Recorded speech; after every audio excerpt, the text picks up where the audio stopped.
Hey everybody, getting ready to do another stream here. Welcome in. Well, nice job getting first. Yeah, we're gonna be playing MECCHA Chameleon with the community group, and Indiana Crones and all of those cool people. And then we'll be doing some game dev stuff afterwards because my sleep schedule is kind of drifted. I'll probably be up kind of late.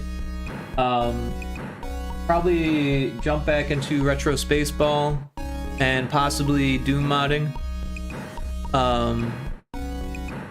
Might take a look at some MECCHA stuff. I'm not sure yet. It's all in the air, tentative, and haven't made any decisions yet. We'll see how MECCHA Chameleon goes. But yeah, there's an ad break starting in 30 seconds or so. After that, I'll be joining the Discord and seeing what everyone else is up to.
Alright, we should be back from the ads. Let's join the Discord.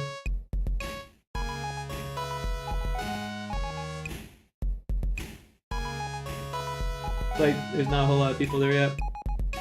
They'll probably be popping in one by one. I'll join anyways.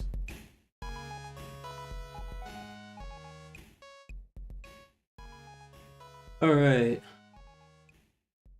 I muted and deafened myself so more people join. And then let's get game up.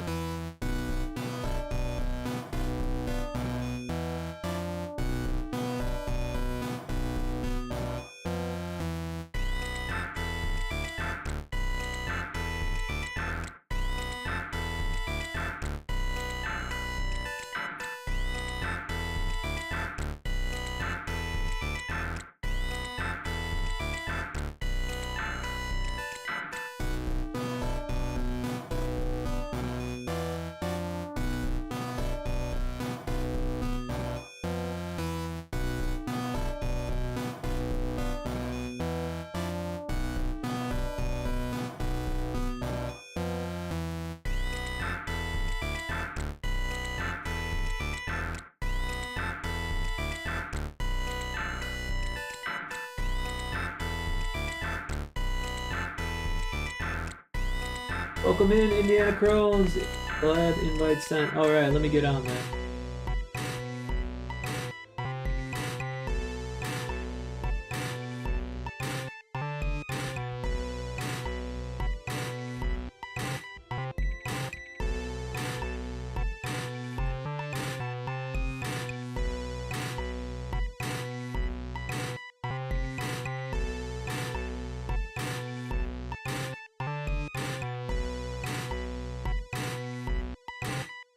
Alright, looks like I'm in.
Alright.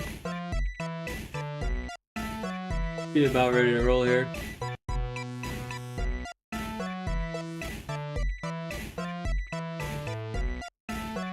We'll make sure you give Indiana Crones and Garden of Indie follows, by the way. Awesome people, awesome streamers. Fun people to play games with, too.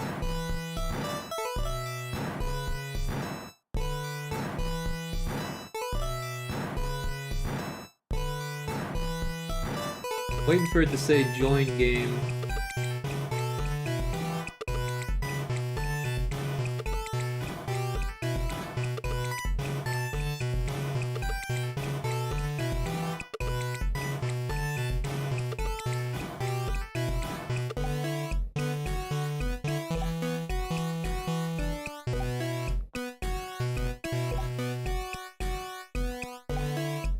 Play Garden still on this stream, starting screen, and Anna is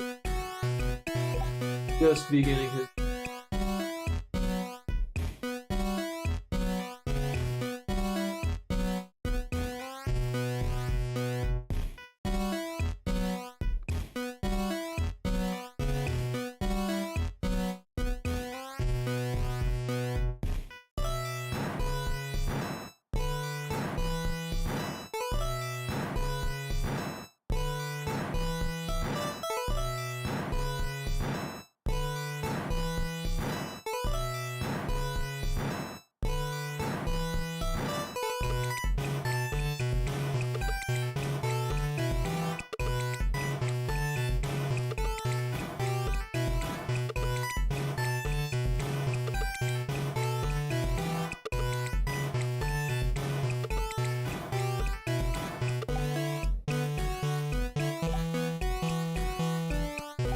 I joined, but I have to finish working out things.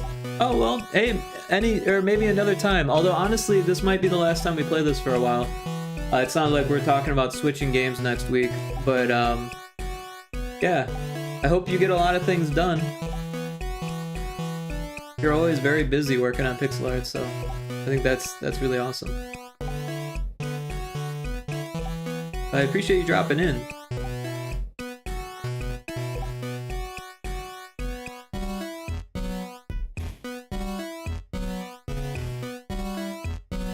Okay, it looks like he's about to start.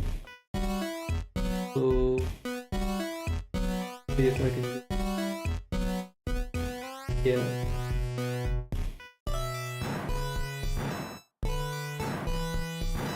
Oh, now we can. See if it works.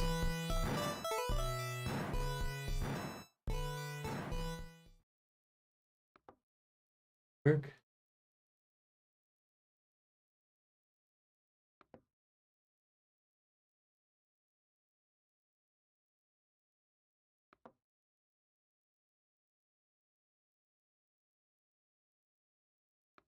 I need to join it myself.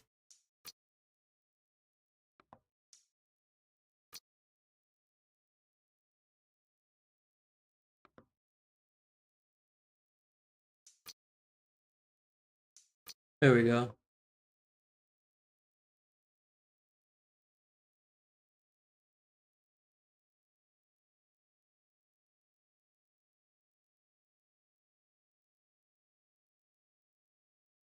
Yo!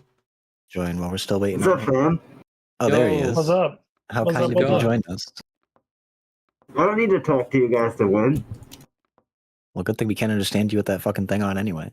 Yeah, let's shut it up there. Who cares? You're the one who invited me. It's not going to be on long anyway. It hurts so much without this nose piece. You still haven't fixed that? Are you brother? It's broken. It's broken, he says. Yeah, fix it. It's Just right a here. fresh You wound. can't. Like, here's the fucking piece. It's snapped. This kid doesn't know what fucking super glue is. I don't want to hear it, bro. I actually use mine. What's up, Cyphex? Not your super glue. Hey. How's it I going, used all Cyphex? of my super glue on my hold fast hat. Thank you. Your what? Your what? Super glue hold fast. You sound like the teacher Thank from you. Charlie Brown. Taking the shit off.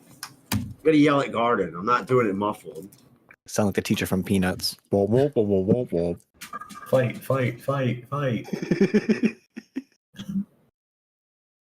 He can't hear me while he has his headset off. Quick. Quick, talk trash. Yeah, that's better. No, it's not. Now I can't see. My shit's all smudged. This shit's a disaster. What's up, Rico? What's up, Yo. Lizard? What's going Hey, on, what's Cyphex? Now that I'm more combobulated. Hope you're doing well. Snake do that Eye's to going to be yourself. joining us soon. I don't know who else is going to be joining us, if anybody. But the server's up. Looks like everybody's starting to join. Oh yeah, I should probably do that, huh? Oh, get in the server, nerd. So guess what I have for dinner Create tonight, server, not create. Indiana? If you say some fucking weird Some ass pizza, abomination bro, of a pizza. banned.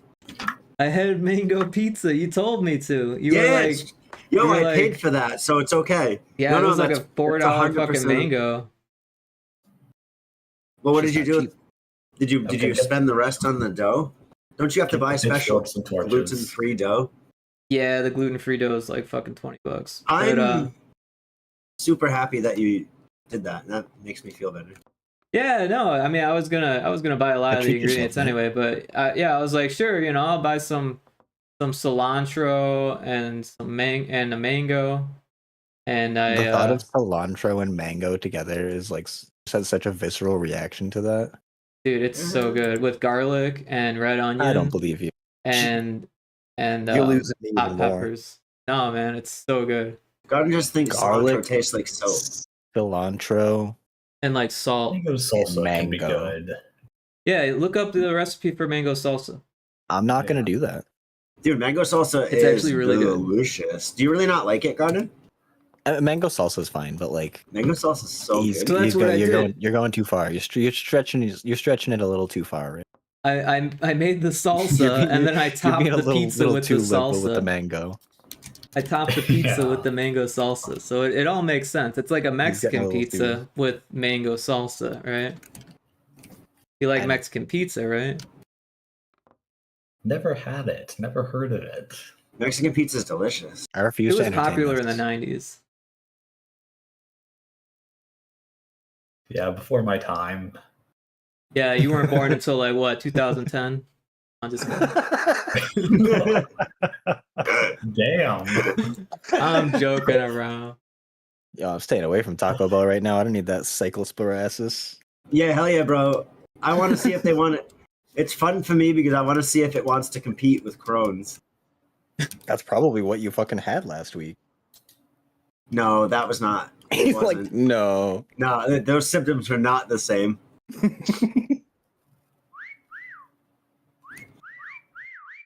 I'm scared. I'm actually kind of scared of that thing. If I get yeah, that me shit, too. bro, I don't know what I'm gonna do. Besides shit a lot more. Like, other than that, like, I was there's gonna no say other- I do. I have an Like- idea. I got one idea. Yeah, just a natural counter. Yeah, do you think like maybe they'll form their own ecosystem in there with the crones? It's gonna kick it out like Osmosis Jones. No, they're Osmosis gonna Crones. live in harmony because they're gonna, You feel me? and I'll be Osmosis fine, Crones. bro. I tried to get that as a name too. Someone already had it. Osmosis Jones is actually Bill Murray's greatest work. Not gonna lie. Osmosis Crones is a good name, bro. I didn't even know Bill Murray was in it. Bill Murray is the guy that Osmosis Jones lives in. Snake, Oh, are you that's here? right. Like, are you I joining? remember now. I haven't seen that He since has forever. a very yeah. like B-roll in it, but it's like it's still Bill Murray. Yeah, no, he's totally Bill Murray. Yes, I that's forgot the totally live Bill action the part Patrick even meme. existed. Where are you at? Probably making more pizza dough. Me? No, I'm here. Probably. No, Snake. No. Oh. Snake makes pizza dough too? Yeah, Yeah. see, he didn't say no. Notice how he did not deny. He said, "I told you I'll be late." He only said I'll be late. He did not. Wait, so is deny. everybody here for a round? I right. guess. Everybody in the center. Oh wait, there's a new rotate in place now. Oh, Wait, okay. rotate I in like it. place. I Where's like it. that? How do you do that? Just left mouse hold. Oh, yeah, look at that. Look at the bottom of your fucking screen, my guy, where it says rotate in place. Hey, there's a lot of things to look at. They did make. Oh, us, did they add more? Did they add any more doing crazy poses? shapes? I didn't see any more poses. They Not did since not the add last. more poses. Yeah, I don't think so. Dude, that rotate in place is gonna be so nice when you're trying to like get flush up against something. He's Yes. meditating. He's meditating. Humo Guai 5G go. Humo Guai 5G go. All right, what's the Hikani? This What is the a hell new is- one. You want to do it? Sure. These They said they added torture more. place. I did briefly like go through the updates before we started, and they said that Wait, they did added- Egypt too? Egypt? Hell Yeah, that's another new one. They said they Oh, added a right. randomization to I think the mansion map too. They added more like randomized stuff. In the center, Cyphex. Get in here. You're not exempt. Get in here. Quit. You didn't get in here. Kids Naruto running. You couldn't listen. Okay, I deserve this. Bruh. What is this place? Apparently, it's Yeah, a just, collab with shoot me. some celebrity, Korean question mark celebrity. Huh. I don't That remember makes what it sense. says. Oh, I didn't up the time. Fuck. Good luck, Makes tons of everybody. sense. This one looks hard. Yes, It it's does. very Like hard. everything's flat. Yeah, everything's like repetitive too.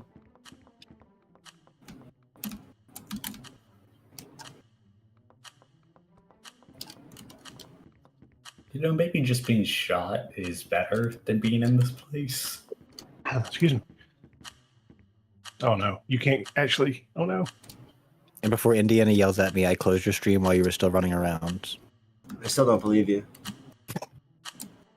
I'm gonna be Hunter like 5 times in a row because I only got it like once last week.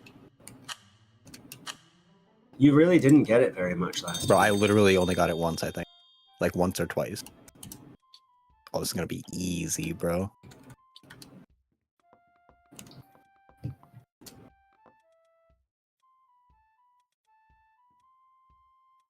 Fuck.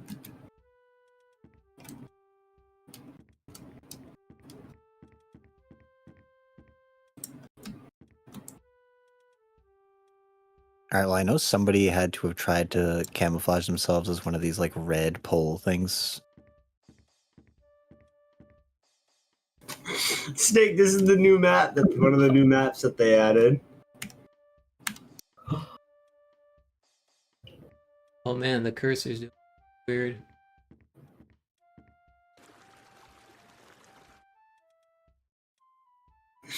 Yo, I got this in the bag, bro. Idea. I'm like not even gonna see anybody. This map is huge.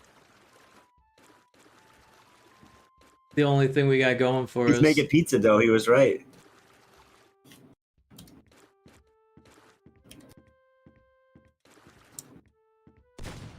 Yeah, that was horrible.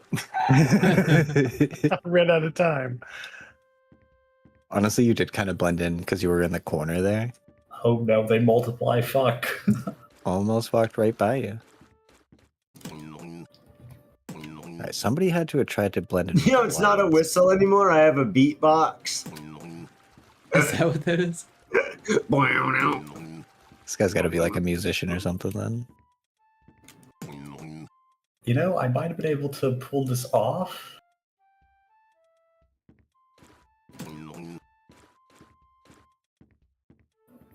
I don't know why the eyedropper tool's acting funny for me.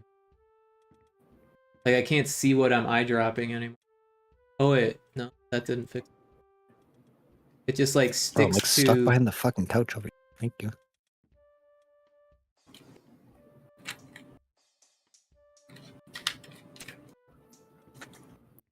I told you guys, I'm like literally not even gonna see anybody. This map's like a maze.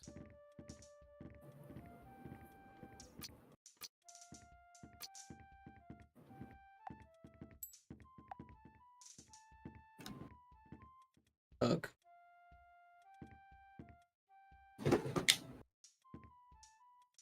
What? Snake.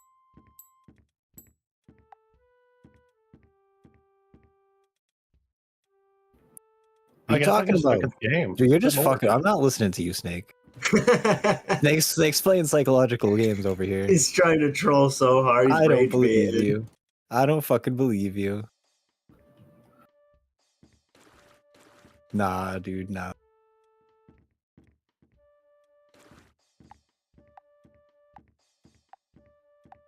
He says dead ass. Bro, he says they- dead ass. Oh, another one. Oh, you found me. Hello. Another one. Thought he's one with the wall. Ah. Can't shoot for shit. Okay. Were those the two, Snake? Damn it. Nice. Wait, Damn was that it. the last I wish one? you didn't find me. I had such a good spot. I do. Wait, They don't let you get like fully flat against the. I know, I was trying so hard. I panicked when there was no, the timer, so I was just like, shit. I couldn't get the eyedropper to work correctly. It was like the cursor part was sticking to the button. Listen, it's not a bad just spot. running around at that map. That entire round. Alright, hold on. Let me, change the hunter wait time. There we go. Oh, Oh, Rick, wait. I see what you mean now. If you I hold think the it's just- space bar, you get the 3D.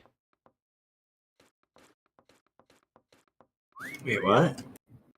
The eyedropper tool's acting funny. Yeah, it just doesn't have a cursor. Mine does. Mine gets stuck to the button. Yeah, same. If I hit the actual button.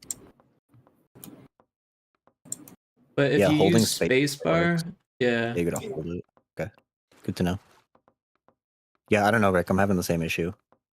It's all good. It's weird. At least the 3D one works. Yay, I'm gonna get in the middle Photos. now. I'm Right? free. Alright, everybody ready?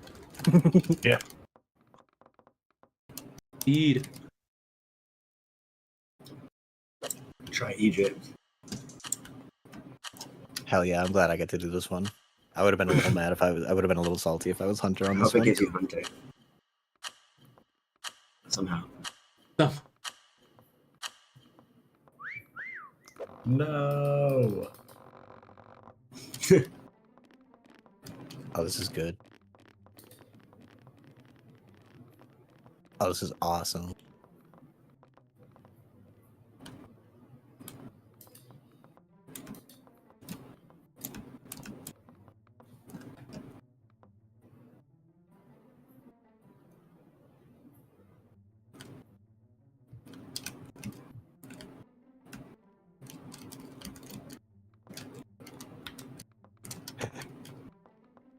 This is too much.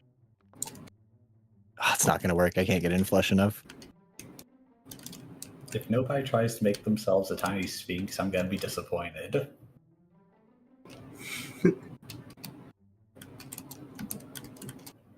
I guess I know what Crohn's is doing. I don't know what you're talking about. Damn.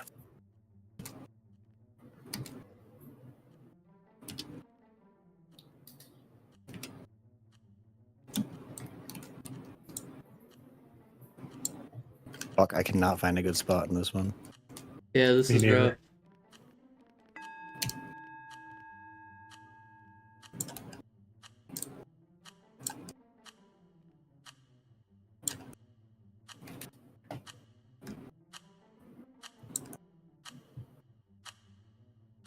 How do I go up?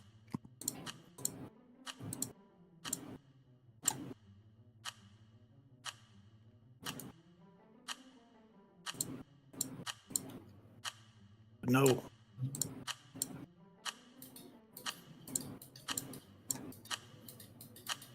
Oh, do I now have limited ammo? No, you have 5 shots. Only 5?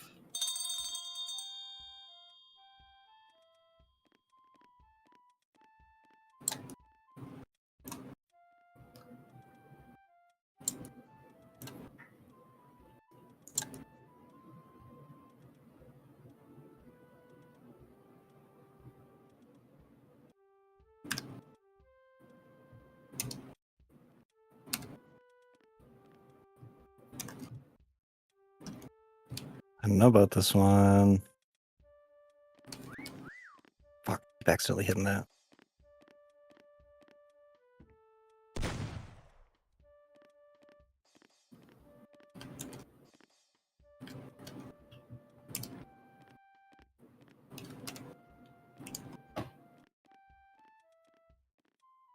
J-Train, of course you can. Yo, J Train, welcome in.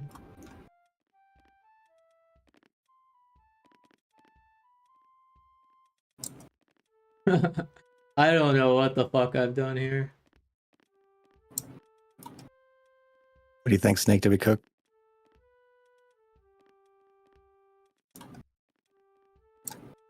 I'm fucking cooked. Holy shit. This map is big. I may not even go near you. Unless you're this person. That's not good. I ran out of time. I think I'm gonna get any points like this, unfortunately.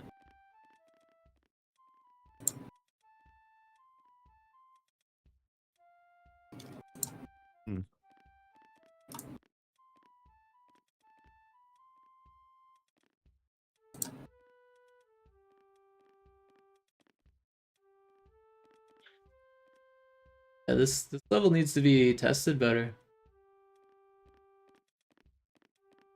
What? Why? Oh, Why is there just a wall because of I've paper down definitely here? broken the level.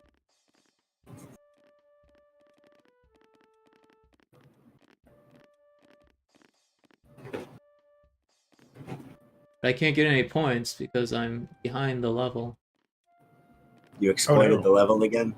I've exploited the level completely this time. I went through the wall. Oh, now I fell through the floor. Damn it. This shit. I'm just falling now. Oh shit, it put me back. I'm in the level now. Fucked. No fucking shot. I heard somebody whistle around here.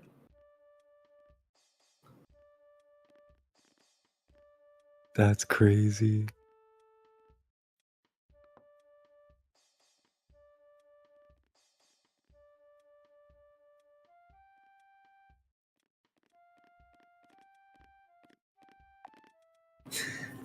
Snake eyes.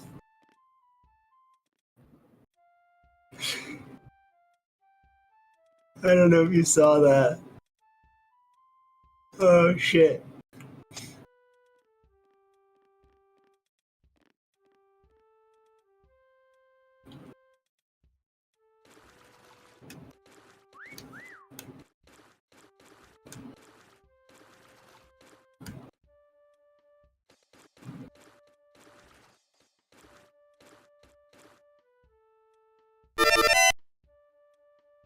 Hey, thanks for checking Doing in, that. Hot Lizard. He'll be coming around the mountain when he comes. He'll be coming around the mountain when he comes. He'll be coming around the mountain. Snake. I can't believe this.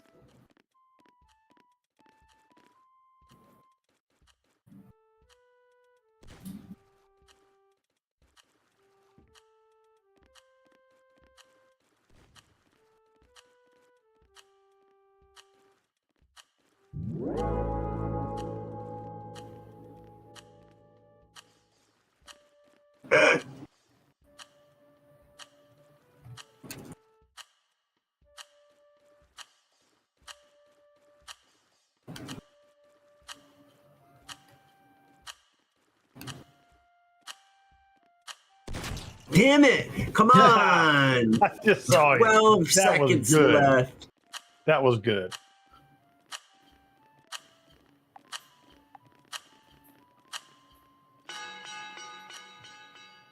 Okay, where were I you? got 20 Gordon? points. Oh, that's good. Yeah, there was like a gap Cyphex, between you both two jumped walked on bricks. Cyphex, directly you jumped past on my me. head. You guys both What? walked directly past me. How are you? Like looked right at me. Oh my Oh, not god. bad. Lizard. Nice. Wow. Okay. Dude, I was fucking cackling when Cyphex walked past me the first time. I was like, this might actually work. Holy shit. Oh, my spot was. I had such a. I turned myself into a crown on one of the Sphinx heads. That's good. They were all No, it dead. was good. Both of them jumped on my head like twice, and I was like, Jesus. I was like, can you guys? And then Lizard finally finds me with 12 seconds left. He looks up, and I was like, no. Yeah, there was a gap between two bricks that my body fit like perfectly into when I was posed. Thought about trying to get into the wall. There were a lot of nice breaks there. Yeah. But then there's no way to get points when you're inside the wall. hmm Yeah. But if you get stuck in there, you can just fall through the floor and then it spawns you back.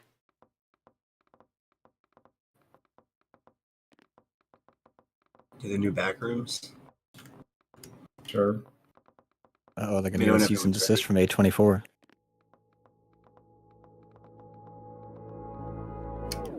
What? Yeah, what'd you say, Garden? Cease and I said- desist? I said they're gonna get a cease and desist from A24 because I guess that they're sending out like copyright shit against people who are doing designs based on the back rooms, which is like not a new thing. What's A24? The film studio. Oh, really? That's ridiculous because they can't just like take it as their own. That's why everybody's like not happy that apparently now they're looking like apparently a lot of higher ups and like execs at studios like that are looking at Reddit and like scraping it for similar stuff. That's stupid. Surely gonna go well. Yeah, I mean, like, what, they just like trademark it? As their Slenderman own? is like, yeah, Slenderman's copyrighted now, basically, kind of shit. This is like where we're headed to. That's ridiculous. It's wild, right?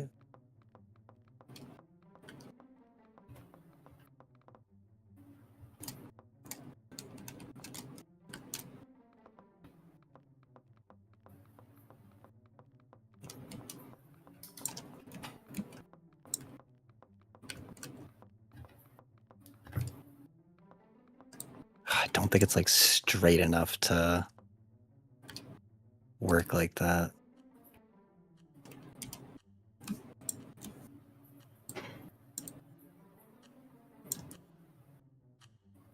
Son of a bitch.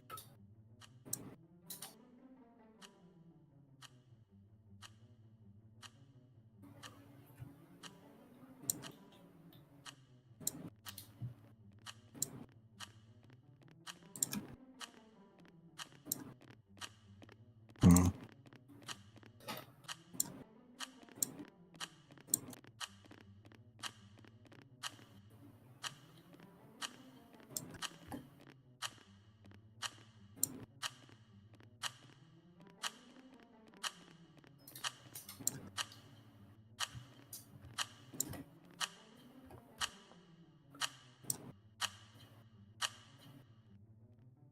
Okay, here I come. Did we cook?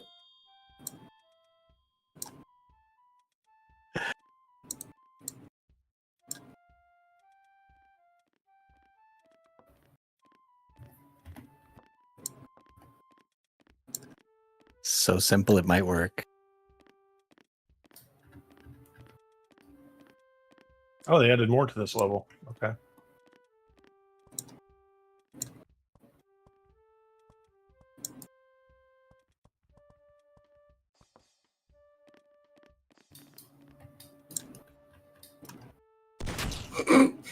Sorry. That was quick. It was a terrible ass spot, bro.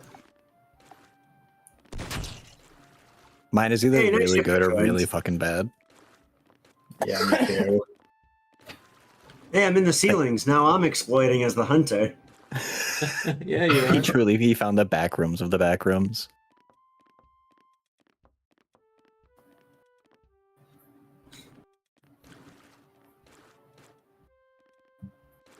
How do I get down from here now?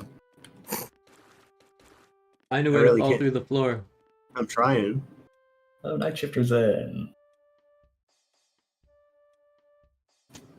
God dang.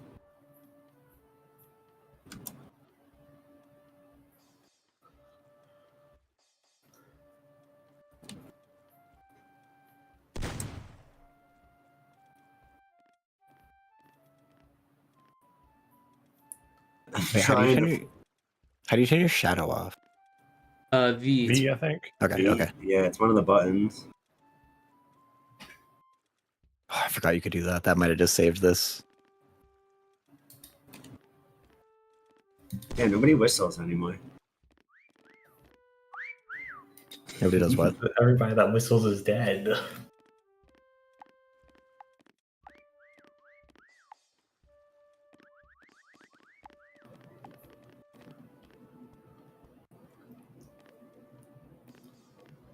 Gomes is being a snake. It's a sneaky snake. I'm a broken snake. I'm like trying to fall through the ceiling and I can't anywhere.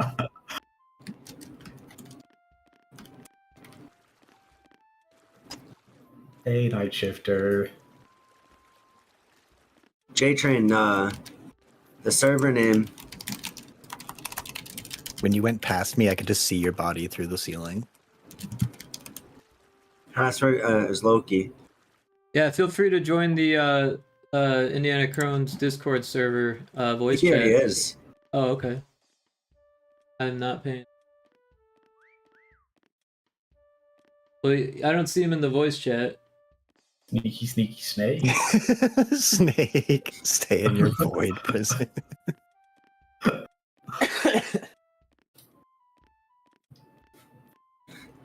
I didn't jump up here on purpose.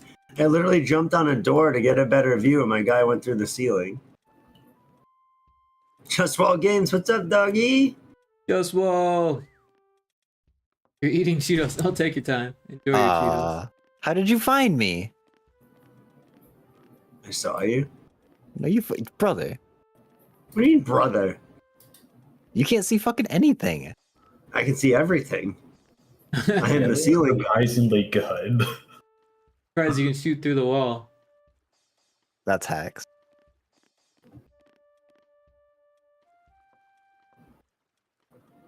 Man, I had a good spot too.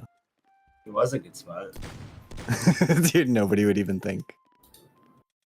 I can't go in. I can't go in the pool room. Like I'm just blocked out because the door entrance is too low. Sneaky, sneaky snake is stuck. I literally always forget that this room even exists, man.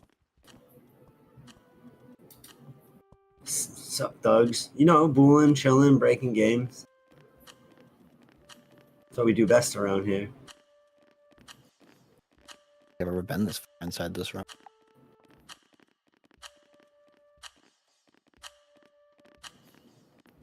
Okay. Hide and seek, yeah. Just well, have you played this? Still 2 people?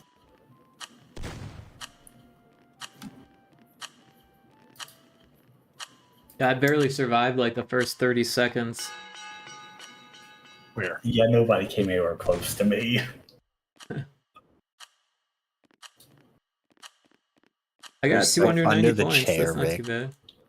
Yeah, Oh, I Cypher. panicked at the end. I was like, shit, I need to go I someplace. can't even go down and see. That's funny because I just walked past here and I looked in the chair. But I Ah, didn't look- dang. Yeah, night shifter spent a lot of time near where I was. It is entertaining. Hell yeah. I love this game, dude. 15 million copies sold. That's crazy. Oh, Yeah, that's that's a lot of insane. money. I've been watching some other people stream it too. It is actually pretty fun to watch these streams. It is. People get really creative. Like they get super into it. Yeah.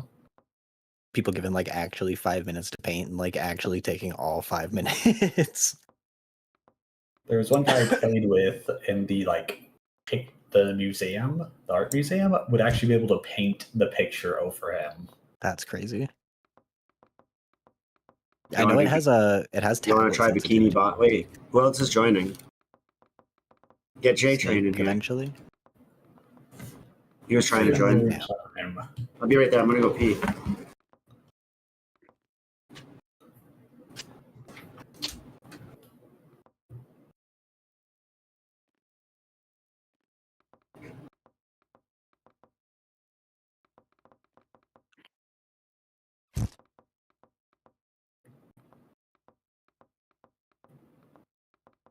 Can you hear me? I hear you. How Yeah. you doing? Okay, cool. Welcome Made it. in. Ate these Cheetos. Are they In the flaming hot? No, but they are the cheddar jalapeno. Oh, that Those actually are good. sounds better. I kind of like. Yeah, they are actually. I was just about to say they are actually kind of better than Flamin' Hot. Personal Yeah. opinion. Lemon hot tastes a little nuclear. Mhm. They don't really Nope. taste like peppers, that's for sure. Why can't I find the?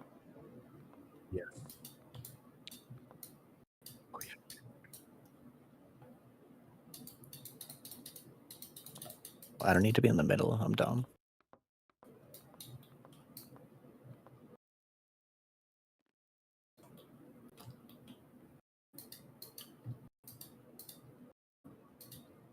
I keep fucking up my poses because I keep hitting spacebar to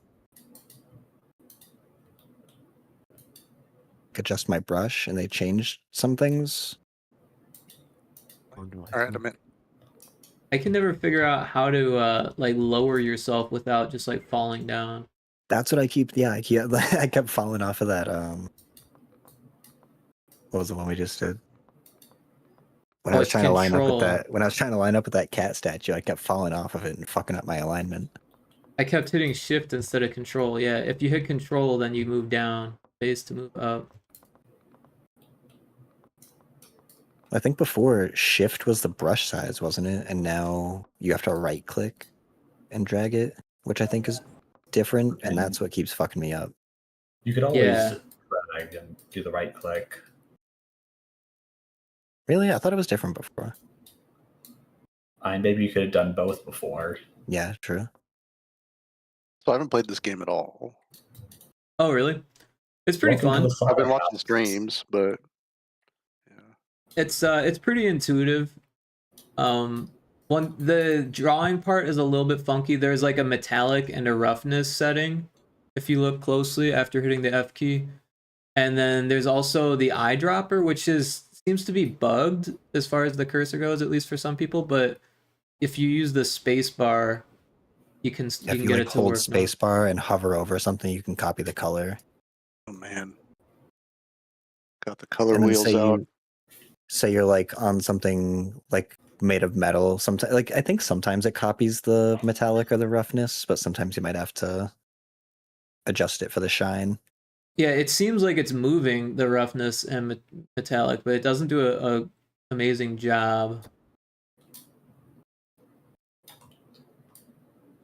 Also, it just in general doesn't do an amazing job of capturing the actual color either. Yeah, it's pretty janky. Generally, I just try and zoom in on an area like as much as I possibly can, and then try and copy it. Yeah, what I do is I'll Try like and do like a nail little down test like an mark, area.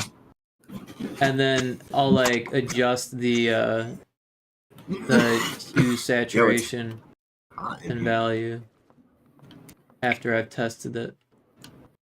Is everybody ready? Yeah, J-Train, do you need a minute to Yes. to screw around a bit, or are you ready? Yeah, I'm just trying to get the controls down. Oh, we're hearing an echo. I think you've got the proximity chat on. I think if you hit Oh. the V key, it mutes you. Yeah, Does that work? Is The- that better? I don't know. I'm muted in game, so it sounded fine to me. Oh, maybe I should just But you mute sound good. myself and get.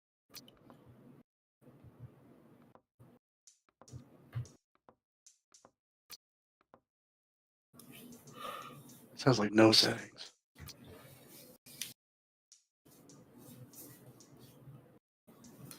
Oh, I'm glad it wasn't just me with fucking Spotify, bro. I was ready to throw my fucking PC. I out know, the dude. window. I was trying to get ready. I And was like, bro. yeah, but the wild was part is I literally used it just listening. I used it all day at Yeah. work, and it was fine. Same. I was like 5 minutes before stream. I was listening to it on my phone in the kitchen while I was feeding the cat, and then I go to sit down and it just doesn't work all of a sudden. I'm like, "Are you?" Wait, J-Train, For did you real say right you now? were ready or no? 1 sec. I'm trying Oh, to okay. figure out the audio. Yeah. No Like, worries. I'll grab a Turn Red off Bull the real quick. proximity. But the settings are crazy. Yeah, the settings are kind of weird.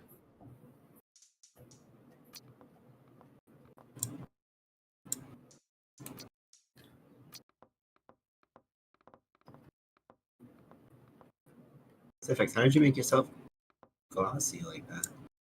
All right, I'm good. Metallic paint. But yeah, the like when you're not in the menu, the V key is to mute and the B key is to deafen. Oh, It's like actually- in Discord? In the game. So if you look at the bottom right where it says increasing tag, Yeah. then just above it there's a key for mute and a key for headphone. Ah. Okay. Is that better? Yep, sounds great. Okay, we did it. This is lit. Domo It's lit. arigato, Mr. Roboto. So this Oh. center area where it says hunter, this is where you stand to possibly become a hunter. What we've been Oh. doing is after you become a hunter, then you get to stand outside of the circle. Okay. Can I be a hunter? Yep. Of course, Yay. it's random. So Oh. yeah, it randomly chooses one of us. Then as the game mode that we're playing, as you get caught, you become a hunter. Ah. Everybody ready? Yeah. Okay. So yeah, you choose your body mode, body type. Mansion. Oh, this place. Space bar, if you're up against the wall, will like climb the wall, and then control will like climb down the wall.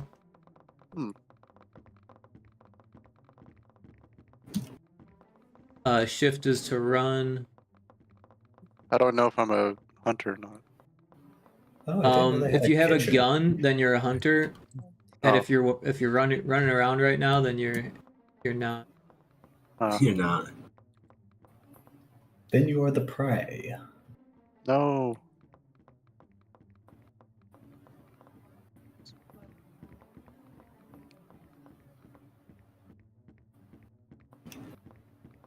Is it just me, or do they make all these maps much bigger? I feel like a baby Yeah. running around.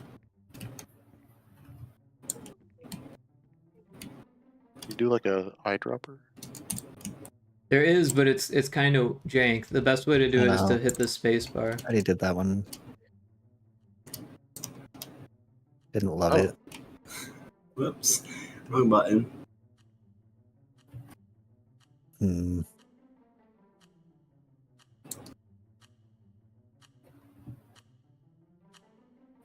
I guess I probably shouldn't have stream open. I mean, you can if you want, but if you don't look at it, if you look at it, then it's kind of cheating. I realized I had Indiana's open, but I hadn't looked at it until he was in the ceiling. And I was like, oh shit. He's in the ceiling.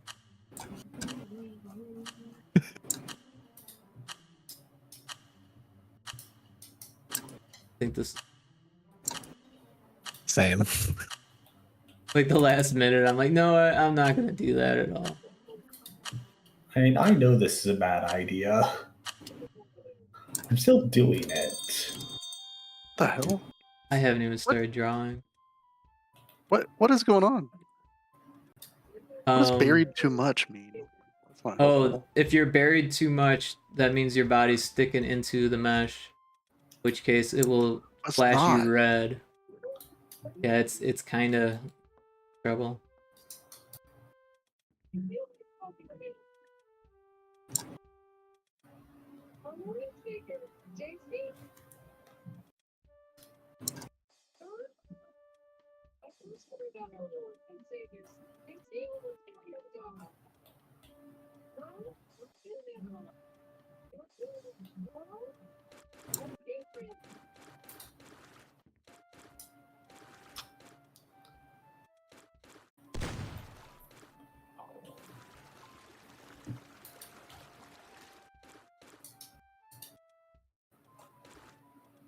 Shadow's fucking me. Yeah, me too. Like I can almost make that work so close right there.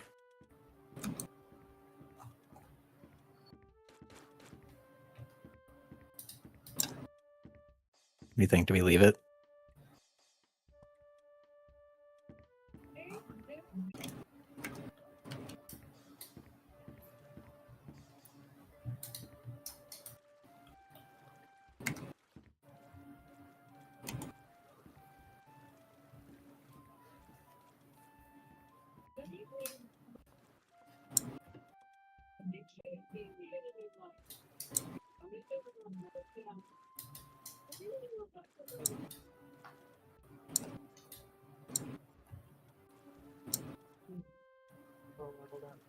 Nice.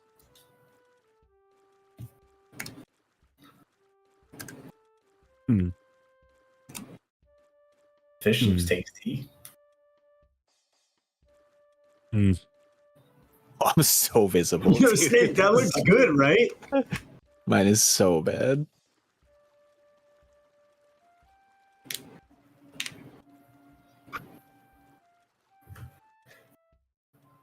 Snake, come on, that's fucking good. Okay, I'm not Hunter, so I can go look. No. No.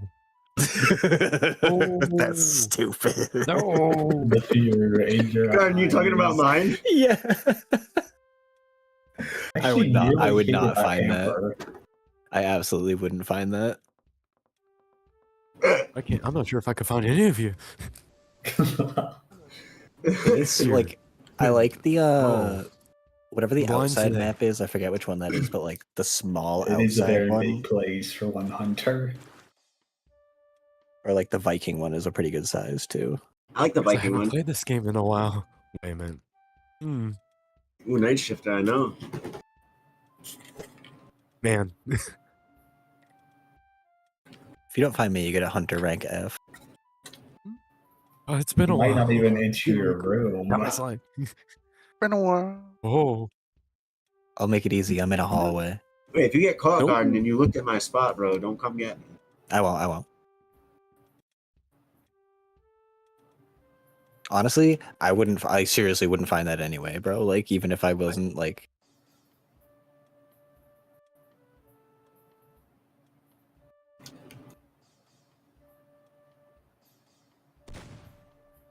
I missed. Nice. Thinking about it real hard. Okay, so hold on. I know where this one guy is. I'm kidding. You know I'm a kidding. guy that knows a guy? Somebody's got to be a balloon. Like statistically, that happens enough that somebody's got to be a balloon. Somebody may be a balloon.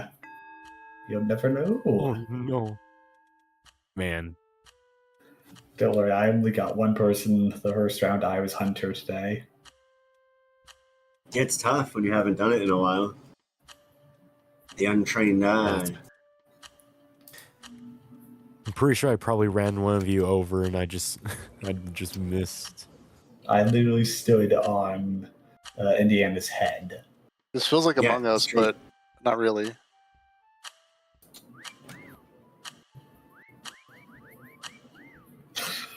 Night Shifter, you walked by me so many times, bro. I know, I'm lying. I would be mad if I was Hunter and you hit on me like that, bro. Yeah, that was good. The disrespect. I'm so good at this I video. didn't game. get any Let me points. see. Okay. Okay, there's Everybody's in people on the here. roof. Yeah, Indiana, that's Wow. awesome. Crammed himself in a pot. You guys, did you see my spot? Yeah, Indiana did good. Oh, Ah, you're so far away, I can't even get there to Thumbs up. upvote you, bro. Tracking. Beautiful. That's why I Yay. wish they would change this shit. I couldn't even get over there to give you a vote. that was terrible. If we do the Viking castle, someone, I don't know if everybody has it downloaded. Snake, the past is Loki. But we can do There's a forced taunt interval. That's really funny. Let me in, coach. we can do the basic ones for now, not to screw with anybody. Could you imagine that 30-second taunt interval, knowing that every 30 seconds is gonna go off? That'd be tense. Oh, that'd be awesome. You can do it, There's dude. 8 people Put in it here on. now. That's hysterical. Maybe after a couple rounds, let everybody settle it. If We're we're gonna have doing to we'll do a tournament indoor. tournament rules. Is everybody ready? Oh dear God. Yeah. I think Snake joined. Oh, there it is. Yeah, I see him. Yep. Yeah. You? What up? That was weird. Discord took a second to like let me speak. Really? I'm speaking. Yeah, and like I was like talking and it was just not Oh, picking up no. for a second. I I couldn't hear found, you guys either. Weird. found a way to do this again. Oh, that's why. Oh no. Oh no, I know why. I have a plan. Oh no, I'm a hunter. Oh sh. Oh sh. Okay, there we go. We bought the farm. Yeehaw. Let's make a good Power Yeah. Wash Simulator level. Oh yeah, it would. Thinking of streaming that tomorrow. Star Wars pack just dropped.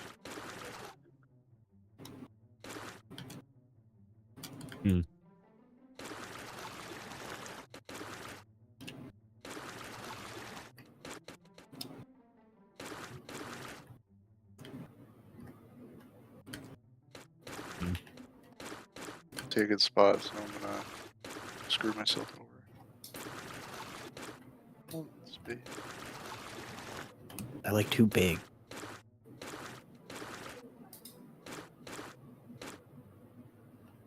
Smaller ones. Oh.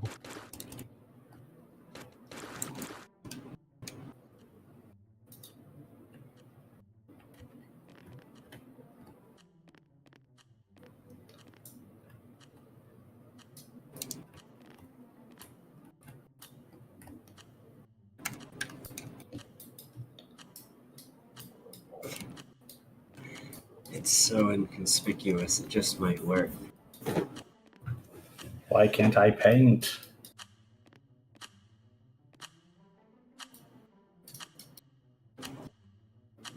It's so inconspicuous. Why does it do that? Oh, It like always overrides the color. What?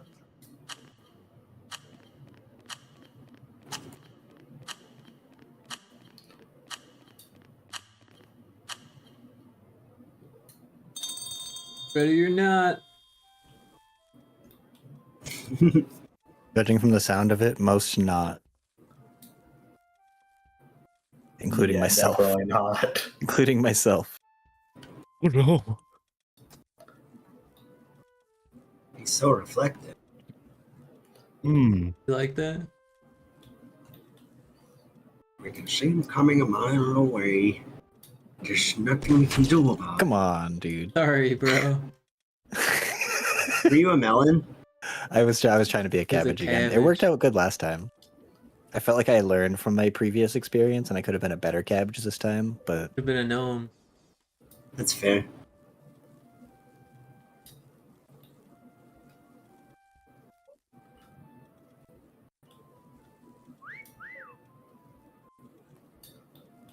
I wish there was a tool that helped you drew straight lines. I know, same. It's You one put thing I would Photoshop in really this love in thing. this game. Damn. Sorry, bro. Damn, Rick's a good hunter. Yeah, I didn't try very hard that time. Because I want to hunt. Snake. You're You have a dropping limited like amount of flies. shots? I couldn't Didn't even figure pose out on how that to, one. couldn't remember how to change like the size of the brush for the longest time. You do have a limited amount of Yeah, shots, but they it is really refill when weird. you hit someone. The size of the brush is like, that's one of those things you look at the instructions and you're like, what is it saying? I should not be painting with floral so close to me. Oh man. Wow, nice shot at Everybody- mad points. Where was he hiding? Is everybody a shooter? On the barn. Yes, everybody's a shooter. There's nobody left. Stop looking. Got shooters out here.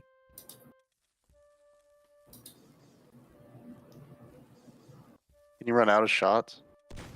You have 5 shots, but if you hit someone, then you get them back. Oh. Hey, somebody come out so I can shoot you. Who's left? Me, Lizard Jam, and who? Me, Snipe eggs. sneaky, sneaky snake. Just don't look at the pumpkins Let's too go. closely, Night Snake wasn't Shifter. very sneaky this round. So I wouldn't say I that. had to relearn the game. Don't have a cow, guys.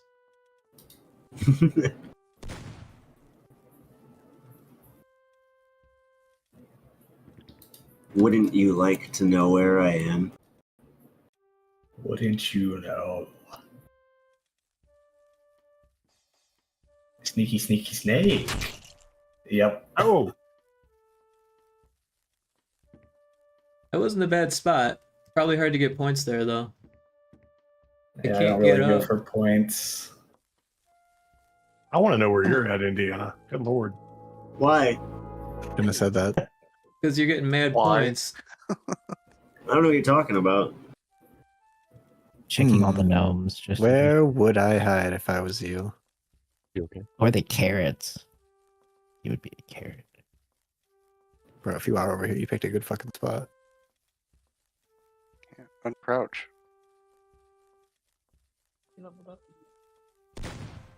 Nice. I can't. I think Why what can't I've I learned uncrouch? is that your Oh, there. only option as a hunter. J Train, there's some areas in this map that won't let you, and it's mad annoying. You gotta keep crawling until you can. What? That's ridiculous. Just keep jumping. You'll get it. There you Okay, go. there we go. Wait, you saw that. Where are you? I'm in free cam, bro, walking around.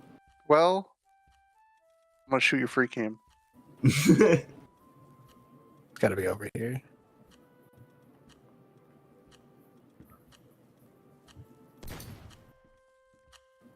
40 seconds. I think we're gonna win this. And neither do I. Suck. Check the perimeter. Scour the.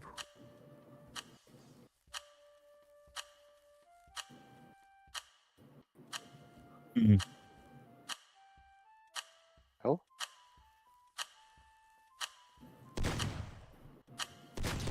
Damn it. Oh no! Oh no, where was he? Nice. In between the fence posts right here. Wait, so there's one Oh, for person real? left though. I didn't even paint myself. I literally stood in between 2 fence posts that entire time, and everybody just stood on top of me. Nice spot, Lizard. Where's Lizard Thank you. Jam? There's a Hey, good that's pretty spot. good. Where is it? Oh, I see it. Yeah, that's good.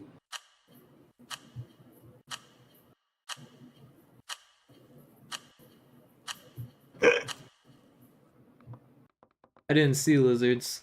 I was looking for it. I didn't see it. It's Oh, I like was on a the wall hunter. on the wires. Oh, okay. Hunter, hunter. Nice. Nice. All right. We should try a team match. Oh, What's reverse chicken race? Mm. I don't know what that game mode means.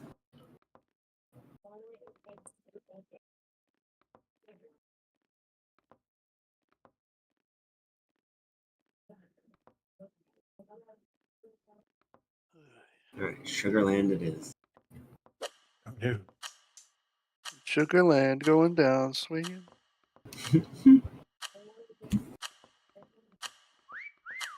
I don't have to be in the middle again yet, right? What does Q and X do? They make clones. Yeah, Q, you can Oh, I make see. clones. no. But if That's your what clone Q's gets for. shot, you die too. I have Q's advanced. for clone.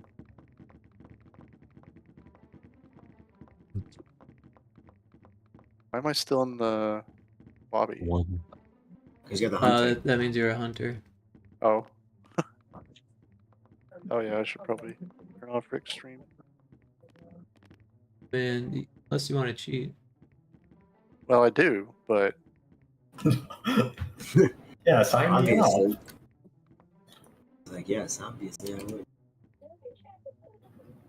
I do, but nobody would like me. Oh, unlimited ammo, yes. This one's not gonna work. I don't think. It might. Oh, They should let you all have guns and then fight each other with the guns. That's just any battle royale. Oh, okay. That is insert generic game here.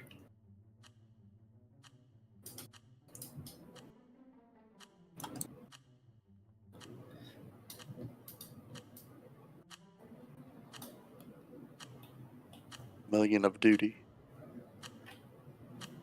always telling me that I'm too buried. I don't get it. Yeah, that's Same. annoying.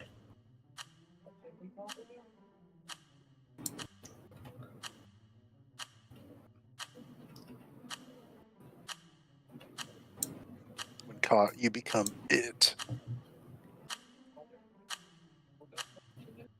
That clown son of a bitch.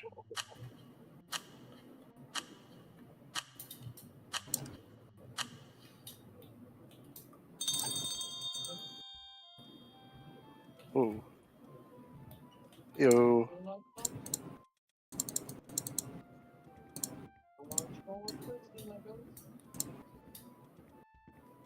Somebody got Tamagotchi going?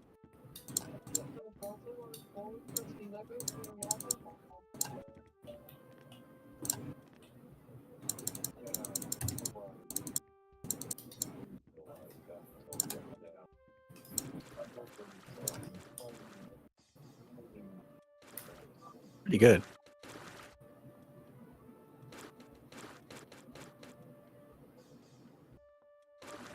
Oh. Paint myself.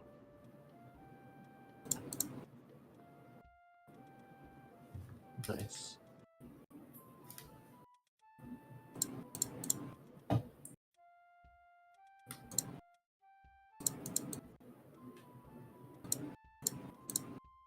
Just don't look too hard.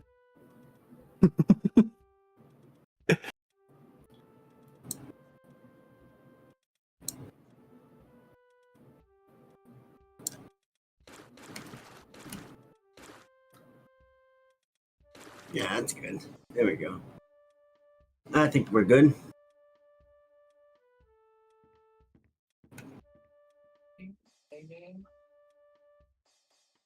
This village looks delicious. This village looks delicious. Doesn't it though? It's making me hungry. I want a churro now. The churros are delicious. Yeah. You could really use some candy right now. And Can the Domino's driver stop and get candy too?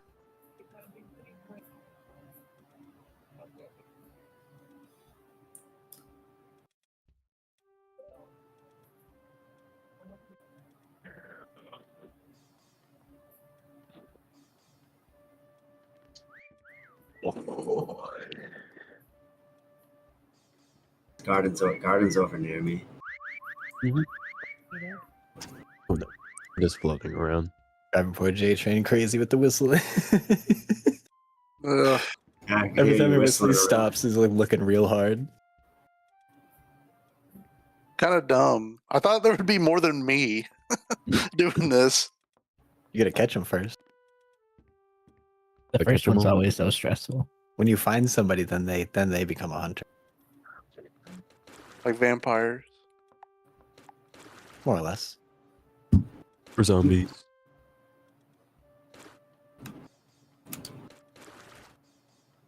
But at the very top, that'd be very funny.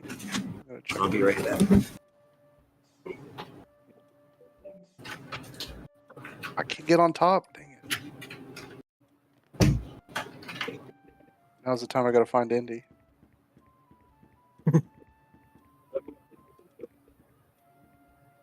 The odds may not be in your favor for doing so. Yeah, well, Jingle jangle. never in my favor. I'm curious what everyone's hiding. Man. Ah, Oh, There we go. that's why I said just don't look too close. I rolled a good perception check. It's my square ass head. Yeah, I was like, wait a minute. That gingerbread man's a little different. Yeah, Looks that like one a honestly might have Minecraft. worked better if I was the regular round guy. Yeah.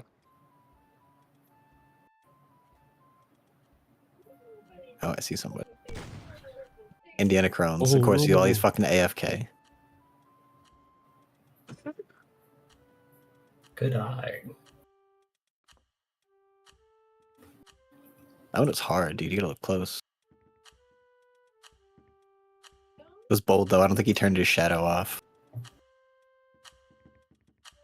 Stood out pretty good.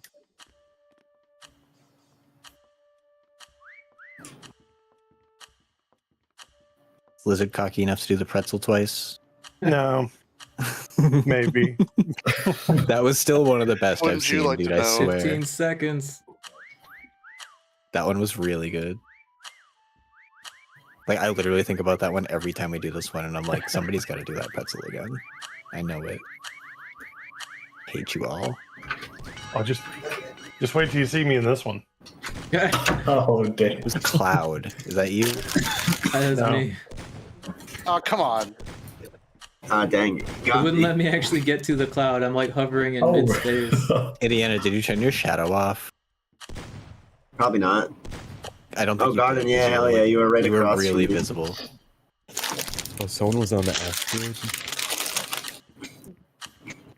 Floral did a good job painting that. Yeah, nice work. I Gordon. thought it was pretty creative. Okay? My square head gave it away.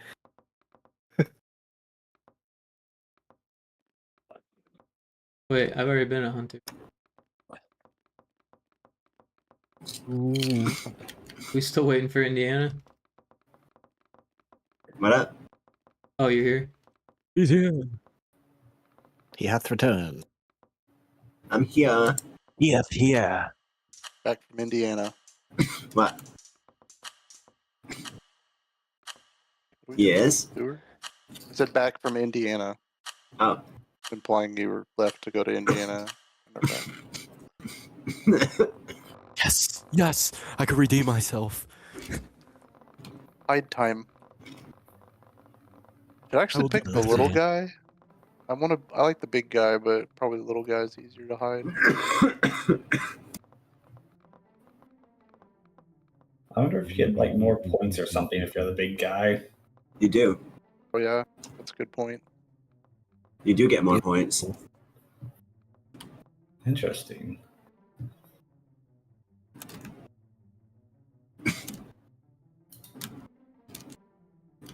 Yeah.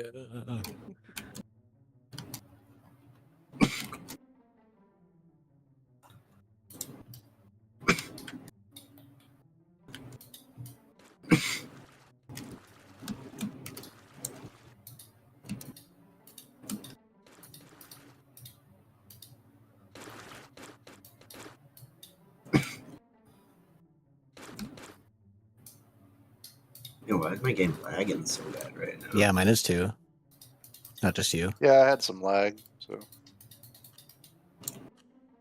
Relatable.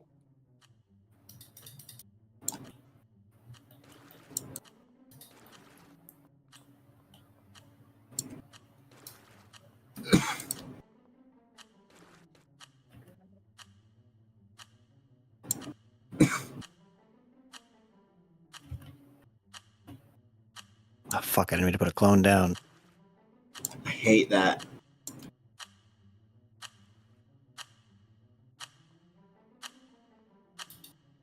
You're blowing my cover, bro.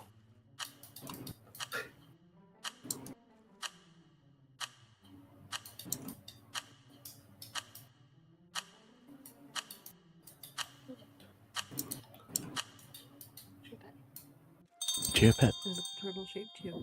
Nice.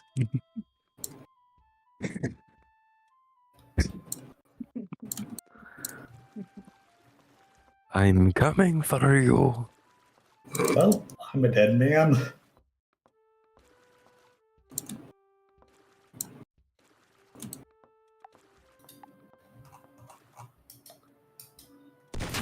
Fuck, I wasn't finished painting. I was trying.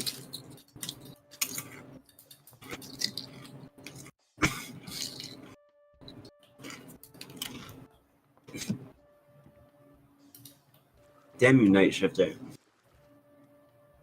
I'm locking in this time. I'm not gonna mess up again.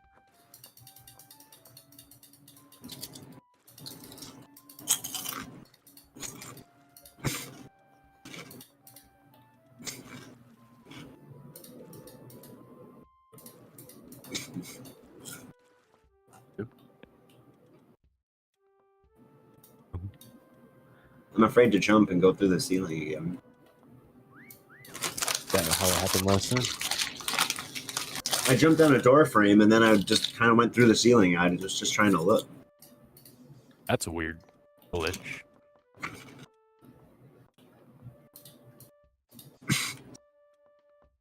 Somebody whistle at me in here. Oh yeah, motherfucker. Damn you. I didn't see you the first time I went in there. Thought I had you. Hmm. Then I whistled to show my dominance, and you got me. I applaud the effort. Yeah.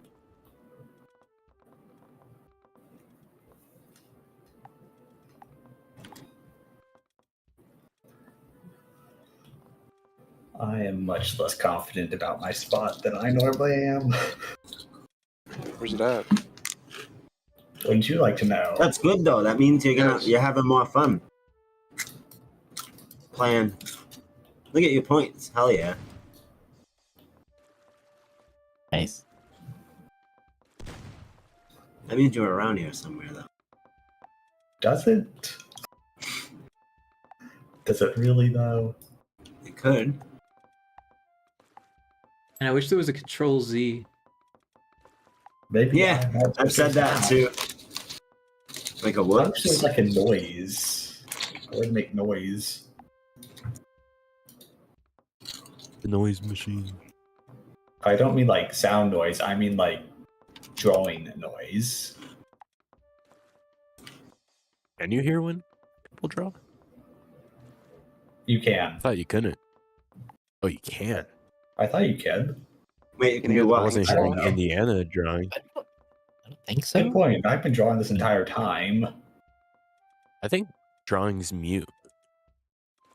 That is good to know. Find out. I must find the Cyphex. I must. No, you won't. You'll never get me. You'll never take me alive, copper. Final last words. Hmm.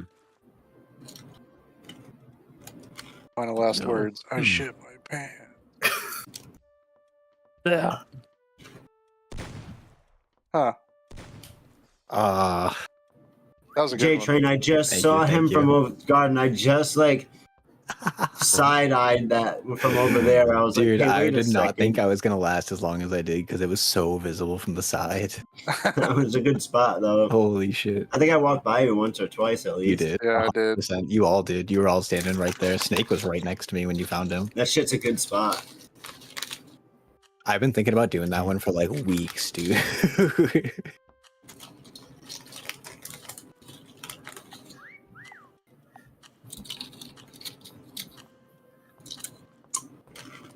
The funny thing is, though, I would. Good question. I know I am. I assume Rick is because he's not talking. Wait, what? I assume you're still alive since you're not talking. Still alive, still painting. Oh yeah. You're just a different object every time they pass you. No, I've been trying to be more realistic. I didn't even paint This whole myself. Snake, you stood right on top of me. I was like, there's gotta be someone. Rico, that looks good. Yeah, that's lame. Oh, you like that? Oh, so you were in the center. I Oh, looked there so wow. many times. Yeah. I used my clones to make myself look like paper. I was literally still painting whenever Did you, walked Lizard? by Really originally. good. I did Oh, yeah, all that's of a good that. spot. I did pretty Damn, I much don't know all where of Lizard that is. I wanna see. while you were hunting me. Fuck. Whenever you spawned in, I was just like a white. Like a concrete white all over.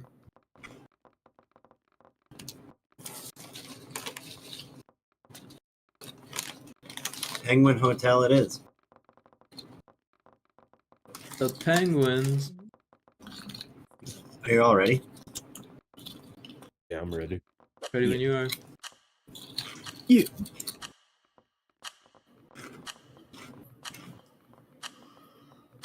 Hey, Shifter, you can stay in the middle if you want to be the hunter. Oh yeah. I'll jump in then. Like, you don't have to opt out. Hey, what are the chances, Indiana?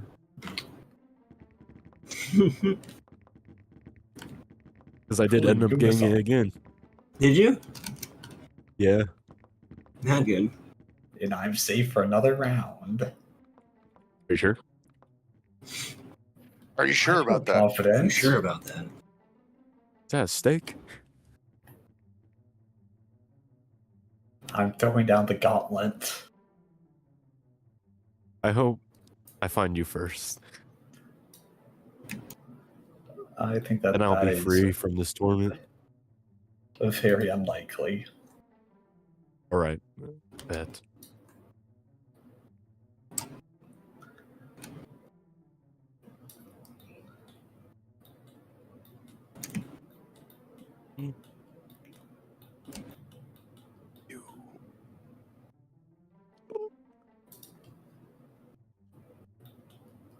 Oh wait, I should have been drawing a face on That's me how- again.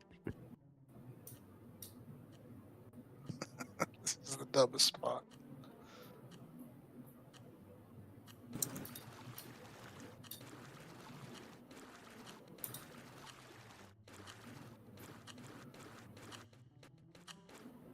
Why is my No.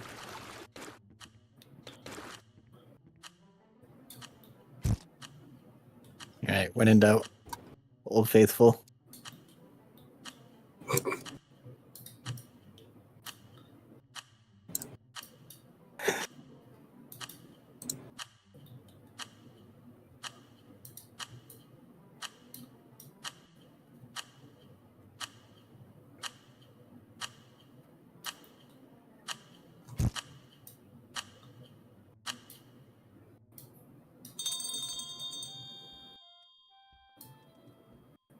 Whoa, why am I tall?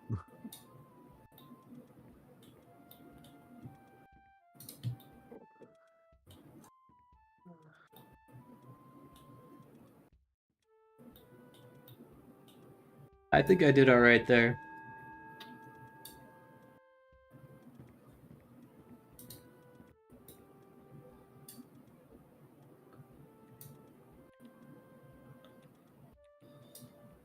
Right.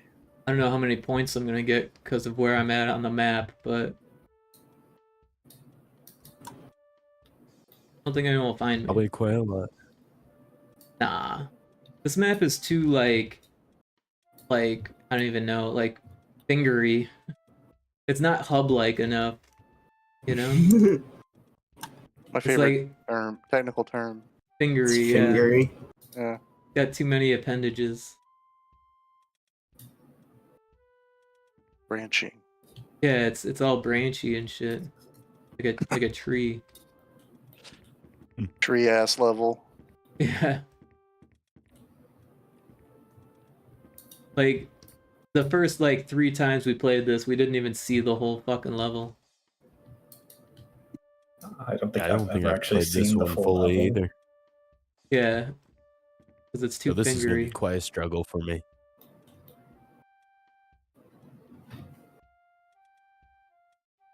Oh wait, Damn. That was quick. I would have missed that, man.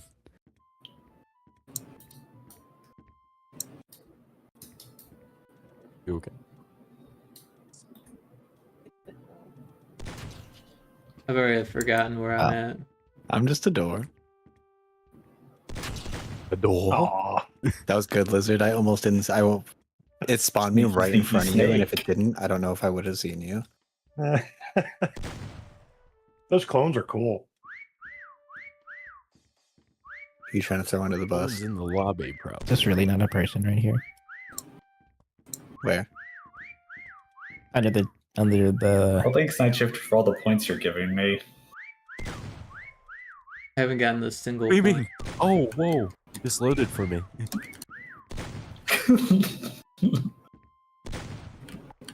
Who's shooting at Oh, me? you found me. Damn it. I didn't think anyone was gonna find me. I That was- got that was 36 really points good. from that.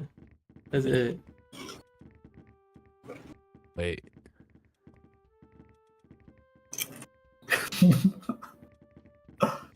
Wait. Fence post? Where are you? Oh. Damn it, Rico. Oh. You're just meditating there. You looked very Let's out do- of place. I'm just living his life. Third place would argue. Where are you, Cyfix? Where are you? My fault that they didn't find you. 2,000 points, eh? 2,000 points, Oh. Night Shifter. That's I will crazy. find you. I will find you. Cyphex is killing it right now. Where the fuck is he? So I feel yeah, like no. he's Yes. inside someone. He's in my I head. don't think I in my was. head. Yeah, I'm in Night Shifter's head. That's why you can't find me. You need to shoot at him. My head. And it- Throw into the fire. He's gotta be in this big room, I'm thinking. People I did spend the hear a most whistle time in from here. in here. Damn it. Unless that was the person.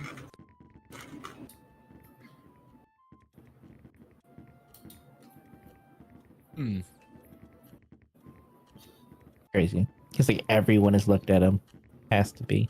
Yeah, it probably has looked at me. I think half of you have shot at me. Oh. Oh. Shot at you. I think there may have been other people where I was hiding. I'm not sure. I just heard a lot of gunshots. It's America.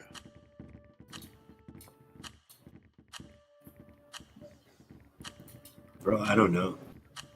Well played. Wait, is this it? Some clues.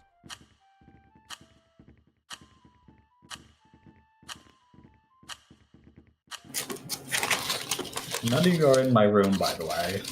Oh, well, thanks for Oh, letting I us know at the know. very None end. of you. What room is that?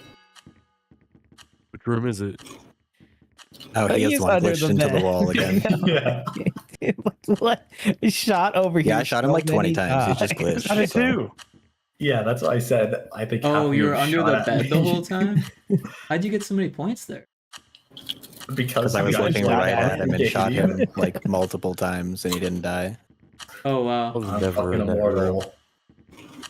It's a good word for it.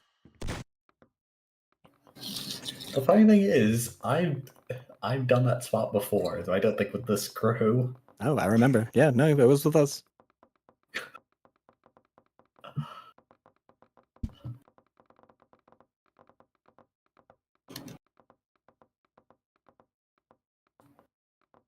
All right. Oh, this level. Osaka it is. Fuck. That's... Okay, my plan is just go to a bar and get wasted on sake. Hell yeah.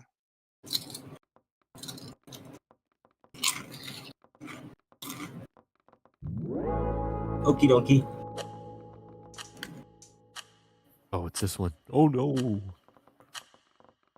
Whoa. Wait, no. Chip, do you want to redeem yourself? I mean, I've done pretty good. As the Indeed. hunter. Redeem yourself and Yeah. hide Keeps somewhere on people can stepping actually me. like find you. I like when reality breaks down and then you go into the level. Van. Wait, did this map get bigger or is it just me? I feel It like might it just got be a me. bit bigger. It used to just be like the first strip. Let's see. Yeah, just one like street. Yeah. Mm. Oh no. Ooh. Oh my god. Oh, that crate was a little bigger.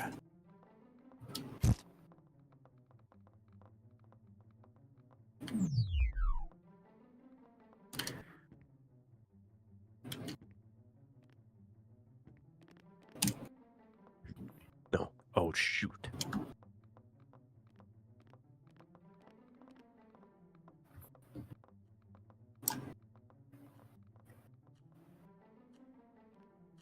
Uh-oh.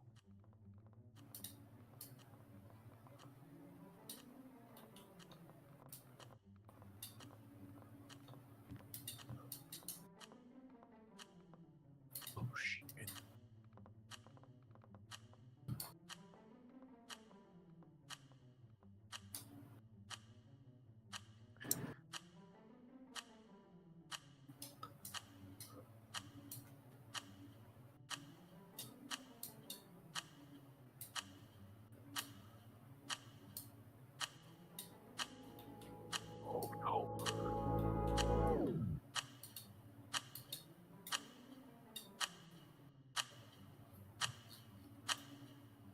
Oh no. Oh no. Oh no. Oh no. I could Not go gonna work the far way I or want I it could to. die immediately. Oh no, it's Snake Eyes too.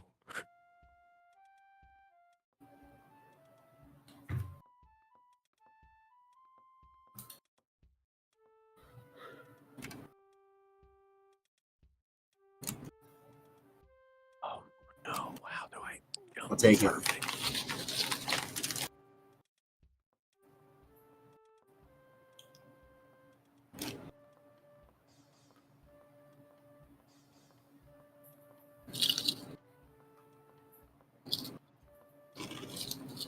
Oh, that's not gonna work. What am I thinking?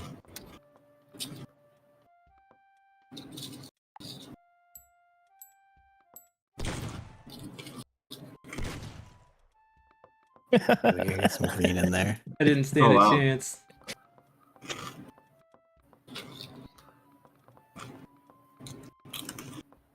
I didn't even try painting myself. It's an odd looking box.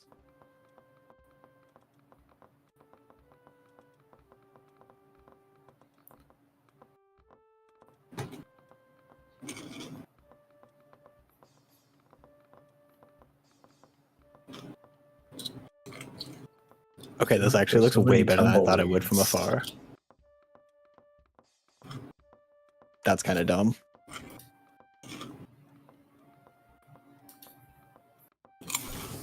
Damn it.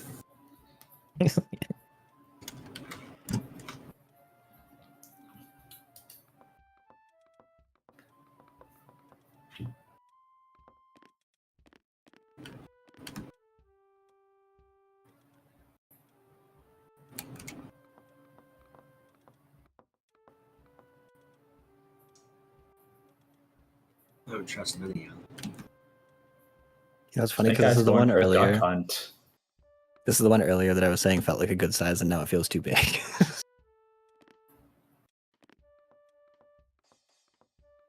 Who's tweaking out on the dragon up there? I was trying to get up there. but This can't snake's get that getting himself far. stuck. Damn it. You can try. You're not supposed to go up there. Oh, Sorry. I broke the game. Like, I'm sure there's decent spots in here, but I don't know any of them. Gotta get creative. Dude, I'm just some low poly oranges. Don't worry about me over here, man. Some square oranges. Tell me these oranges are poly. Mm. But they're low, though. Mormon Rick's oranges. trying to ride the dragon. Hey, Night Shift, are you still alive? Yeah. So it's probably Flora, me, and you are the ones that are alive, I think. No, I got found. That's me. Flowers caught. Night Shifter I'm and still there. Lizard Jam are still alive.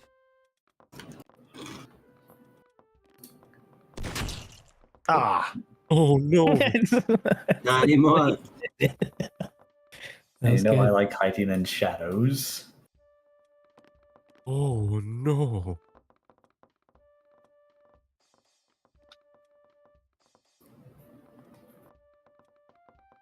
Safex under a car somewhere. That's what I'm thinking. I feel like I always do that.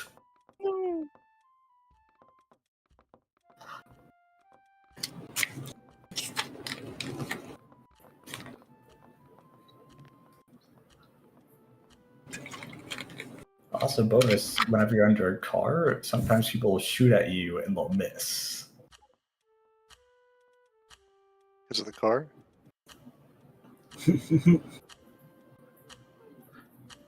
Same goes for beds.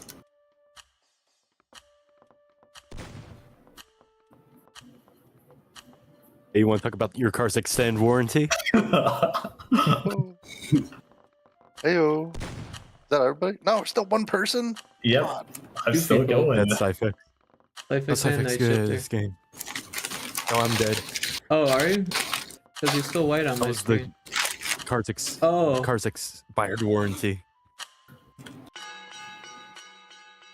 But how can chameleons win? Because me. I win. But majority. There It's is. not even on the map. Yeah, where are I don't you? see. You know how I really like being in shadows? oh wow. I see you. So I just didn't do that this time. Wait, where is he? He's on the I building. don't know where he is. Yeah. He's up by the urchin Oh, I see building. him.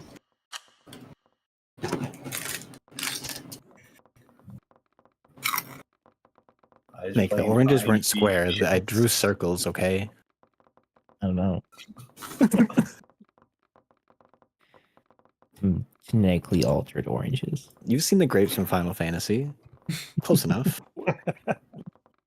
Some the same slightly thing. mutated oranges. Just a little bit of radiation exposure. You want to try that Hicken one again? Yeah, I'll try What it. is that one? God, no. No. Dear God, Yeah, I wanna see those don't think pictures I on the can wall. do this. I hope I'm the hunter. Jeez. Yeah, I want to be the hunter for this one.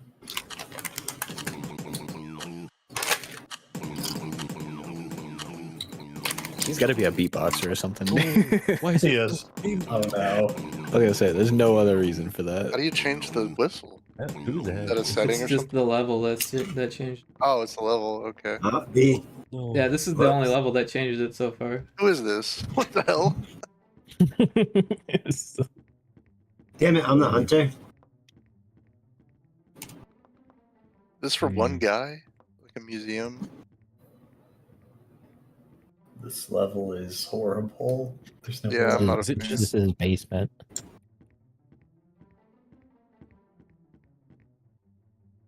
There's like Yeah, nowhere that's to what hide. the fans' I basement. got an idea. There's no solid colors. I don't have a plan. I have an idea.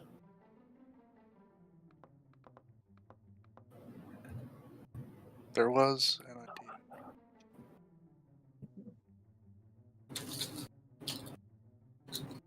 Excuse me.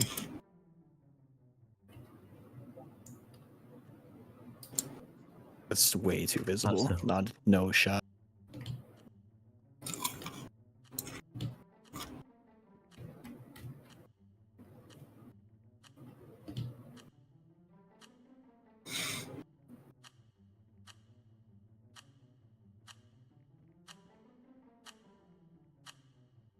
I don't like this map. Yeah. Not even buried. Oh no.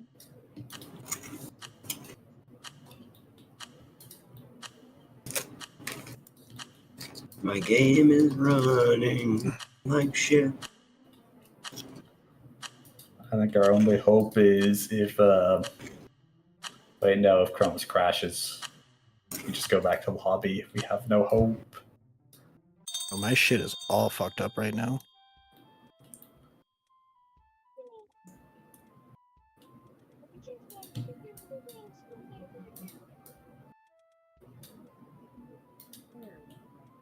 This is not gonna work the way I want it to.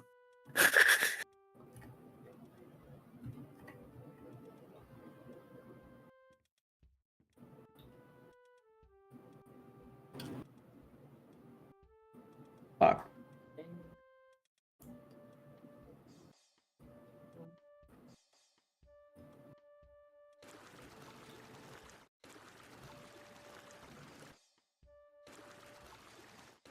Can I not get closer? I'm gonna catch guard and movement. I always. It's not gonna be fucking hard to find me on this one. Damn it. Chain train. I was blending in with the couch. Damn, almost.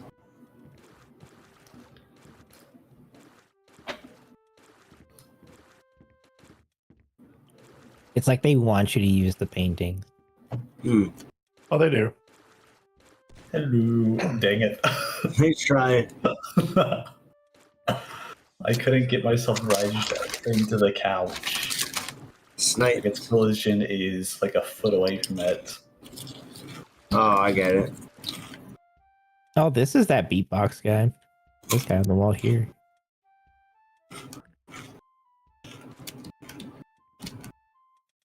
You should be able to whistle if you are a hunter. You beatboxed. I can't.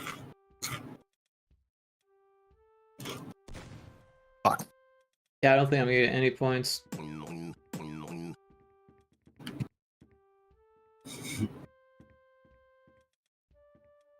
Looked like Austin Powers for a second.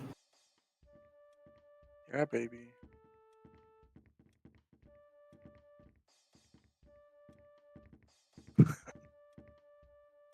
Is this the one with the cats? 'Cause he doesn't Yeah, do you know see it? part of that. Doesn't it? Tell me it doesn't look like Austin Powers. Yeah, it did. That's what I thought when I saw it. It's just a bunch of like Korean stuff. Lucky I thought it was a cats. collab with some Korean celebrity, so I would assume he's a beatboxer or a streamer. Because there's another thing that says Hickok I've in seen games. Who's the I mean, if cat? it's the same The guy. cat's kind of cute. Yeah, That he's a guy- beatboxer. He's a beatboxer. Yeah, I've seen his videos. Cockin games. The cat has no ears. Yeah, I assume because of that he's like some kind of content creator, streamer, or something. Rico, I think Yeah. you're onto something. Why does the cat have no ears? None of the cats have ears. It's a Scottish fold. They have ears that like fold You're down. a Scottish fool. I said Dude. fold. You're a Some fool. of them look like they're cut out. This one looks like they're folded down, but the other one looks like they just cut off the ears. They cropped them off. They said these are ugly, bitch. Yeah, I think that's a thing. It's like outdated, but I don't know. It looks Who's like some that? AI Where shit. the hell is Lizard? He's got to be like in a No, paint. they're literally it's literally the kind of Right, breed. so you can't walk up to the paintings and Nope. look Yeah, at that's the why they side want of- that's why they want you to like Oh, well, I'm going to use paintings more often. Kinda bad. Oh, there's an art gallery map that's specifically only paintings. Like it's just like I saw it's one like- that's specifically on the floor. So you Yeah, have I've to seen look that one down. too. Yeah. And I don't The think the art gallery hunters can map like is lay much down. better. I I can't think believe you I have didn't to. get Yeah, I any think you can points. only look at it from above. Someone was like inches away from me, and I didn't get any points for it. It must be something like those streamers when I hid like behind the streamers and the balloons, and it didn't give Where me the hell points was because I Night was Shift? like technically behind something. Am I looking at you? No. Bro, that kind of scared me. I'm not gonna lie.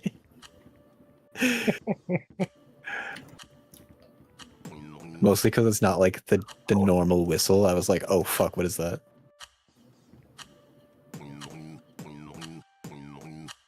It's like those horror games where you run from Michael Jackson. I fucking hear it, but I can't find him.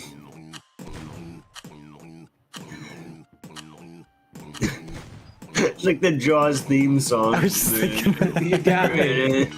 Hey, Rick. You walked Night right over Shifter, there what in earlier, the and you didn't fuck, even see bro? me. Wow, we looked right at Night Shifter. I was staring Picasso We at were for that standing second. side by side, Indiana, looking right at him. Oh, I was literally watching this, like trying. I was like, I watched his points jump, and I was like, he's in this painting somewhere, but where? One of you shot me so close, and I was so scared. that was me. I was just randomly shooting the painting Oh, because wow. I didn't have anything else to shoot. Oh, A lot of us were couches. I haven't felt that scared in this game.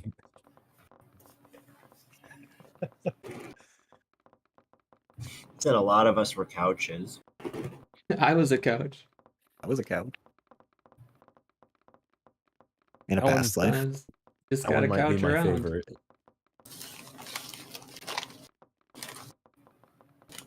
I was a couch in a past life until I got reincarnated in the dungeon.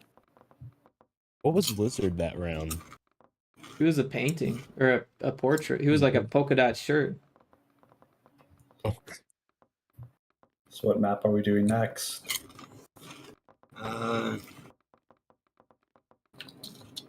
Which one haven't we done? I think we've done them all now. This week. I mean, we can do this one, but some people, J-Train's gonna need to install it. is it the Viking one? I'll install it. Yeah, you gotta subscribe to the workshop on Steam. Which You mod can is usually this do it one? right through that. Yeah. Which one is this? Vikings. Oh, the Viking one. Viking. All right. Yeah, I like this map. Shoot. I think. Oh, dang. I'm the hunter.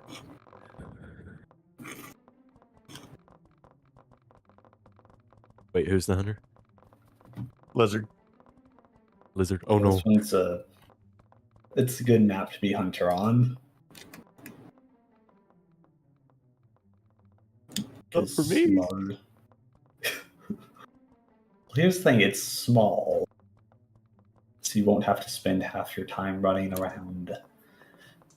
You'll actually be able to see the entire map at some point.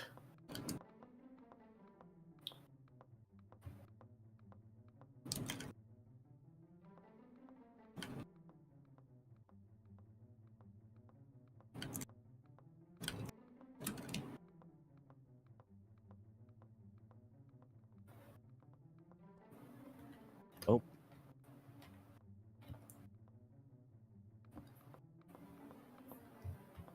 This color I want.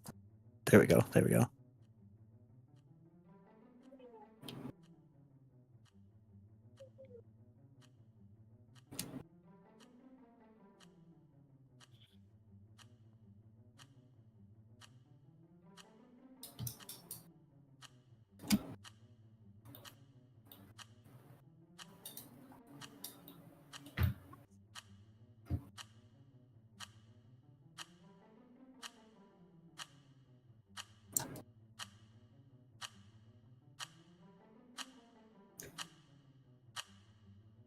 Twenty seconds remaining.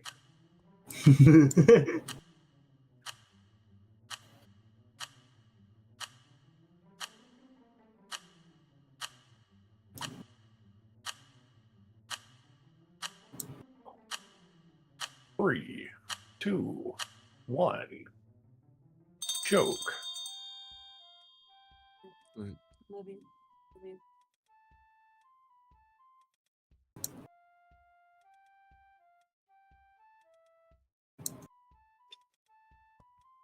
And my wife texts me.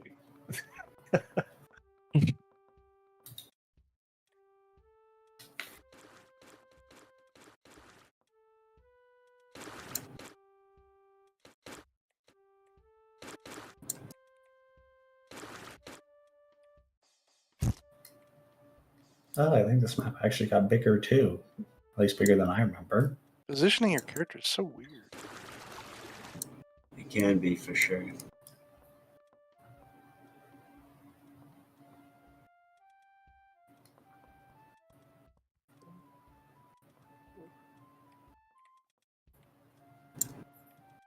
I'm gonna choke. I know I am.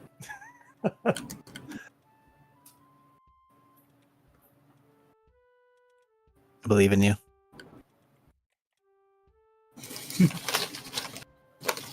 You got this. I'm gonna go say goodnight to my wife after. Probably do one or two more.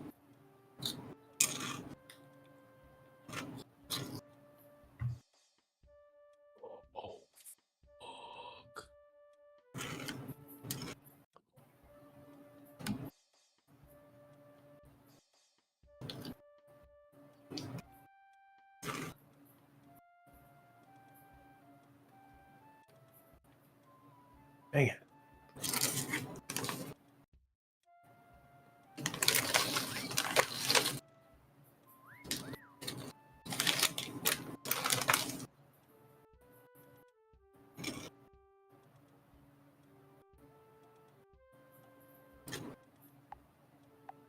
Okay, bro, I fucking cooked with this one.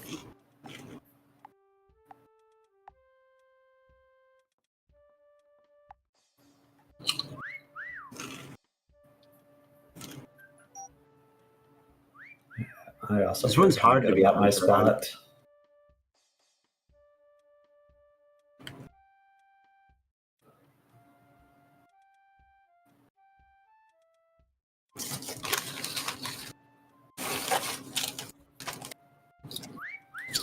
I'm seeing nothing.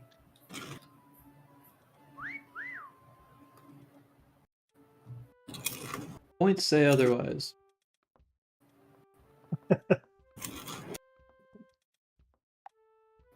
Look right at Snake.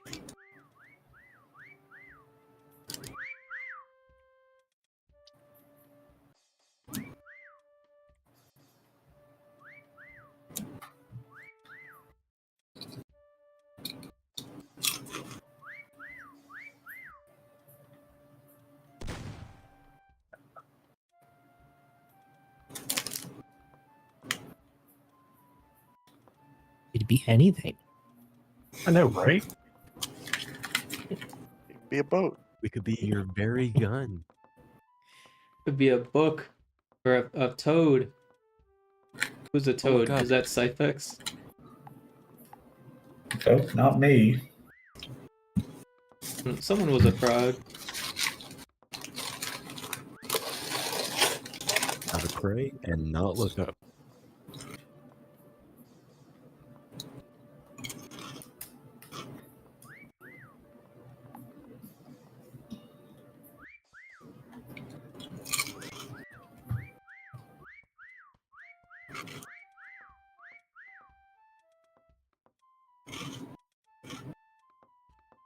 This is sad. Believe in you, Lizard. It is a big level.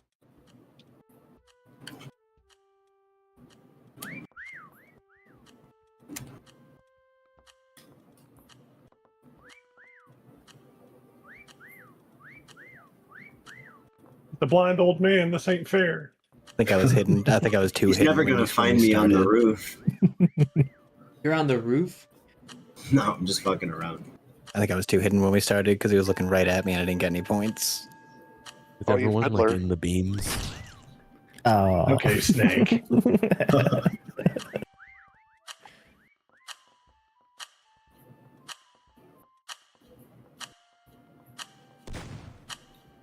Ooh, no. So you're gonna be pissed in here in a second. Oh, Probably. You just sitting in the chair. Yeah, I just sat in the throne the whole time. Okay. Garden, nice spot. Thank you. Thank Good you. job, guys. Fix it behind the pet. Oh, nice. That is, Oh, that is nice. good. If I had one more second, night shifter would have been gone. Oh, dang. I'll be right back, everybody. Say goodnight Yeah, to me my too. wife. I think that's gonna be my last round. I'm gonna head out. So it's Same fun for me. playing with this iFix. All right. Thanks. I'll It's see good to you. be back to doing this. Yeah, I'm glad your computer's working. Very good. Very good. Very good. Bye. Yeah. Bye. Later. Y'all.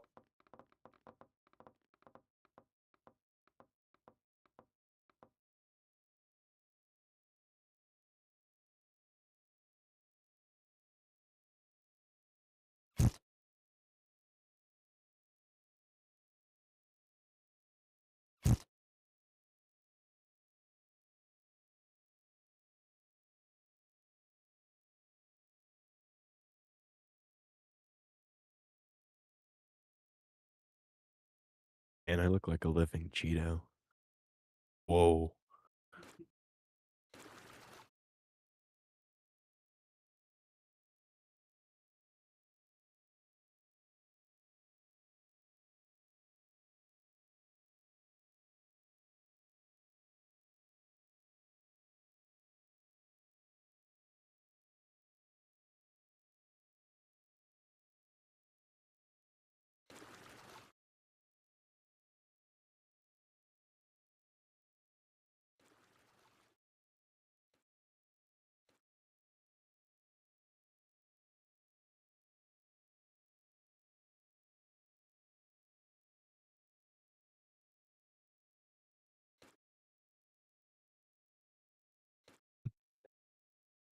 Nice.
I am back. Welcome back. Thank you.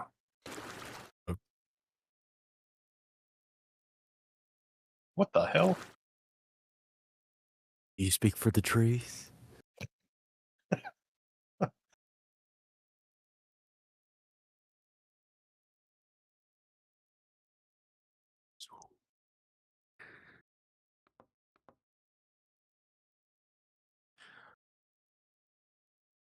Feel slightly outnumbered. Are you gonna sing a? You're gonna sing a song about cutting down trees or something? No, I'm okay. Mm, mm, mm, mm, mm, mm.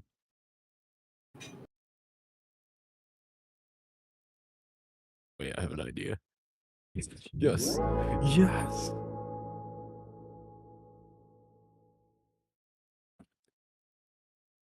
You feel threatened, Lizard? Oh no.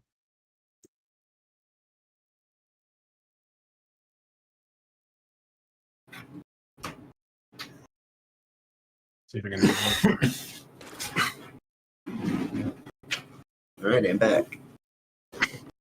Welcome back. Welcome back. Whoa. That's a no. What intonations? You speak for the trees, Indiana? Speak for the trees. Okay, I'm here. Tree. Tree. Tree. Tree. Tree. Yes, another one joins. Another one joins. One of us. Tree. Tree. Tree that looks like cactus.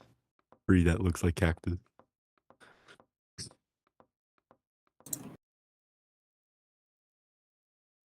Tree.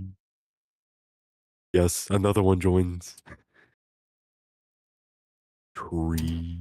Tree. Tree. My butt is. I forgot to paint my butt. Hold on. Open butt. That's a very good tree.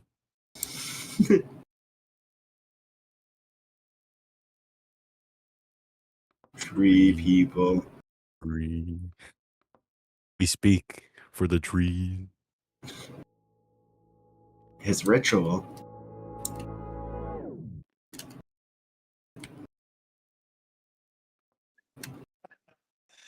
Tree. Tree. Tree.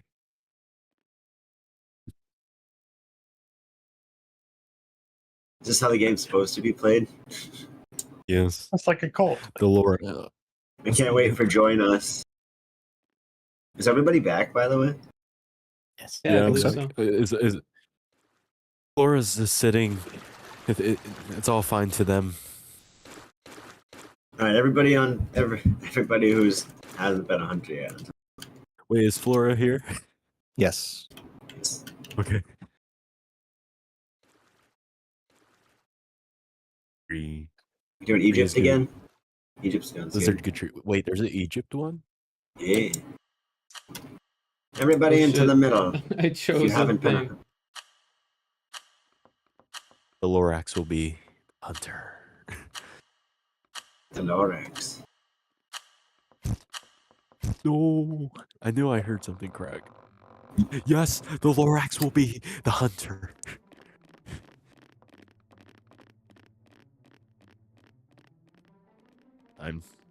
Time to get tree saving.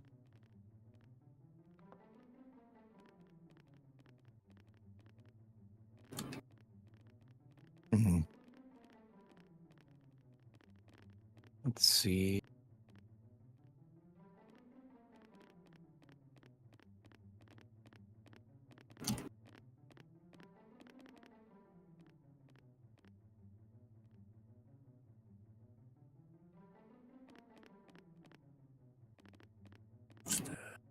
Bro, whatever is making the game lag so fucking bad today, can they figure that out? Bro, for real. Is it because I'm painting in as the hunter? No, Doubtful. that's not why. Nah, like I just checked if they like reset FPS and all that, and like my shit's still good. I don't know. Something's just broken today.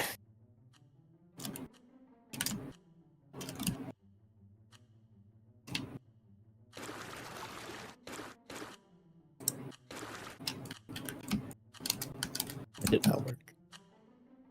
Oh no.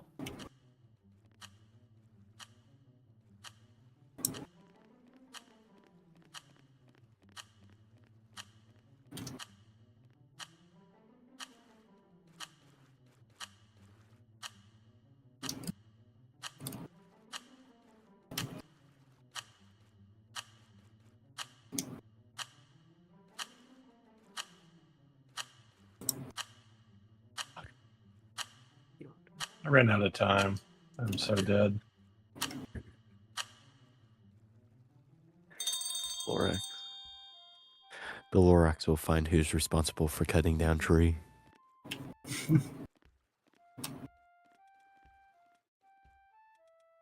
You mean I'm literally in the open? How am I buried? No. Beautiful. Unsuspecting. Yo, what? I'm like. Apparently, I'm buried. I'm standing in the open. Have you tried not burying yourself? Have you tried? I'm just gonna run around because I can't. Like, Snake's playing a different game now. what is happening? Night Shifter immediately starts running around.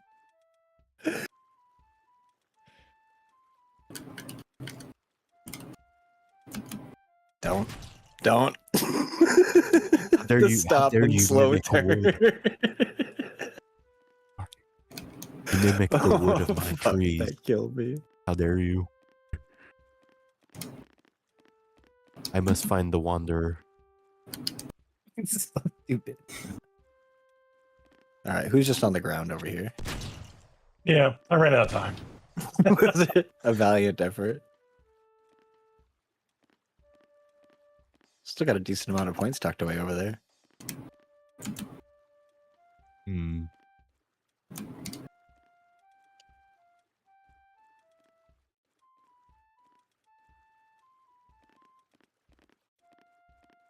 Speak for the trees.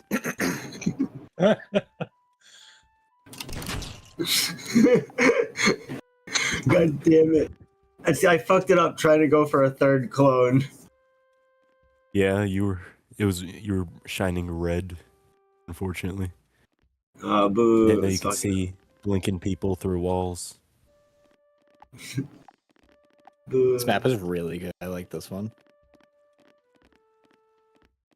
A lot of like little nooks to hide in. If you could actually hide, it would be great. Nukes. Well, I mean, you can't Snake, but Hey, my last one was good. Or I was trying to camo myself some more to run again. it's like, nah, dude, you're too hidden. Too hidden. Default hunter. Who's left? Rico? I'm Yeah. left. Cyphex leave? Yeah, Yeah. Yeah, he he was like, He "Fuck called it this for the shit, night. I'm out." No, I'm just kidding. Sounds about right. I got like one more in me. Yeah, I'm down. same. Why is there toilet paper? You know, I Okay. saw it and I didn't even think twice about it. Isn't That's how what you they wrap use for mummies. Mummies? Yeah. Yeah. Everyone knows how to make a mummy. Need toilet paper. Obviously.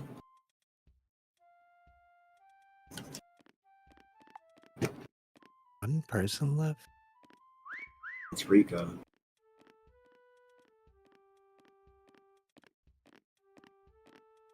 I know Rico. I don't. It's gonna be like dead out in the open on a wall or like behind Laying something. down somewhere. Doing that little pose with his arm. Night Shifter. Speak to trees. I speak for trees even in the desert.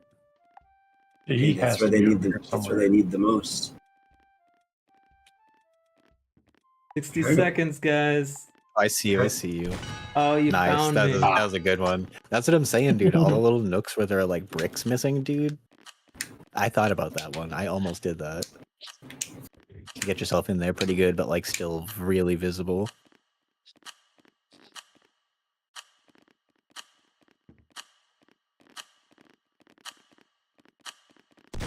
Wait, is there anyone else? Oh, answer check.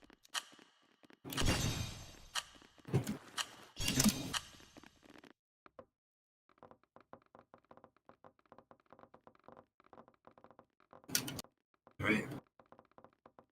Any recommendations for the last one? I think the only ones left we can do the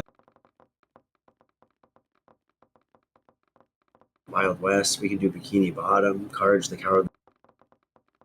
Peach's Castle was good. Did we ever figure out what the magnifying glass with the X in it means? And I still don't know. For the what? The I icon next thought to it was shooting people. Oh, Lizard doesn't have this one. Oh, he does. I got it. Oh, that's fair. That might be it. Yeah, well, that was like Indiana Crones takeouts. has only one. Yeah, I know. I don't know why. I wonder if Sure, it you counts if shot you're me. like the initial hunter, shit. you know? Yeah, maybe. So, Oh man, I wasn't even in the middle. I tried jumping on it before it started. I'm sorry. There was nobody in the middle. I tried jumping to it. Well, nobody in the middle means everyone. Yeah, that's what I'm saying.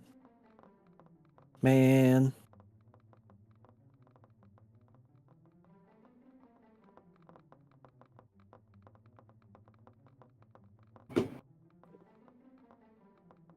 oh, my game's lagging on this one. Yeah, wicked Yeah. bad.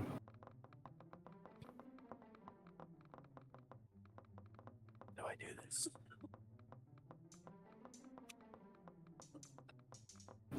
Okay.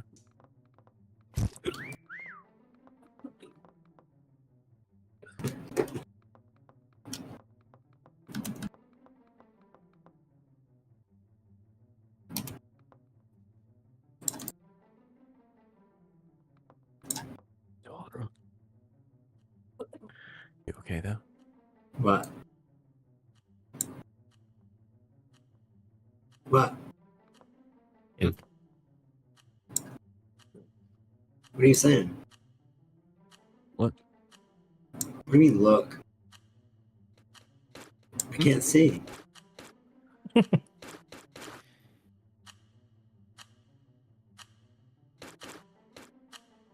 Oh no! Oh no! No! No! No!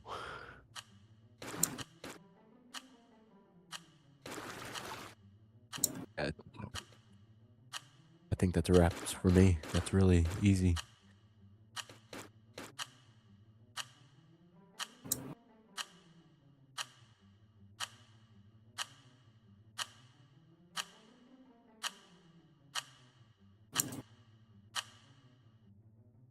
fuck. Yeah, same here. A bit more than I could chew. I get to finish my artistic masterpiece. That's Damn right. it. It's a me. Almost. Yep. It's a you.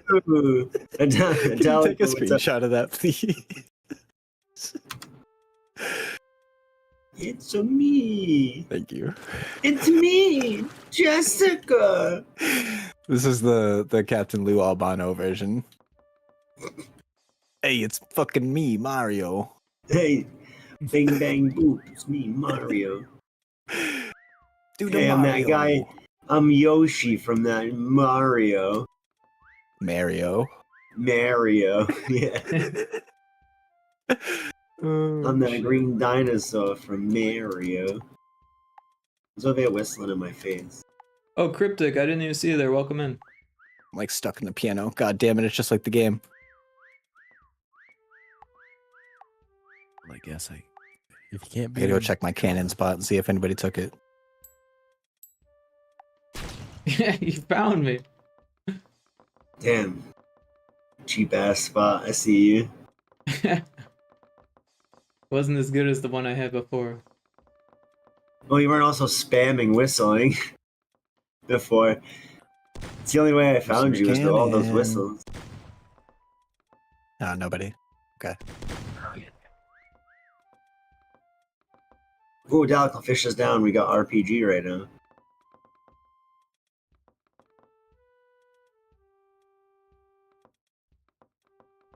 Nobody's a tree.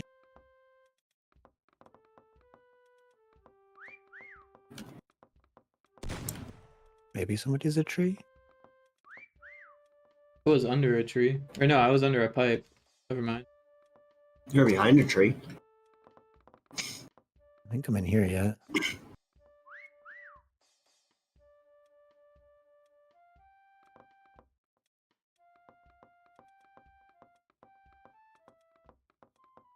How do you turn off the shadow again, or is that not a thing?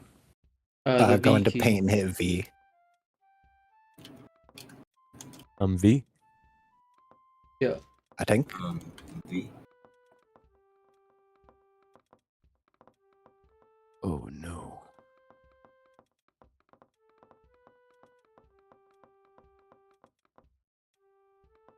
Where the fuck? 3 people left? I know. Yeah. 2 Yeah, people night left? shifter. 2 people left. I tried my best. I bit off more than I could chew. That was way too detailed. Yeah, Snake Eyes, you It guys stood are out all too much from the. Like the painting There was is. like you did a great job painting yourself, but you could still see the human shape. Yeah, That's the hardest that's part, what is was- trying to conform that shit. Especially on these maps. Yeah. Well, this one's good because everything is like partially blocky too. Hmm.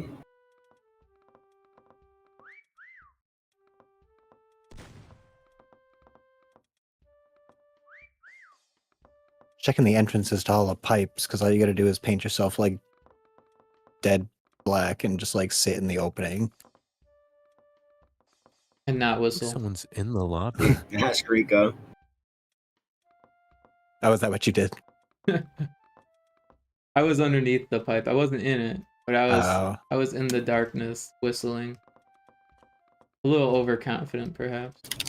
Wait a minute.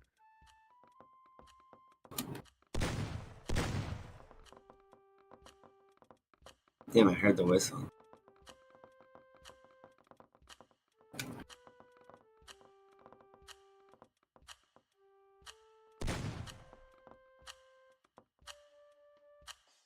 Oh, I'm out of fucking ammo.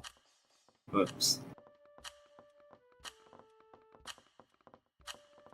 Dude, I looked everywhere and I can't find fuck off.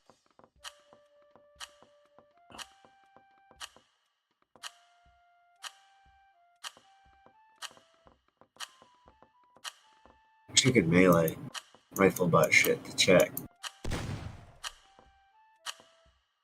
Oh, someone's in here. No. No. Is someone here?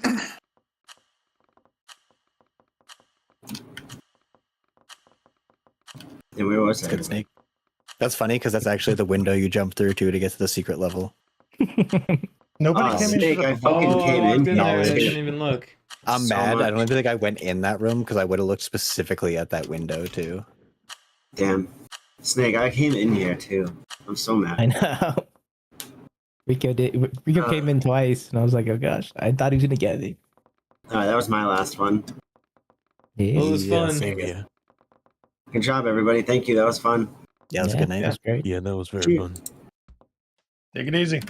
Till next Talk to you time. later. Later, You everyone. get you. All right, that was fun.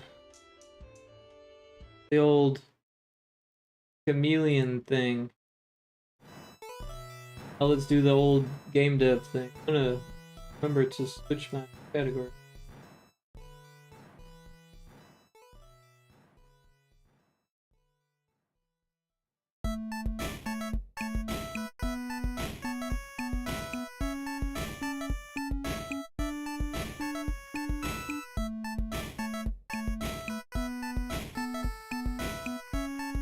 Alright, we're all switched up.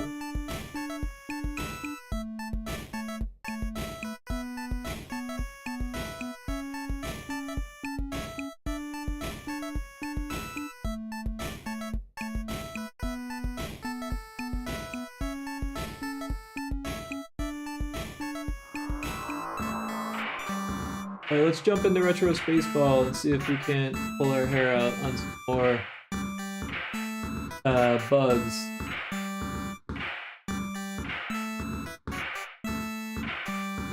Also, today's Thursday. I kind of want to look to see what games are on Epic.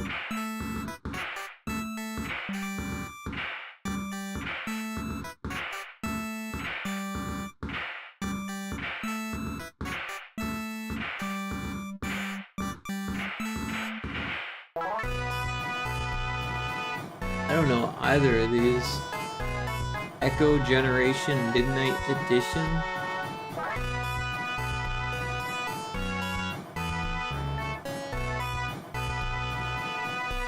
Looks voxel art.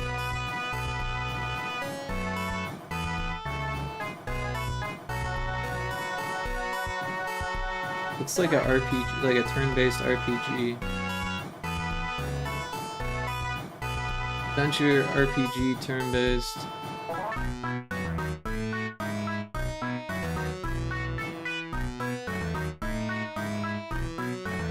The monsters.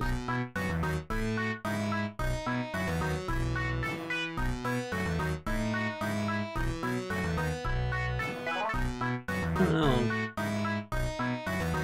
Not a huge fan of voxel art.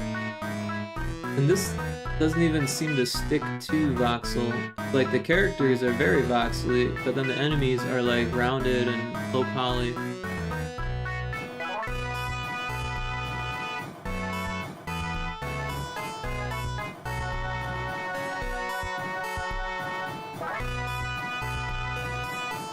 I don't know. Not really my thing. I don't think I'm gonna grab that one. Let's see what this other one's like. Psychological horror experience. Is that an iMac? Oh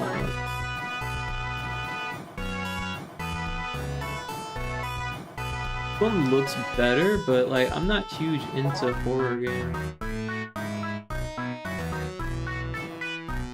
Well, worth looking.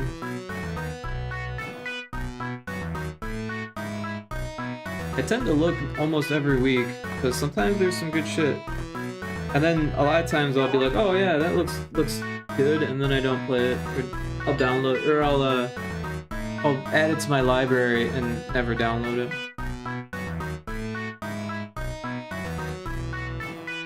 All right, let's see what the list looked like here.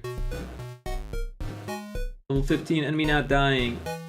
That was the newest bug we found.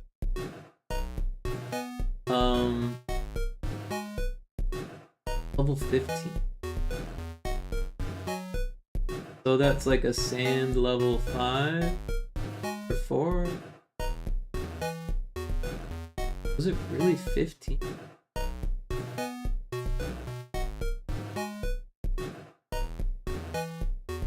Because I feel like level 15 would be the boss level. I'm thinking that it's this level.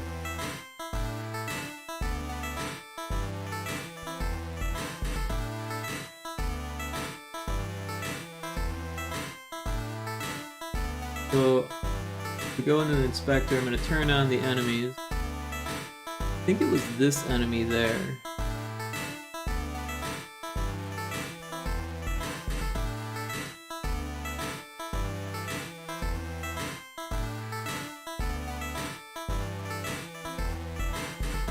First one.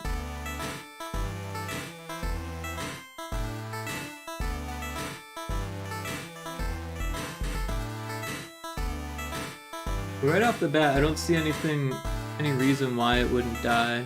It could have just been like a edge case or something. Let's see if it dies.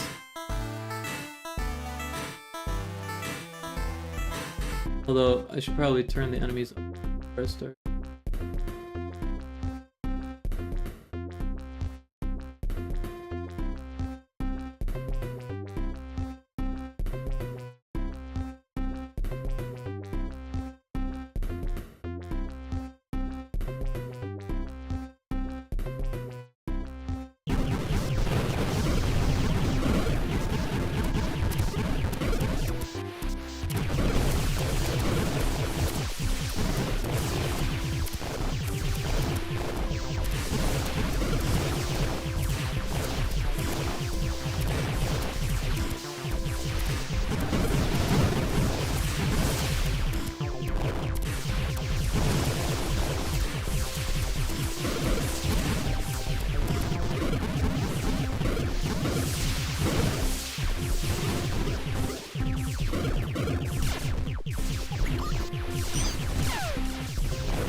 Well, this one says zone 16.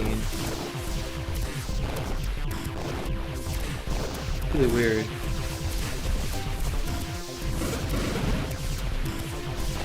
I'm starting to wonder if the numbers are off.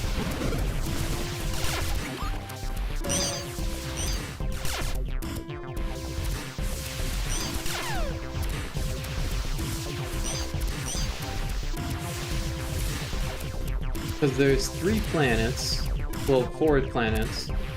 The first 3 planets have 5 levels. So first planet's 1 through 5, second planet is 6 through 10, and this third planet should be 11 through 15. So it says planet 3, zone 4, but it says zone 16 up here.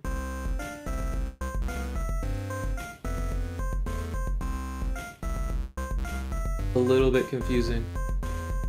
So let's check out the level before it.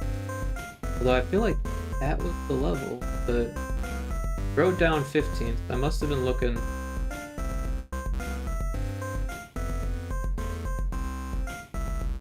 Oh, well that's not this one.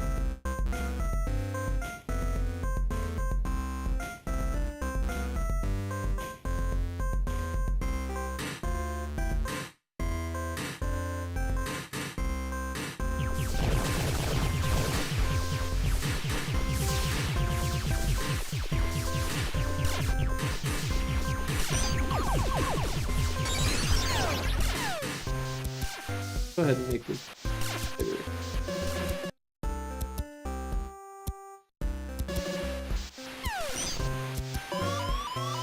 I'm gonna fucking die. I did die. What happened there?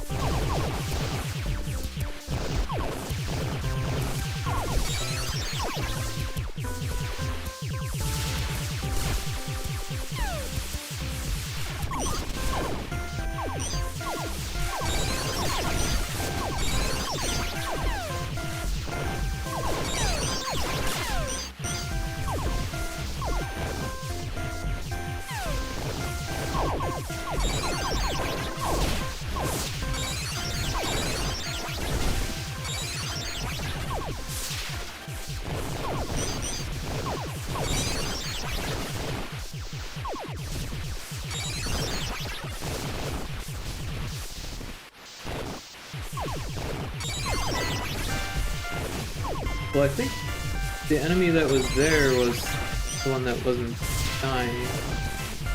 Unless there's another group up here.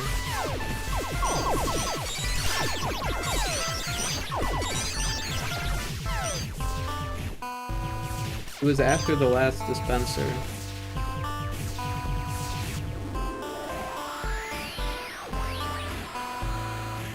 So it would have been like right over here. But whatever it was, it died perfectly fine.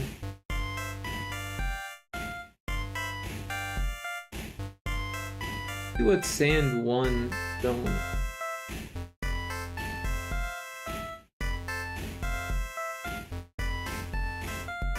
It says zone 13.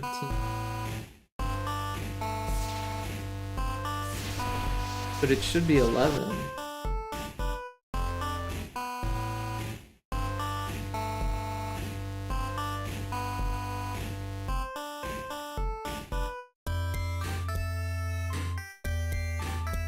One says 10.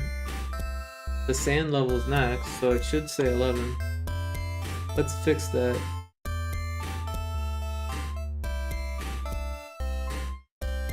First of all,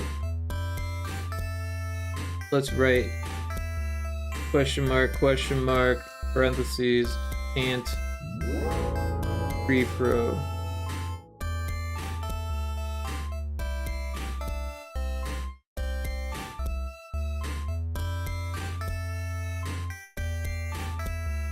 And then we're gonna add another that says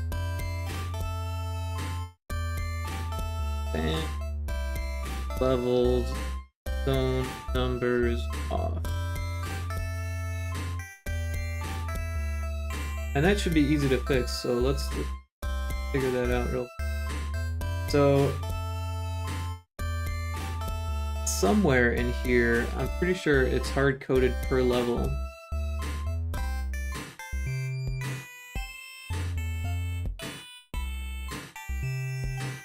Maybe in the game manager? It's probably...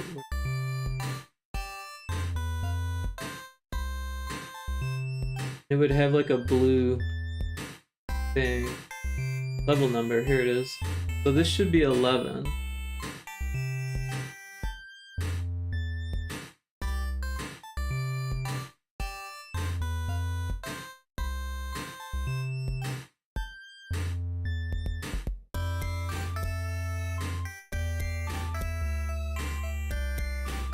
Well,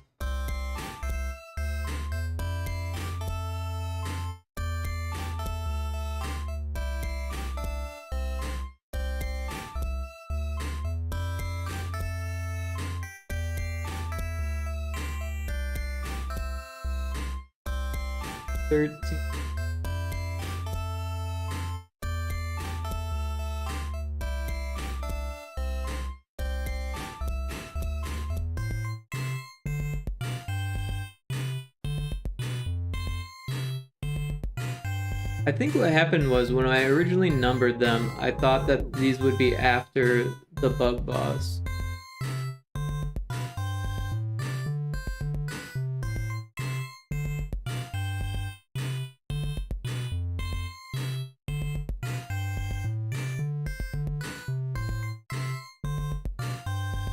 So this one would be, so if this is 11, 12, 13, this would be 14.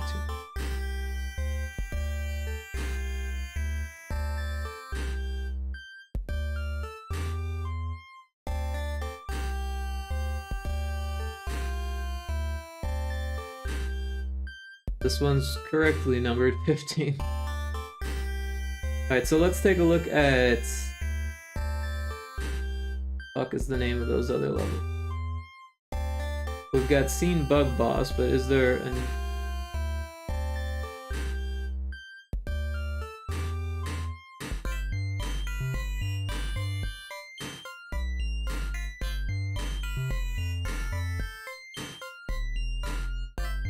I think this is the only...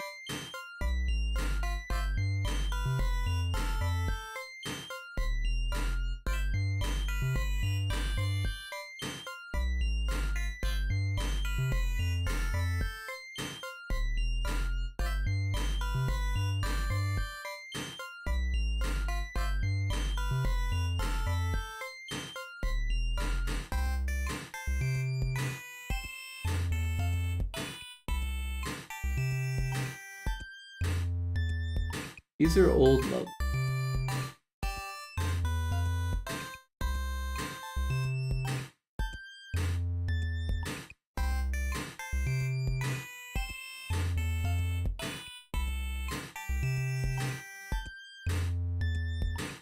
What is...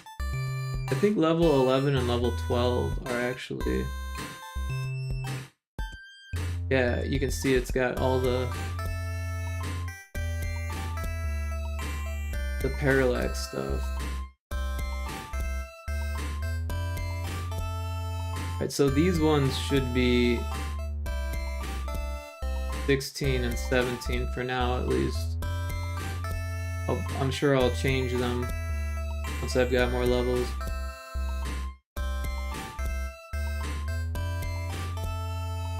That's 4. 16.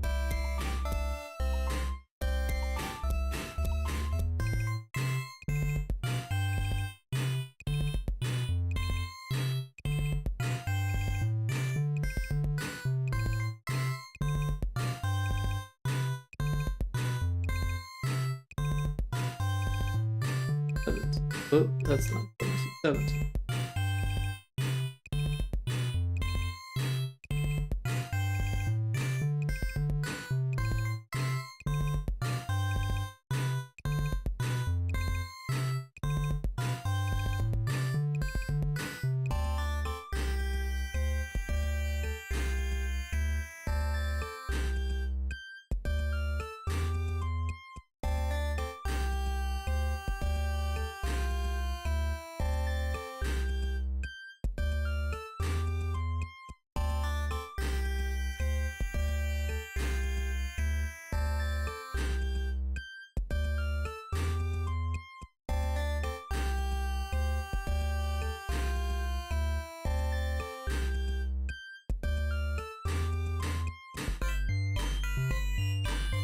Alright, so let's move that.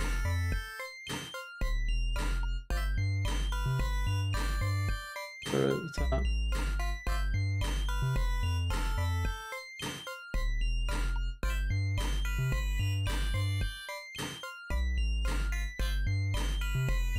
Let's throw this one at the bottom.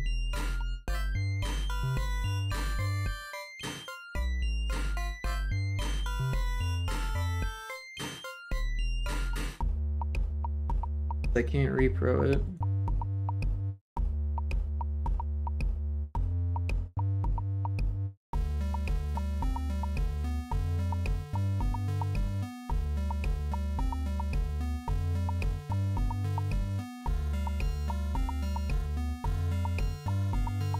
Put a new category for can't repro.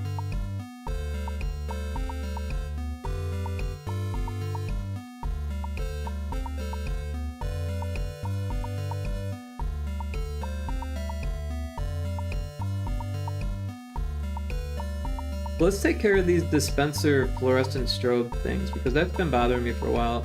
I don't think it really makes any difference in the build, but it bothers the hell out of me in the editor.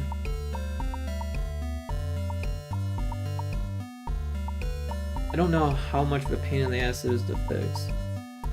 So this first level doesn't have dispensers, so I don't have to worry about that one, but this second level here, these dispensers, this is what's causing the issue. Got this anim control lights, and they've got ready and not ready. When they're not ready, they blink yellow. When they're ready, they blink. So when they're blinking green, you can hit it, and when they're blinking yellow, hitting it with the ball does nothing because it's got like a cooldown. But if we take a look at this script,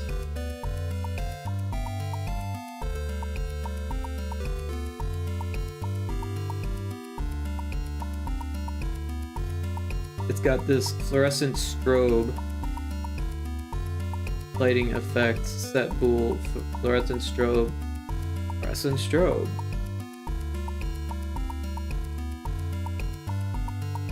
And this is the same script, bright lighting, that I use for these fluorescents over here.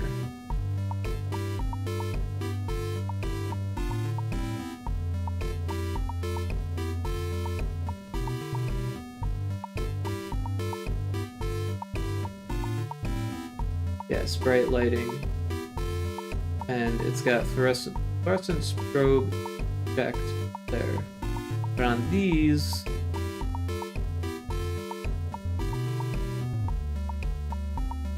fluorescent strobe is also checked. So let's see what that does. If fluorescent strobe do that. So if we turn off fluorescent strobe, will that fix the issue? I guess there's only one way to find it.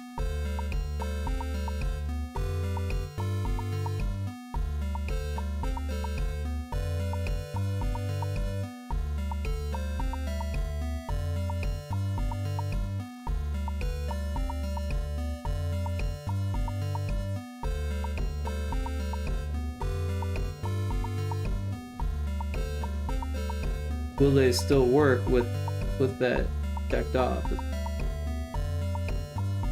They seem to be working.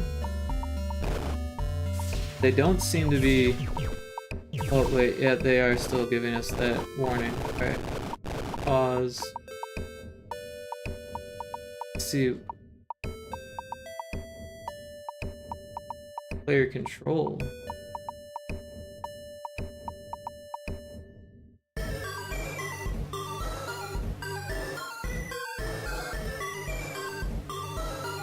Game object with animator is inactive.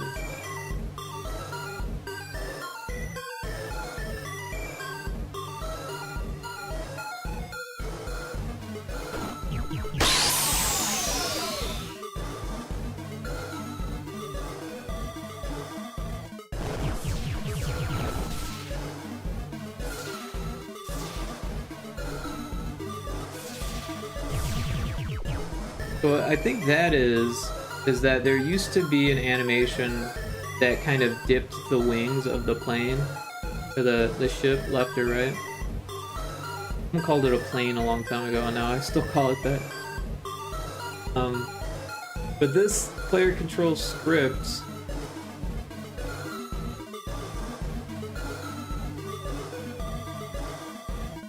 not even active.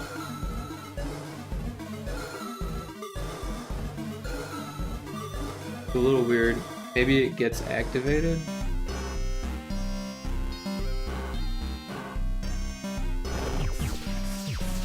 Okay, yeah, it did get activated.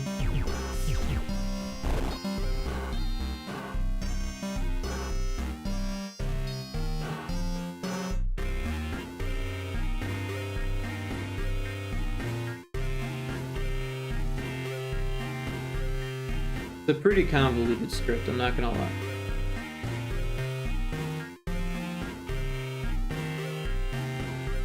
There's all this dashing stuff and like hitting the walls.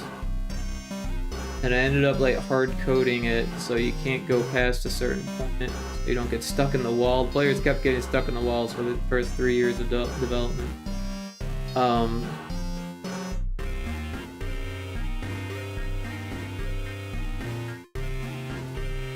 This is saying if story mode.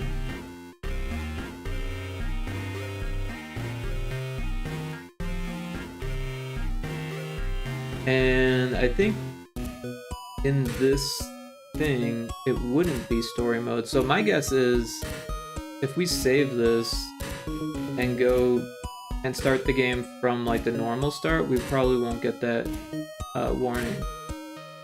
So let's go ahead and try that.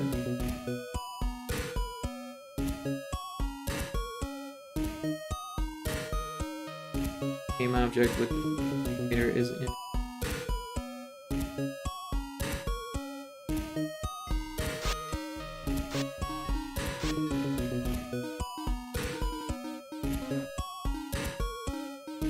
So we can just go to arcade and it will say story mode false.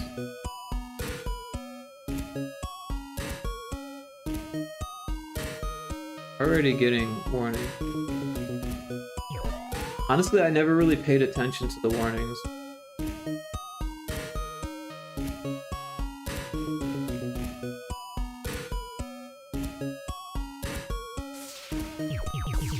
Alright, yeah, so it's still giving us that. All these different warnings. Honestly, I'm not sure if I'll be able to get rid of them because there's so fucking many.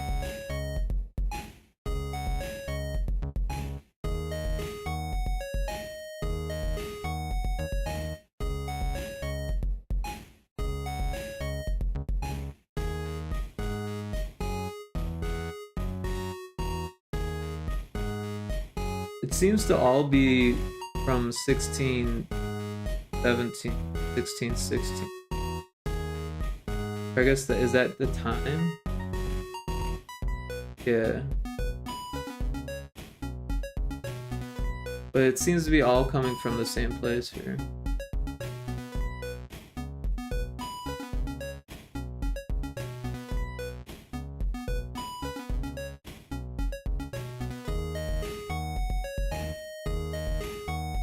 It does say story mode is true.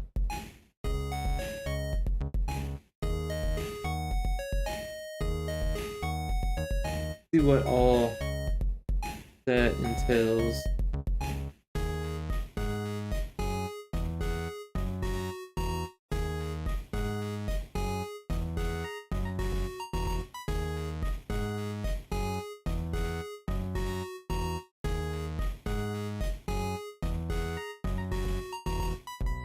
I don't know why it's checking for story mode.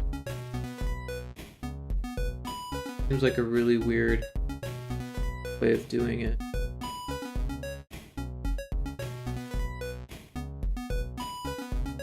And it seems to be the only check using story mode is for this animation that no longer exists.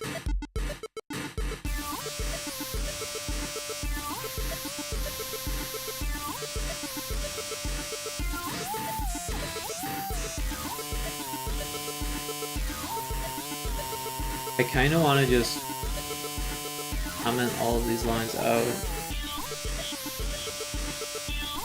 Oops.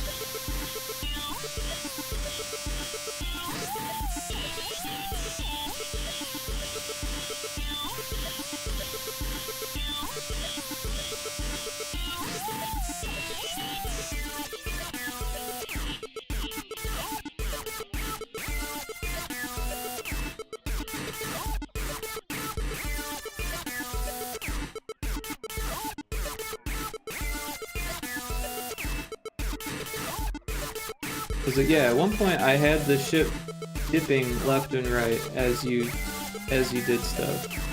Why I chose to use story mode to define that doesn't make a lot of sense to me. So I could probably just turn story mode off, but I feel like it gets turned on somewhere. So this might be the quickest way to deal with that without worrying about story mode being turned. But that original warning is not there. Let's check it to see that second warning isn't there also. There are warnings already here with this disabled audio source.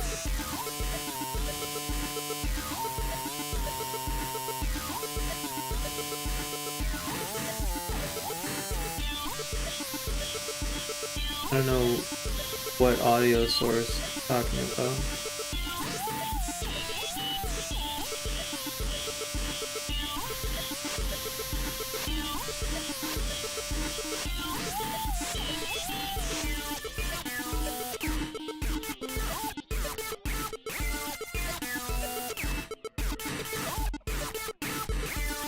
There's a whole bunch more errors going. Here, let's just take a quick look. So a lot of it seems to be... Oh. So this is different.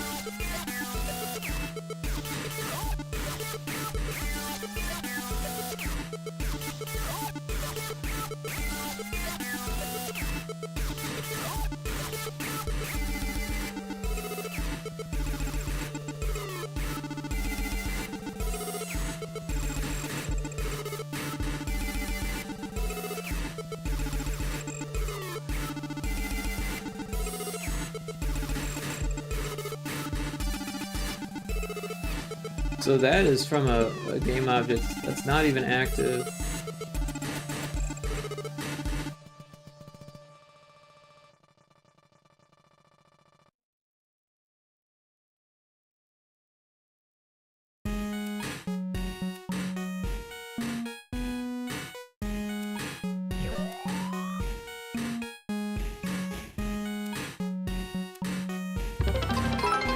Seagoat, welcome in. Thank you for the bits. How you doing? 1 year, 2 months, 16 days. Thank you for all of that followage.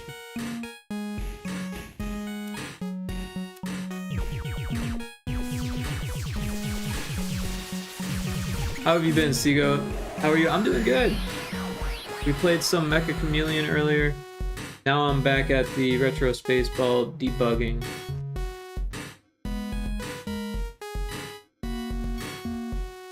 Busy? Hey, sometimes busy's good.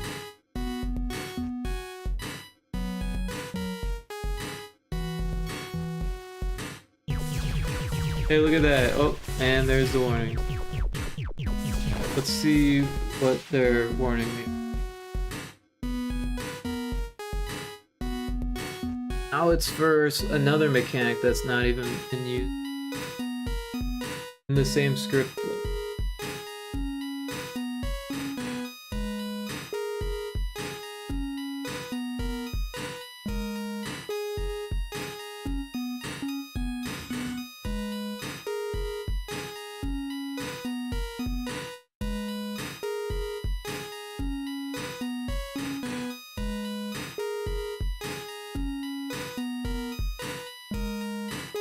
Got a collar for the kid. Hey, there you go.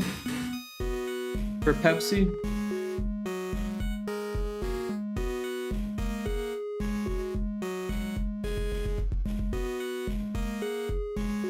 Yeah, cool. I'm glad you're having a good pet friendship going.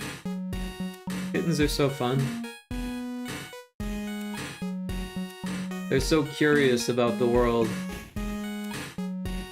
Their brains are really interesting.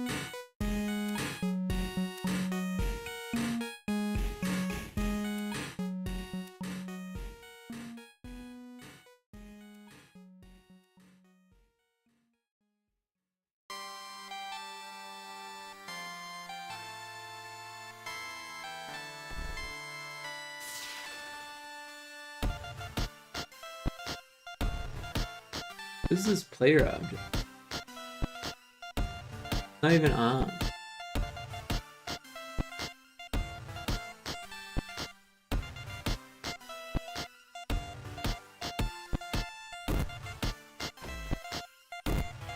The new movement script. I have a feeling that's an old movement script.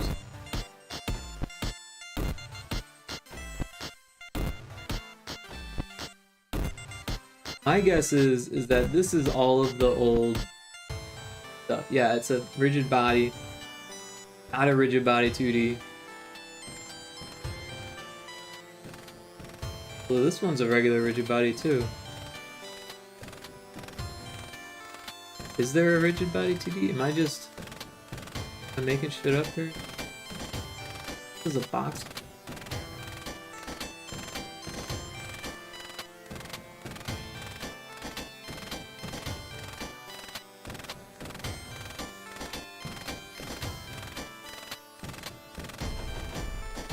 Well, this one lived 99% of its life on my porch where it was born. Ah, gotcha.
Alright, so there's two player objects.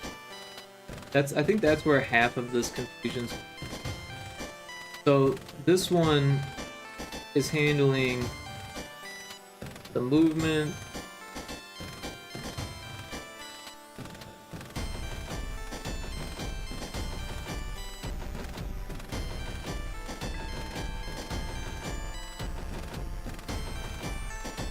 Got its own copies of all of the stuff that's in this one.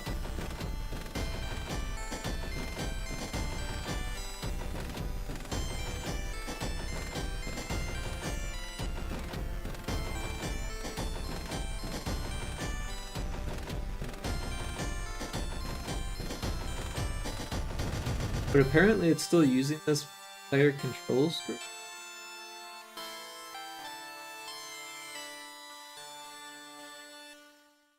Wondering if it is handling the boost still. Hey, thanks for the alert. It is, yeah, you can see the boosting dash still there. Some of these other variables seem to be changed, but maybe they don't need.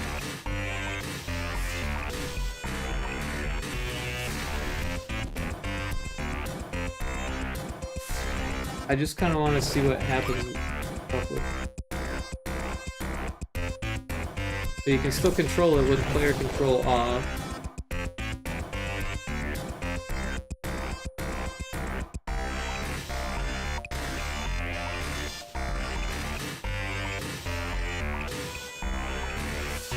None of this stuff seems to actually do anything.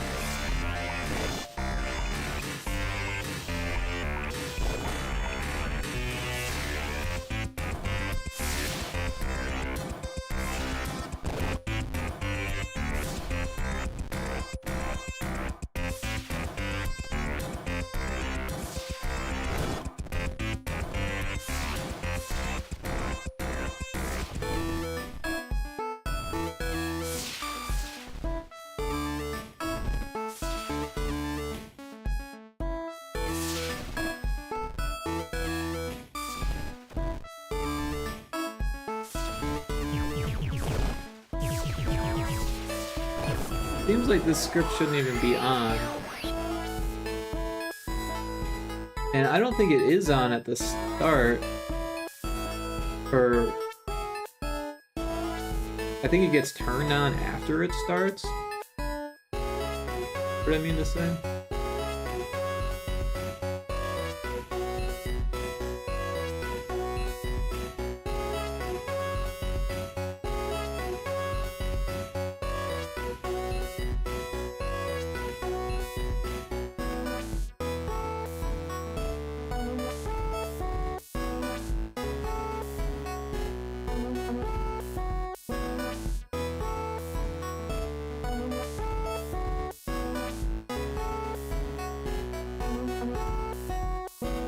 What happens if we just turn it off?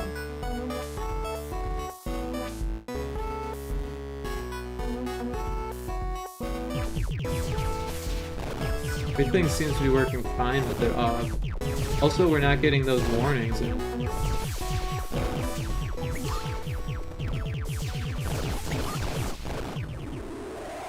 We did get a weird warning thing here.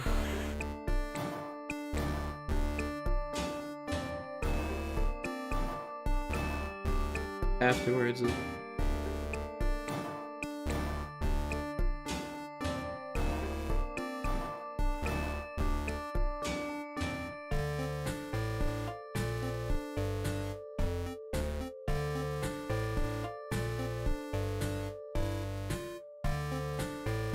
Alright, well, an ad is going to start in about a minute and 15 seconds, so I think I'm going to start it early, make some tea.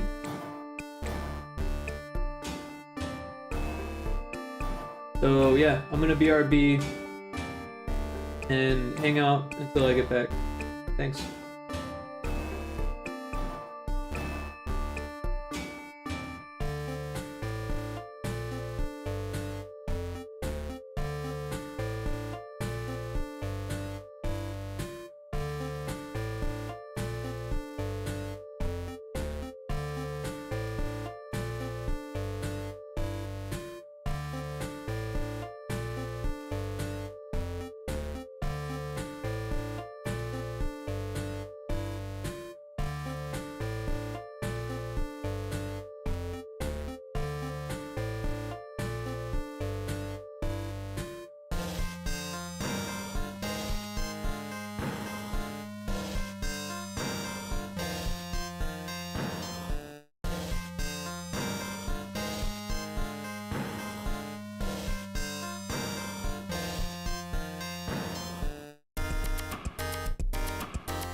All right, just another minute. I'm gonna just get some water here.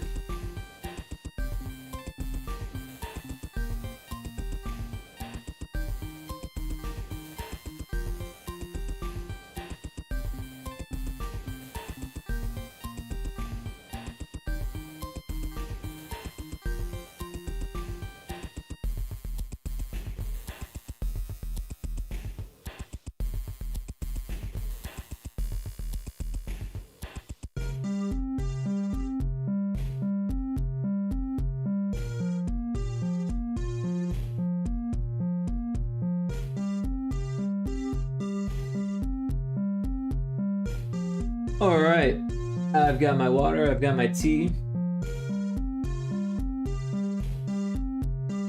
And we fixed some of the warnings.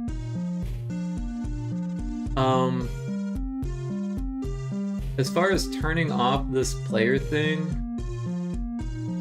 it didn't seem to cause any issues. But it also didn't like just because a game object is off doesn't mean it's going to like have some of these issues. So I don't know. Or maybe these ones got turned on later. Like this one.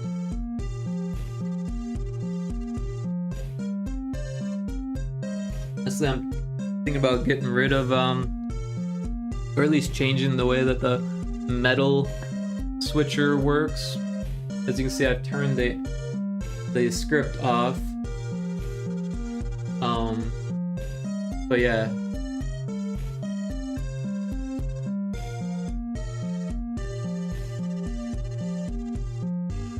Anyways, let's go through each level and fix the dispensers. Turn off the old player object.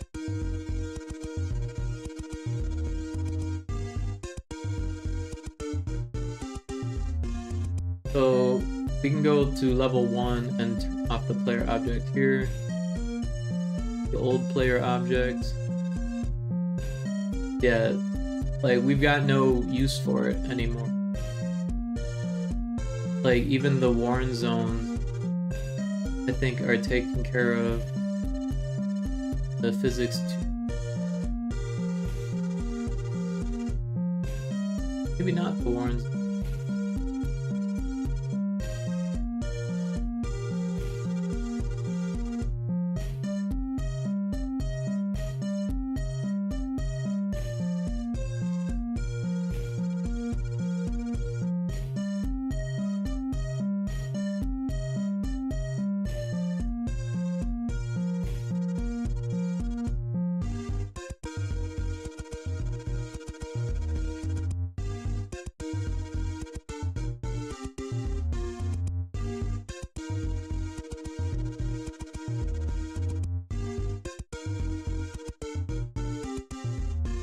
This is definitely the new pinball, but doesn't have a 3D collider on it, so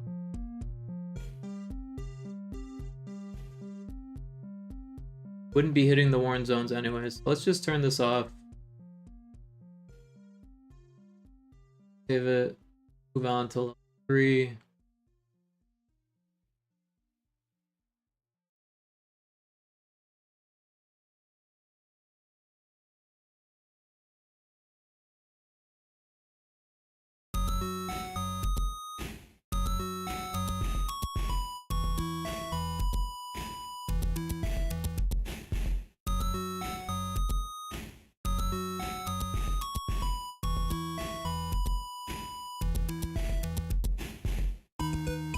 Probably just turn it off here. So that's gonna screw up all of the other unfinished scenes that use the old physics, which are already starting to break because of little things like that. So maybe I shouldn't do it that way. Let's just stick with the portals.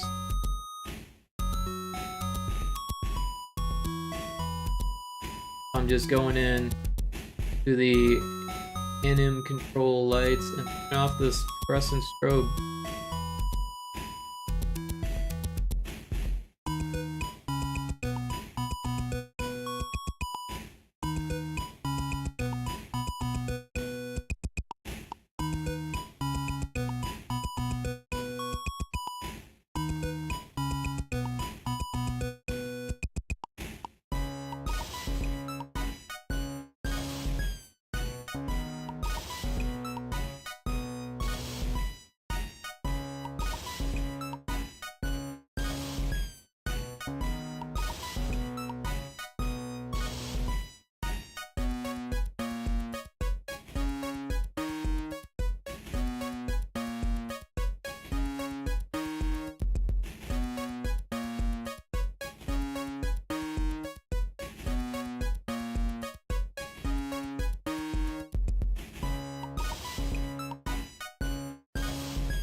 Sip my tea here.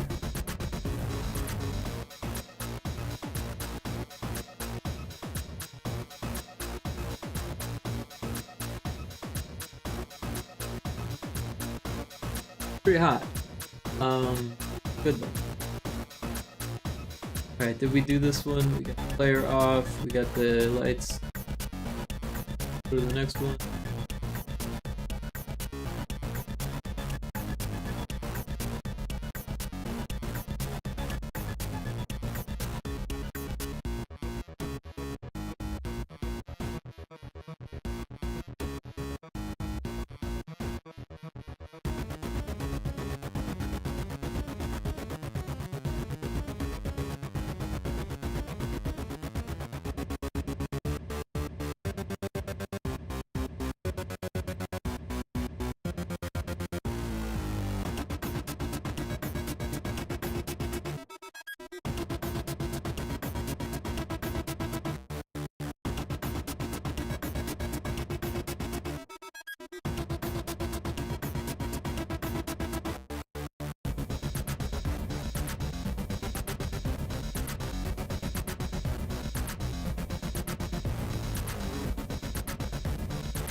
Cryptic!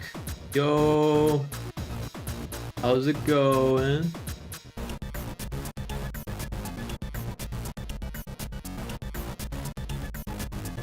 What are you up to?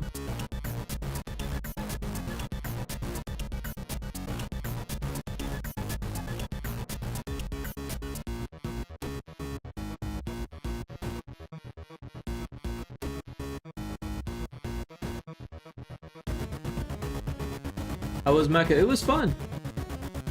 I think that's the last time we're gonna play that one for a while, so gonna kind of miss it. It was a lot of fun.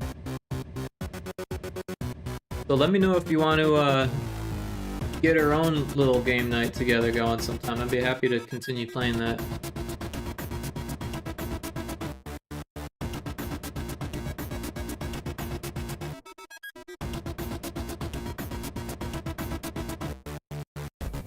So these levels are working, so I might as well fix these also. They're not in the game yet, like, technically. I mean, they're in there, but they're kind of hidden.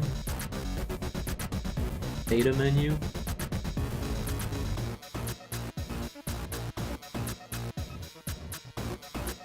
Are there no portals in the... There aren't. Interesting.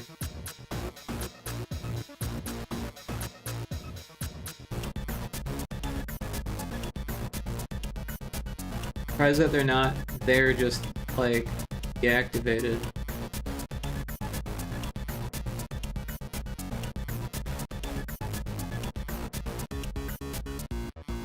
Interesting.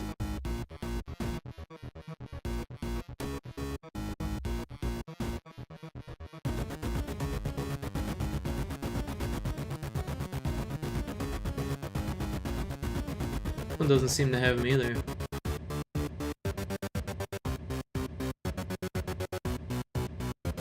We should, that would be cool. I've been working on my game, just doing some polish and playtest Sunday. Cool, cool.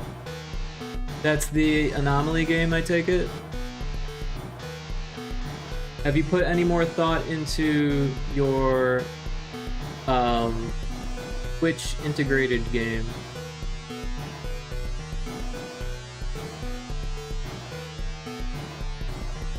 Or has that kind of taken a spot on the back burner?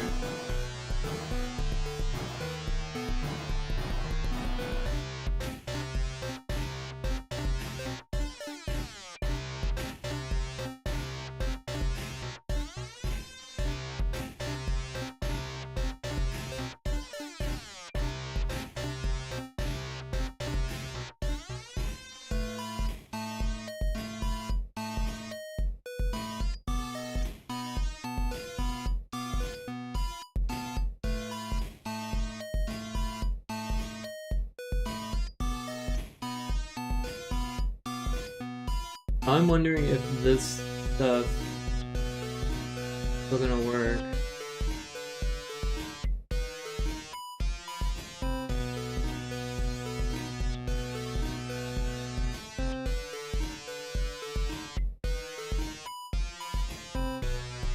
I didn't think about the fact that this one handles the sound effect.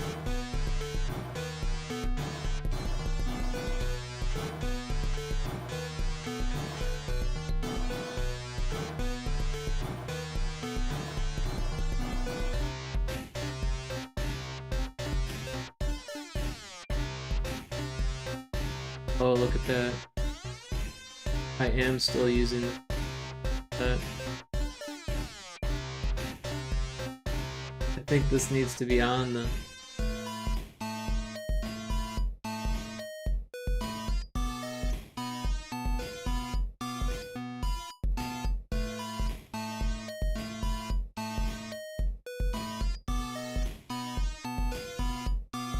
Haven't done much thought into that. Been so hard to focus on the Anomaly game because Gamedev is finally getting his ass in gear.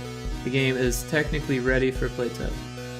Getting retro Spaceball work done. I see. Yeah, absolutely. Just kind of fucking about in bugs and stuff. Trying to get the demo to like a more polished state for Steam. So this one has this.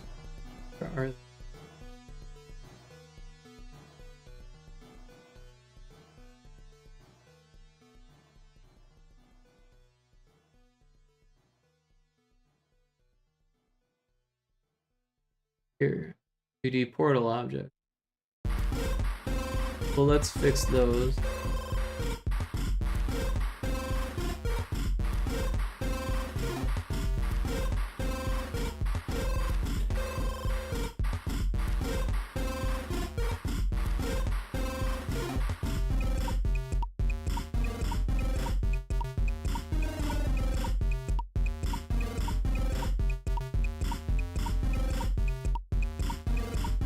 And I have a feeling that the sound effects aren't going to work because of those changes that I made. So let's test that out.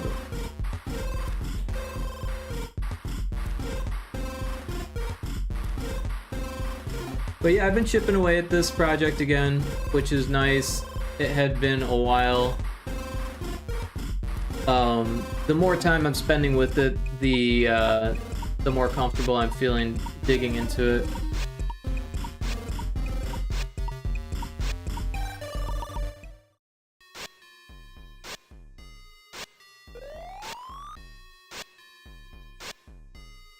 It is still pretty tough, like digging through old code.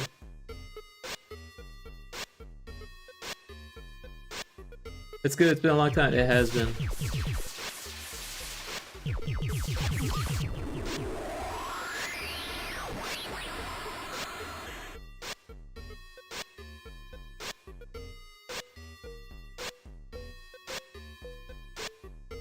So I kind of have to get to a level with enemies to hear if the sound effects still work or not.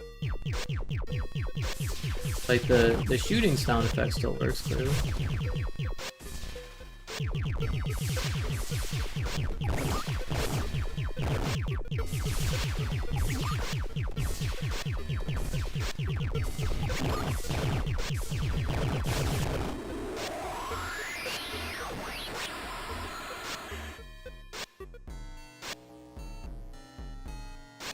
Yeah, the way that I set up the sound effects in this is not the way that I would do it today.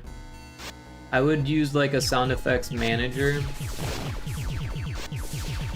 and I would have like, I don't know, a set number of sound effects that could play simultaneously, and then just like, as I need to use a sound effect, I would just like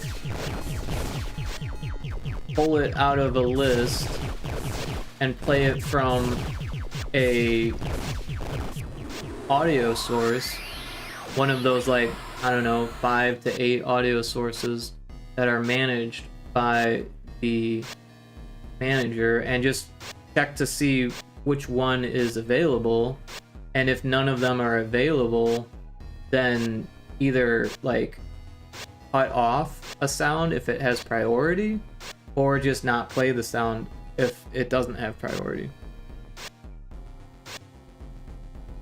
And so what that would do would prevent like sounds from just like overlapping or getting really loud because 3 sound effects are triggering at the same time, kind of thing. Oh yeah, that's similar to what our narrator system does. Yeah, I'm a big fan of using like managers, as I call it, like something to manage a system, and then just like everything that needs that just gets thrown to that manager, rather than like the way I've got it here, every object that has sound has its own audio source. So it looks like I'm getting damage. But specifically I need to hear... Alright, so the easiest way to do this is to cheat.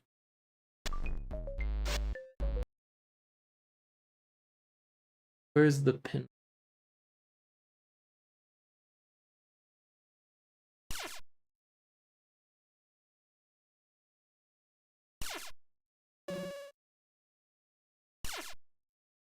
So it's going to randomly decide if it's going to shoot at the pinball or the player, so this is going to take a bit.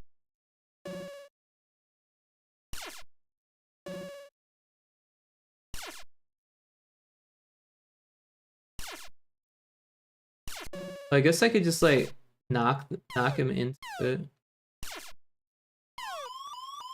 So the warning is still working.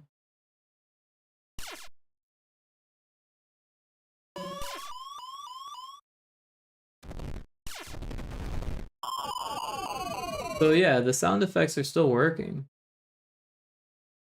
Not sure where they're coming from. Maybe because this thing is still on, maybe it still works. No, the game object is off. I would think that the game object being off would prevent this from working.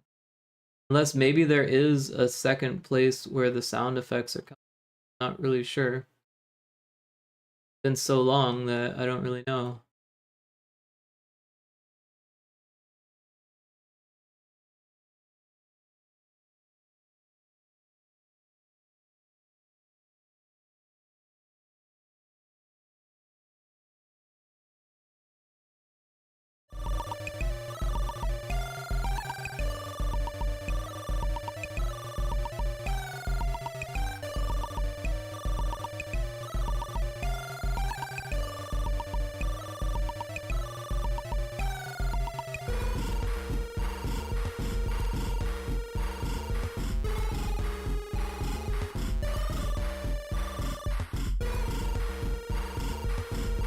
Can't wait to play the full release of this game, Rick.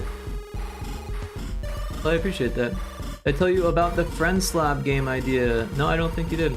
Is there no way to check a reference chart? I know Unreal can. I don't know if Unity does. I'm not sure. Not sure what you mean. Like a reference chart. I can check the references of the objects. So like, if I go to the player physics Vert 2D, which is the name of the player, and then I go to, all right, so it actually does have its own audio source. So I think it's managing its own. Yeah, look at this. It's got its own stuff here. Okay, so it is managing its own audio.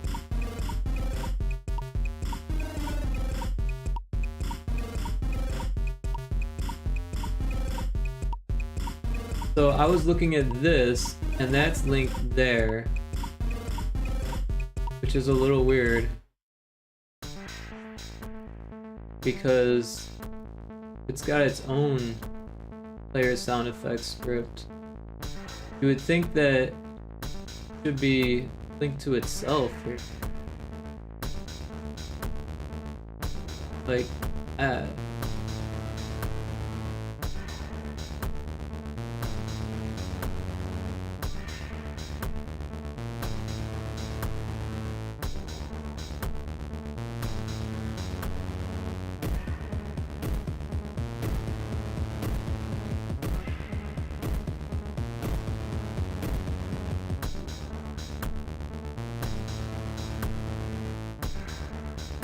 in fact, I think that it should be like that.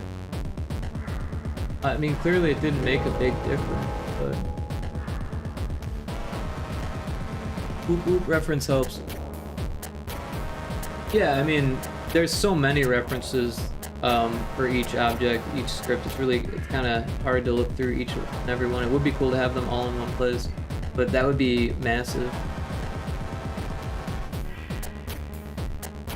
It probably would be a difficult thing to look at anyways. But let's go into the scene, and I think it's a prefab, so I should only have to do it on one.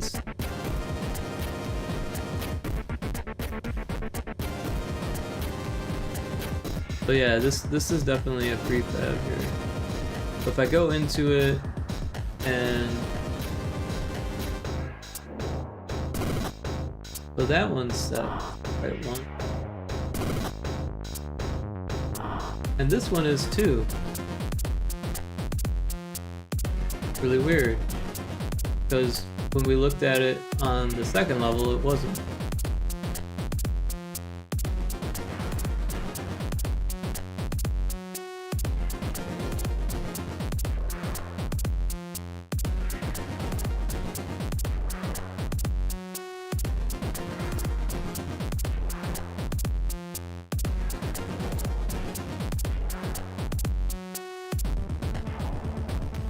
Huh.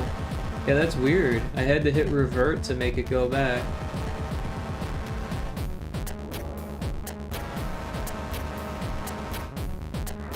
Oops, that one I didn't want to do.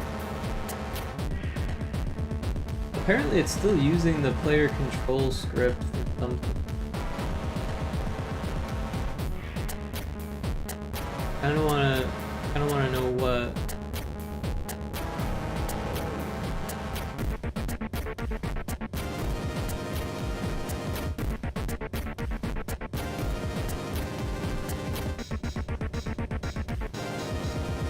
How much of this do you think needs refactoring, or you're just gonna try to remember everything done years ago?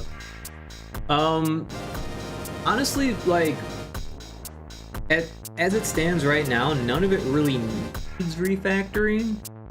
Like, it's not necessity that it gets refactored, but it could definitely benefit from being refactored as far as optimization and just better code, right? I don't know if I'm going to refactor that much as just make some major changes to the code base. And like cut some massive chunks out and replace them with other systems as I go. I already refactored a whole bunch of stuff to make it like smoother architecture, so it would compile. I hit this brick wall back in like 2020, 2019, 2020, maybe like the end of 2019. I was like just adding code willy-nilly and like referencing scripts all over the place, and it wasn't compiling quickly. It was taking like 30 minutes to compile. Every time that I made a change and saved it, it would just sit there, and I'd like play games, and like I was like having to take notes on where I left off so I could remember what I needed to test after I made a change. And after a while I was just like, this is not like working. I was getting so distracted and frustrated that I just wasn't getting anything done anymore because it was taking so long. So eventually I looked into like why that would happen, because at first I thought it was just, oh, it's a bigger game, so it's taking longer. But the reality was that it's because I was referencing scripts all over the place. But crash out, yeah. I mean, that definitely happened where I'd fall asleep waiting for it to compile. But yeah, I looked into it, and referencing scripts is fine if you're just doing like prototype small game jam shit, you know, if you don't need it to compile quickly. But if you're doing a larger scale game and you're doing that all over the place, that is like a recipe for disaster. And so that's when I learned how to do C# actions, which I can show you. I mean, I won't go too in depth here since I know that you're not like a C# scripter. But if I go to my main scripts, I've got this actions script. Now, this is a custom class, right? It doesn't derive from mono behavior. Most, like if I go to this player attributes, see, this is derived from mono behavior. Mono behavior is basically a framework for C#, kind of like XNA. It's got all of these built-in functions and stuff that are super useful for Unity, so it's awesome to use that. But when you use a mono behavior, or when you derive a script from mono behavior, it allows you to look at it in the inspector like this, right? So you can see the variables, and you can make adjustments to things, you know, turn them on, turn them off, all that stuff. But when you're not using that, you can do a whole lot of stuff too. You just can't do it in the inspector. So what I'm doing here is I'm just listing a whole bunch of public static actions, right? These are C# actions. So, and it's a little bit confusing, because Unity uses Unity actions, which are different than C# actions.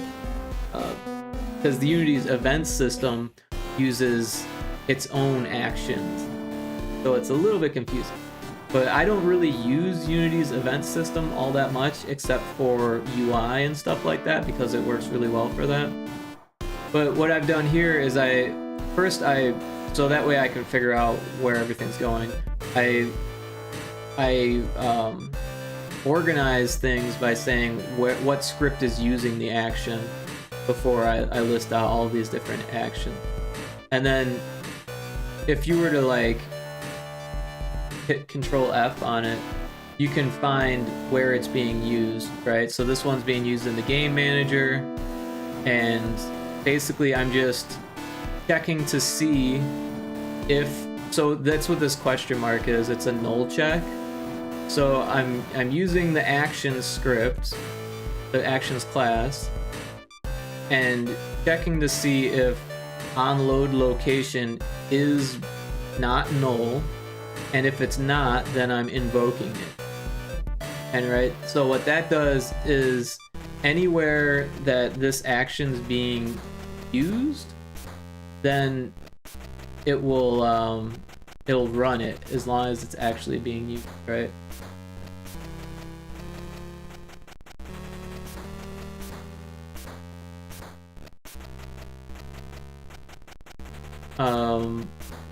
So, and then you can see here, on enable and on disable. This happens every time a game object is enabled and every time a game object is disabled. So if I want that game object to have access to that function, then what I do is I put that on a function within the script, right?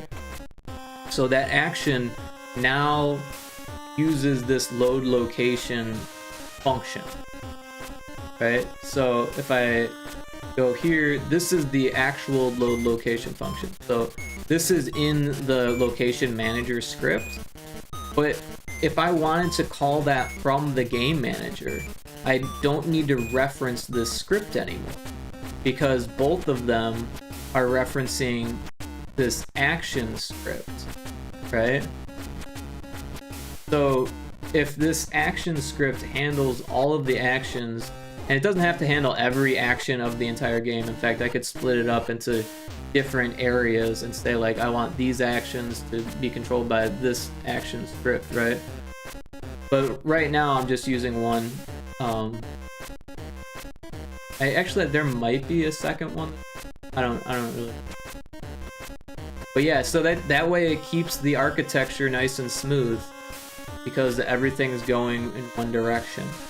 Where before, what I would have done was like, oh, I need to use the location manager in the game manager. Well, I would have to go up to the top and let's see if there's an example of me still doing what I used to do.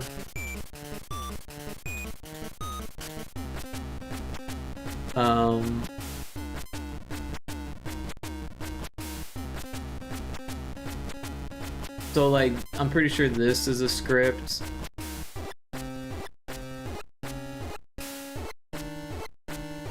This is a script, right? So I'm still referencing some scripts somewhere, and I could clean that up further, but once I got it compiling at a decent rate, it's better, right? So it's not terrible to reference scripts, but if you've got scripts referencing scripts that are referencing the other script, that's when things get really fucked up, because every time that script is referenced, it needs to be recompiled.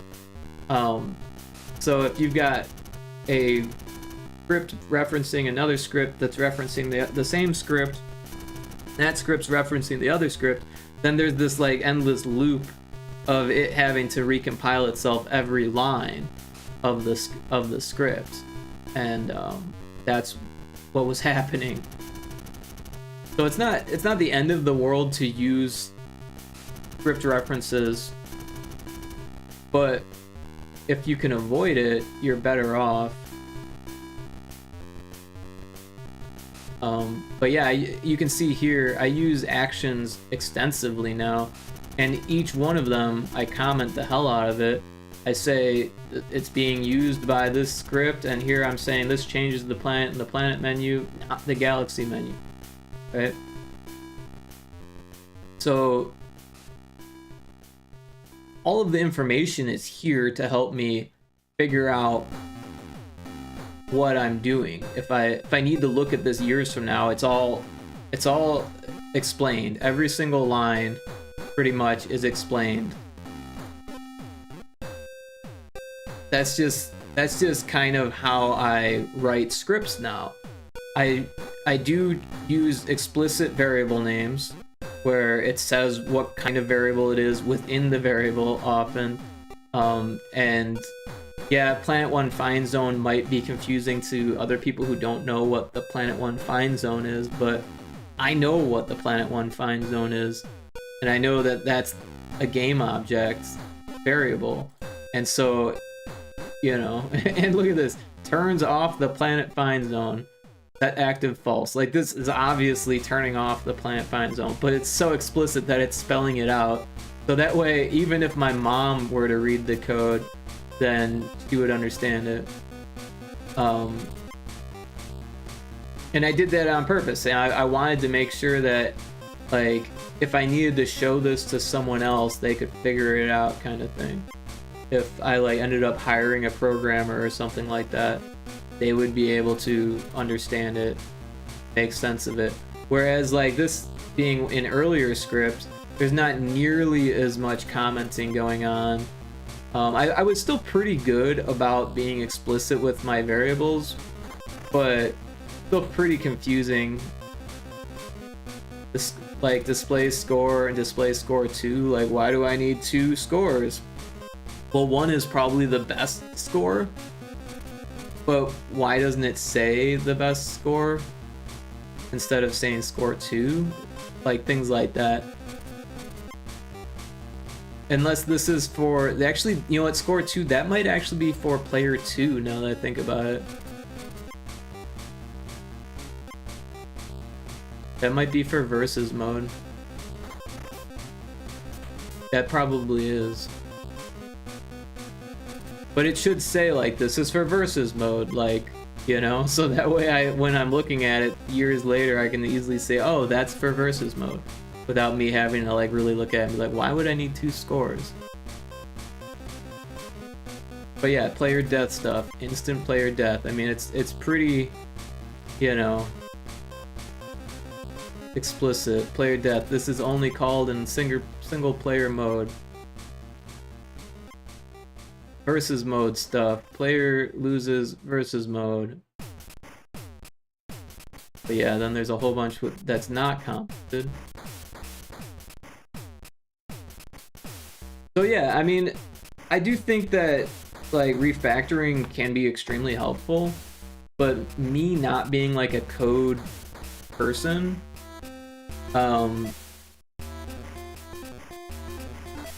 like that's not always the forefront of my mind. Like I don't think like, oh, I'm gonna get some good refactoring in today. It's like I kind of only do it if I need to. As long as it works, like that's good. As soon as it stops working, I'm like, well, fuck, I need to do this differently. Workable, not just good practice. Exactly. If my codev would comment his code, if only my codev would comment his code, I give him shit about that often. Yeah, honestly, that's important. It's one of those things that as a solo developer, you don't really always think about it. When I was working on Little Screamies, one of the main programmers on the team was not commenting his code, and it was difficult to understand. He was doing things like using async and all this stuff that I really never messed with. Every time I was debugging his code, I would have to go and like learn what he was doing and stuff, and it was always tough. So one day, because you know I was the team manager, I was like, hey bro, like, we gotta talk about you not commenting your code. And he's like, he straight up said like, what's wrong with not commenting your code? And I was like, well, you know, a lot of beginners and solo devs don't comment their code because they don't realize how important it is. But when you're working on a team, it becomes a lot more important because other people need to read your code. And you know, and he's like, well, I thought that, you know, noobs would comment their code and people who aren't noobs would be able to just understand it. Like, well, yeah, it's easy to understand when you're looking right at it after you just wrote it. But if you were trying to read it like months or years from now, you might not think it's that easy to understand anymore. So you actually have to write comments for yourself, and also you should make it so that people who aren't coders can read it if they need to. That's just the way that it is. Like, and it's not that I'm not a coder. I am a coder. I was figuring it out, but it was like figuring out in slow motion when it could have just been spelled out for me by the person who knew exactly what it was doing, right? So it might take, you know, an extra 3 or 4 minutes to comment every line of a script as you write it. But if you're thinking, oh, well, this line needs to do this, then just write that. And it's done. It only takes a few seconds per line. There's only, you know, 100 or 200 lines, which there shouldn't really ever, like, my scripts aren't a good indicator of how long a script should be. My scripts are super monolithic, and they shouldn't be. Not all of them, but my earlier scripts were, you know, scripts shouldn't really be over more than 500 lines in C#. Like, if it is, like, there better be a good reason for it, or you should be thinking about ways that you can refactor it at that point. And I'm just using arbitrary numbers. I don't know if there's any cutoff of what's good practice or what's not, but, you know, spending a few seconds per line on a 500 line script, that's only a few minutes. You know what I mean? Maybe 5-10 minutes max to comment your script. And while, yeah, like, someone's got to pay for that 10 minutes, it will actually make it cheaper, because when someone else is debugging that script, they'll be able to do it faster. And it's probably going to take longer for them to debug it, than the person who initially wrote it. So if it's easier to understand, it's just easier for everybody. Yeah, honestly, I don't like coding much. I like making the assets look good and place them in the map. Code hurts me, man. UI widget legit makes me cry. Coming in on someone else's code isn't the same as reading a book. Like, don't get me wrong, there are ways to use like explicit variable names and function names that make sense to most people. But it's nearly impossible for someone who doesn't know like anything about coding. Like, let's say like the studio owner who doesn't code needs to look at the script and try to understand it, right? That's the way I look at writing comments, right? It should be teaching the person who's reading it how it works.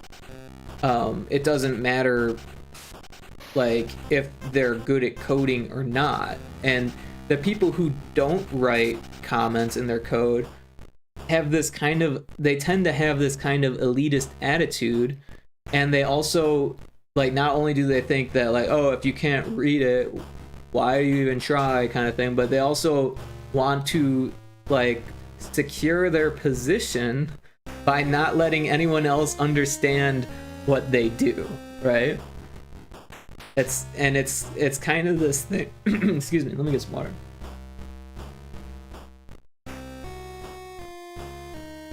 Kind of this thing that some coders do where they fear that they're going to lose their job if they don't seem absolutely essential. And if you can explain what you do, then someone else could do what you do, right? So the more you hide what you do, the more essential you appear. But that's a fallacy, right? Because anyone who's like in management obviously probably has some understanding of what you do anyways, right? And they could probably figure out how to do what you're doing if they spend the extra time to do it. Do they want to spend the extra time? No. They're probably getting paid more than you. So the person up at the top doesn't want them to spend the extra time either, right? If anyone's going to spend a little bit of extra time, it should be the person A, who does it the fastest, and from the studio owner standpoint, the person who does it the cheapest, right? Because they don't want to spend all of this extra money making the guy who gets paid the most, who might struggle to understand these concepts that someone else is using. And it's you could say like, oh, he's a better coder than me or whatever, and I'd agree that he definitely was a better coder than me, and maybe he should have been the manager, except that the fact that he'd never worked on a team project before, right? And he's new to the industry.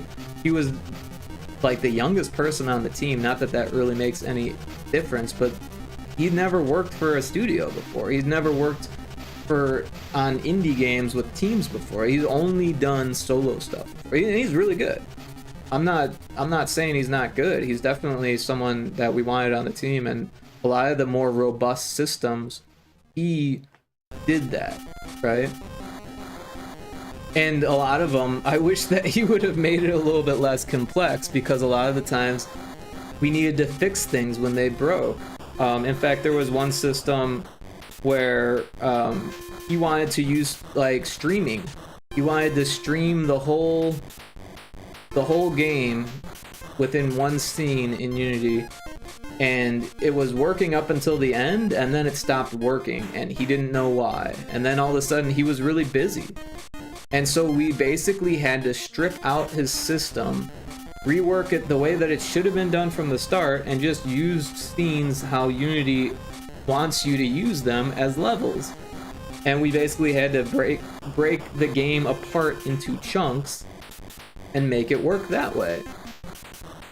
And it worked in the end, but we had to get me and another person on the job. So now we had two people doing the work of one person who had already done the work but did it wrong because he did it too robustly in a way that he thought would work, but he had never tested it before.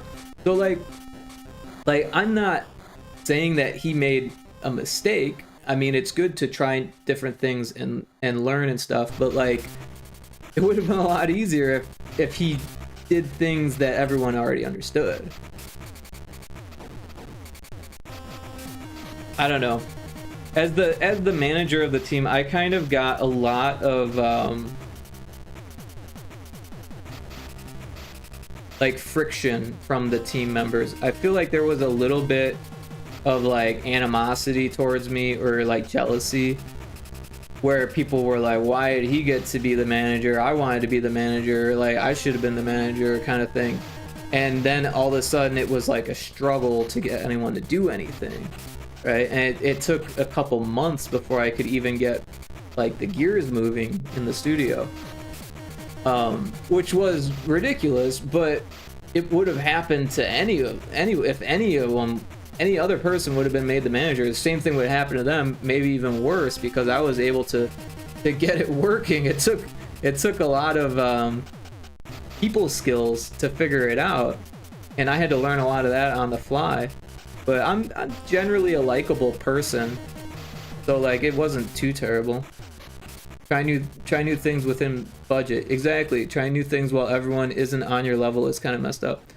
Yeah, so what I tried to push when I first became the team manager was that everyone, well, as it started, there was 2 projects going on at once, and this other programmer was handling one project all by himself, and I had a team of people working on my project.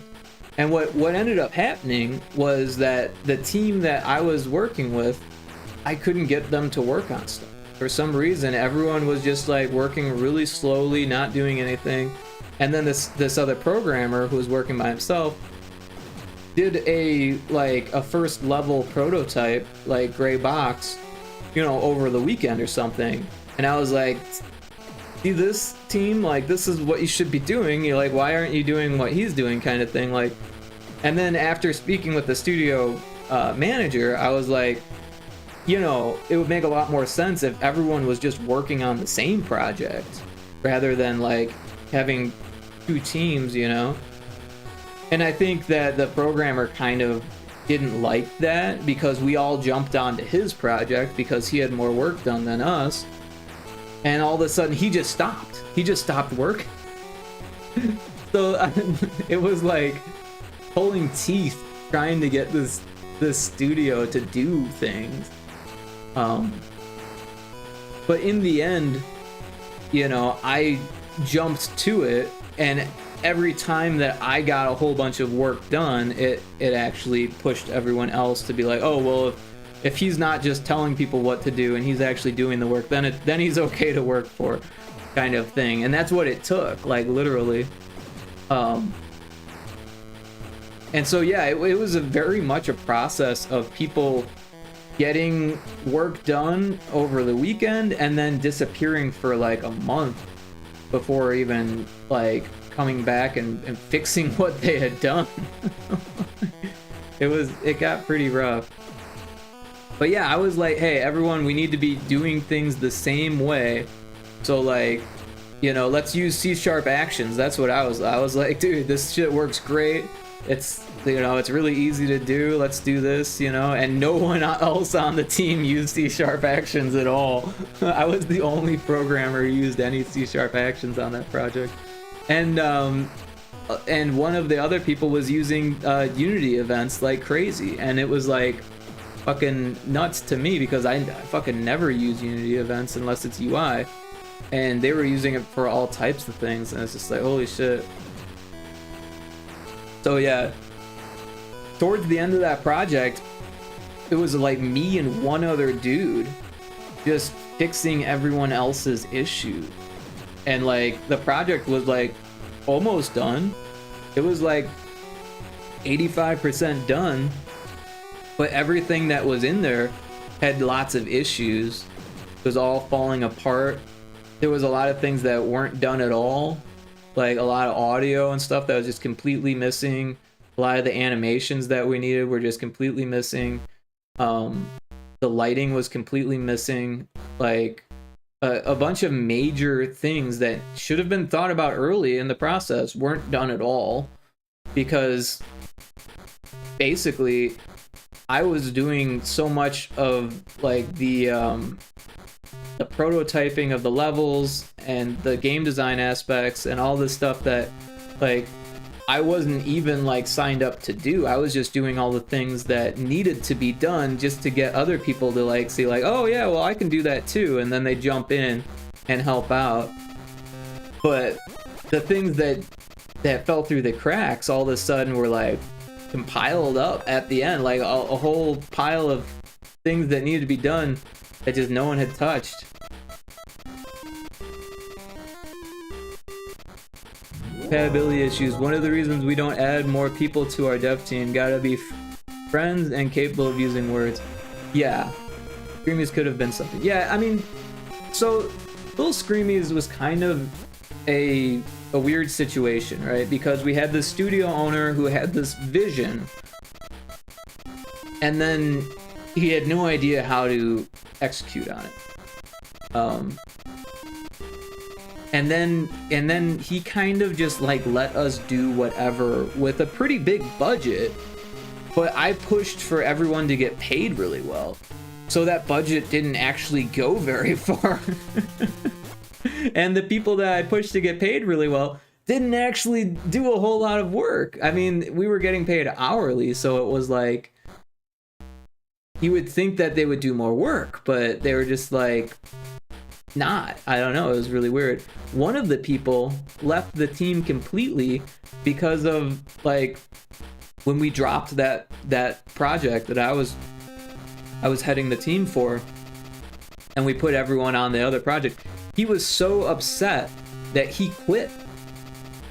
He wasn't upset with me so much. He was just upset that the project that we were working on was dead in the water after a month.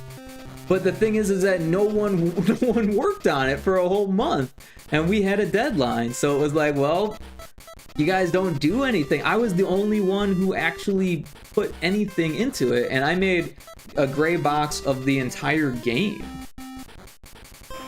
And like the entire like map of the game.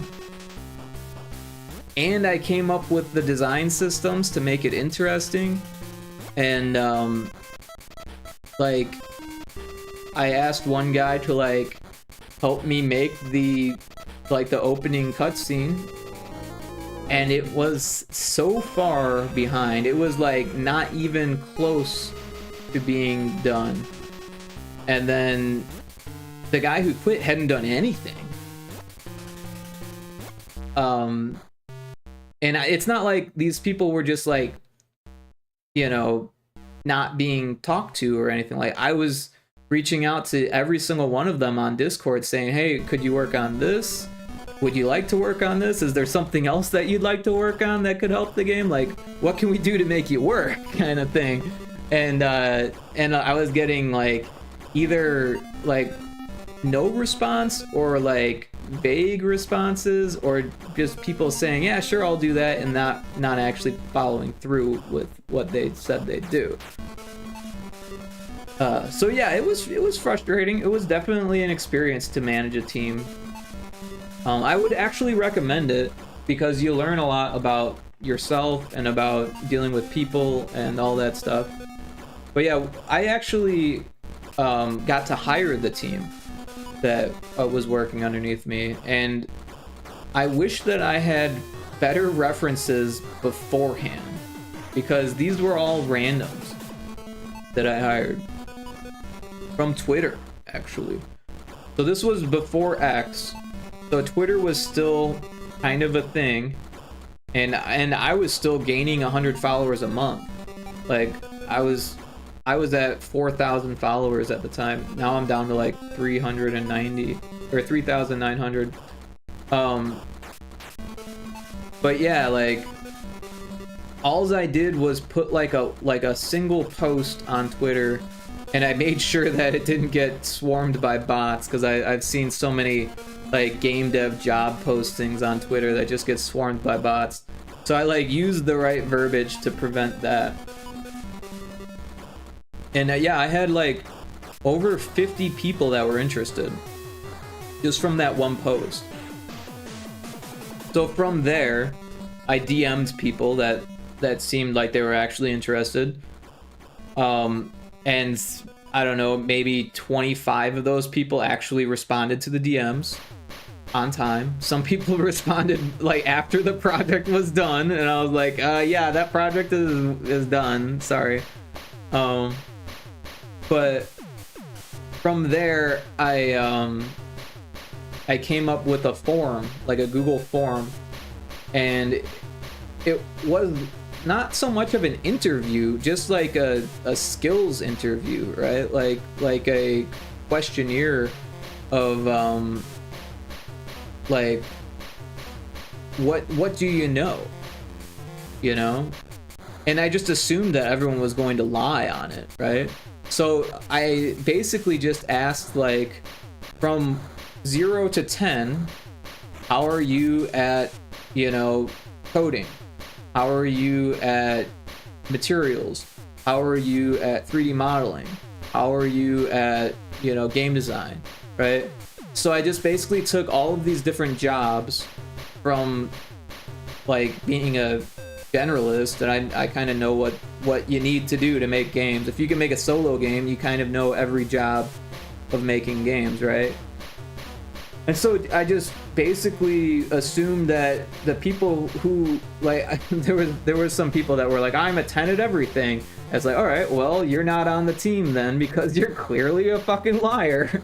No one's a 10 at everything. And like, we're not trying to figure out like who's the best candidate. We're trying to figure out who can do what, right?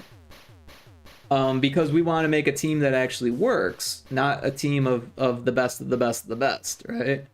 Because if everyone's a fucking 10 at everything, nothing's gonna get fucking done, right? So what I did with that, I think like we ended up only getting like 12 people who actually took the interview, like, seriously. I mean that people that I didn't like, because I think there was a couple that their answers were just clearly like they either didn't know shit, or they were going to be hard as hell to work with because they thought they were the absolute shit. Because it wasn't like 0 to 10, like 0 is like a noob and 10 is like, you know what you're doing. It was like 10 is like the best in the world, and 0 is like you've never touched it, right? So like I expected everyone to have at least like a 0 or a 1 or something somewhere, right? Because there was things that, you know, even a solo dev might not know, like things, because you can get away with just doing the art and programming and sound on a game and call it a game. It doesn't need to have writing or dialogues or narrative design really necessarily to be a game. But then on the other hand, there are people who they know writing and dialogue and narrative design, and they're like, well, I made a fucking visual novel, so I didn't need to know mechanics or programming, or, you know, like, so, you know, it depends. Yeah, I can't do animation or music. Yeah, I mean, like, you don't need to know everything, right? You just need to know what you're good at and base the game that you're making around your, like, specific abilities. So yeah, what I did with that information, like, because everything was like a 0 to 10, I just took those numbers, put them in a spreadsheet, and then made like a radiograph, they call it.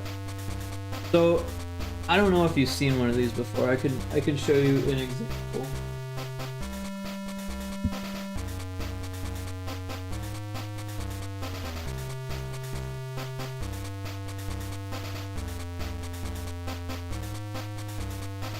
So here's my favorite example. Oh, that's not very good. Here we go. So I don't know if you've seen JoJo's Bizarre Adventures. You probably have, Cryptic. this is a radial graph, right? So this is a 0 and this is a 10, let's say. So instead of these just being letters and speed range of it, say it was like programming, art, animation, 3D modeling, all that stuff, right? So every single person who applied to be on the team had a radial graph. Or essentially I put them all into one radial graph and gave everyone a different color is what I did, right? So that way you could see who was good at what, right? And what we wanted was as close as we could get to a full circle, right? Because you wouldn't want to just like leave art out or leave programming out or whatever it was.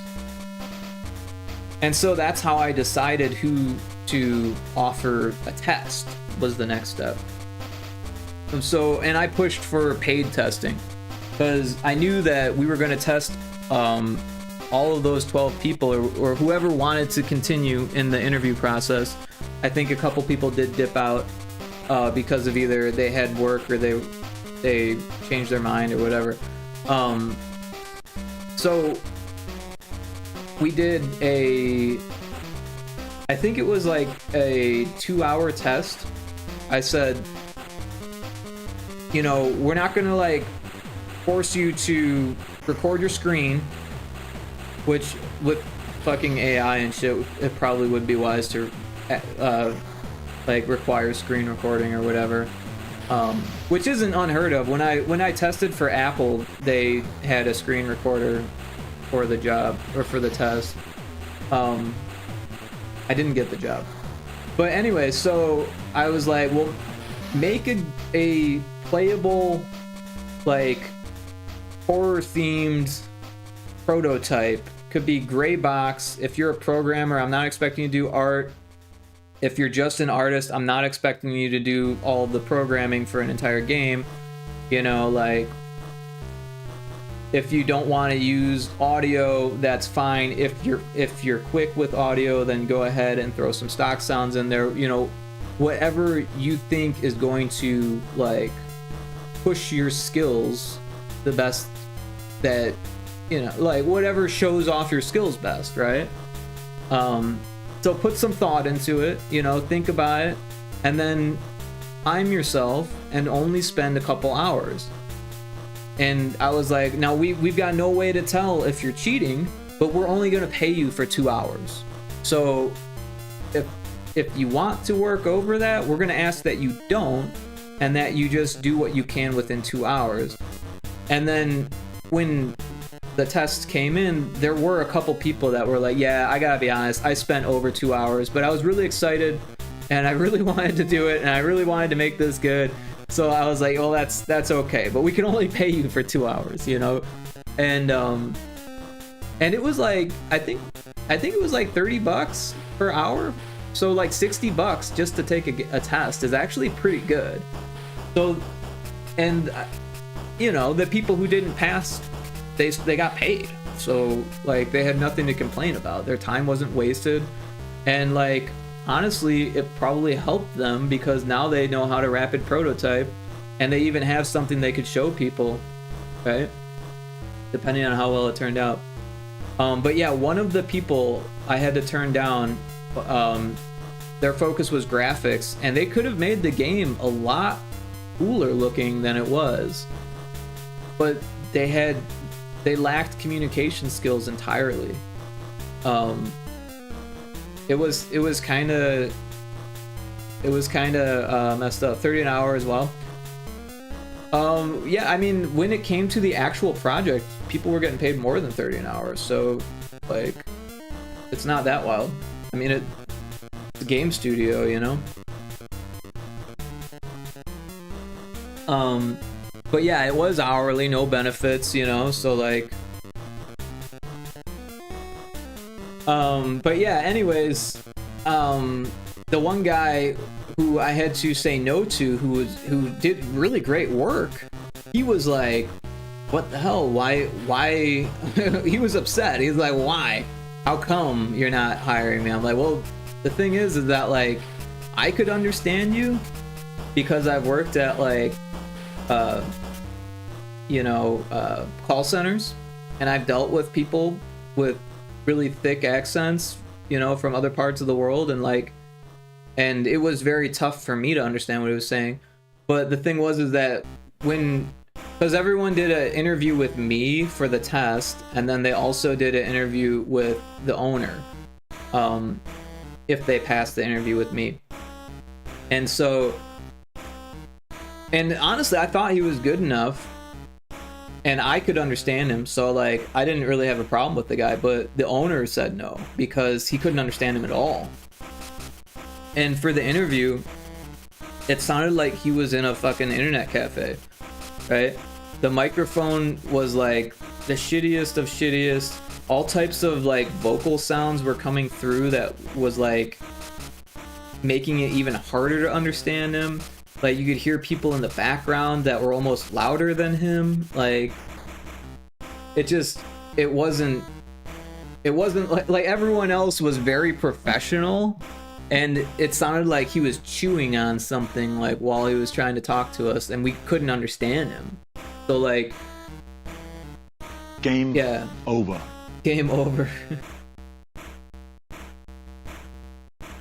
So yeah, unfortunately that guy couldn't work with us. And then the other people, everyone was really good. Everyone did a really good job. Like I said, some of it was missing art, and some of it was really good art with not that much programming and really basic gameplay mechanics and stuff. And I'm like, well, that's fine. We only gave you 2 hours. It's hard to make a game in 2 hours. So you figured out how to get something done and make it look good. So that's good. So yeah, it was actually pretty difficult to choose between the ones that interviewed well and the ones that tested well. Got himself oof. So well, he was from what's the name of that country? Ethiopia. And I have nothing against Ethiopia, but it's a very distinct accent, very difficult to understand. From what I understand, there is not a huge tech sector there, so he might have been more technically advanced than everyone around him, but his English communication skills were way below the standard, because he probably wasn't used to communicating in English, and the English that they teach over there is very different than the English that people actually use. So, and you can see this in a lot of countries, actually. Are you just fiddling around with me or what? I just want you to feel you're doing well. Where they teach you how to speak English, but it's not correct English, or it's not what we consider English, it's what they consider English. So, and I'm not saying he didn't speak English, he did, but it was just very, very difficult to understand. And when the owner said that he couldn't understand him, so he couldn't hire him, I totally understood. I was, yeah, you gotta work with this guy, so I get it, But yeah, afterwards he was like, what could I have done to improve the chances of me getting that job? And I was like, bro, I'll be straight up with you. You had a speech coach that would help you more than anything to get a Western job. Because that's what I did in college. I had a speech class in college, an actual credit, a college credit for a speech communications class. And it helped me immensely. It helps me today. It helps me on my podcast. It helps me during job interviews. It was the one class in college that I had no idea that A, I was going to take, or B, was going to help me so damn much. Right? Little things like keeping track of saying I'm not saying that he had a problem saying but I definitely did. I used to say all the fucking time. Everything was just and on stream you probably catch me doing that still, because it's still a part of my vocal thing. That's still the way that I talk, and saying right? Like, there's still a lot of little vocal things that I do that could be improved. But being aware of them is like the first step, right? And so in this class, like, we literally, the first speech we did, it was like a 5-minute speech, and the teacher counted every single and every other little thing. You know, if you like fidget with your hands, put your hands in your pockets, put your hands behind your back, like, you know, like every little thing was like marked down and then exposed to you in a way that, you know, let you understand how you could improve. And by the end of it, we had to do a 30-minute vocal presentation. And every single person in the class had improved immensely by the end of that semester. It was just insane. I can't remember the first one that I like, because we did like a 5-minute one that I don't remember. It was like impromptu, like, oh, pick this and do that. And then we did a poem, and I did a poem about airplanes from this poetry book that she made us buy. And then after that, we got to pick what we wanted to do. So I did, and there's an I did the Yellow Submarine. I did a report on the Yellow Submarine, the Beatles cartoon. And then I did a report for the 30-minute one. I did that was like a 15-minute one for the Beatles Yellow Submarine. And then I did a 30-minute report on the history of LSD. And everyone really liked my reports too. Everyone was like really interested in the subject matter. I think choosing good subject matter helped me get away with not being the world's greatest presenter. Because yeah, I was trying and I was improving, but I was still no world-class presenter. But having really interesting subject matter, I think, helped. But yeah, man, I haven't touched this in like an hour. The history of LSD is still kind of interesting to me.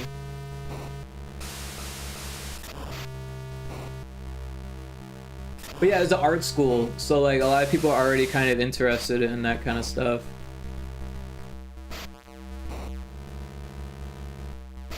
And like the teacher obviously is gonna let us get away with it. It's a college class.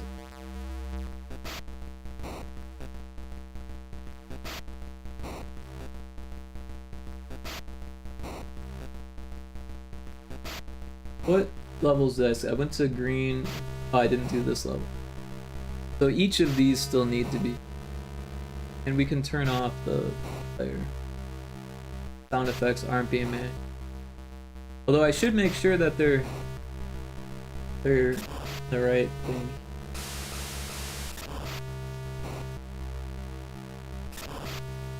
They're not. Why? So weird.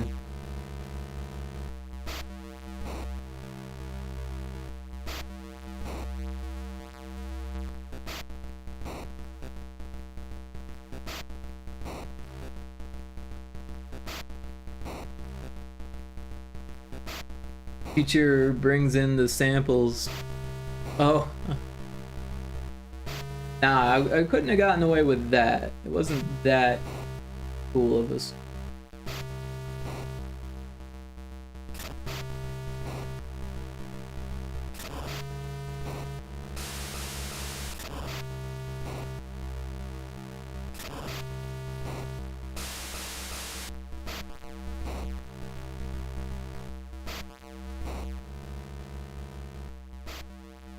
Yeah, but LSD was found by accident, which is really cool.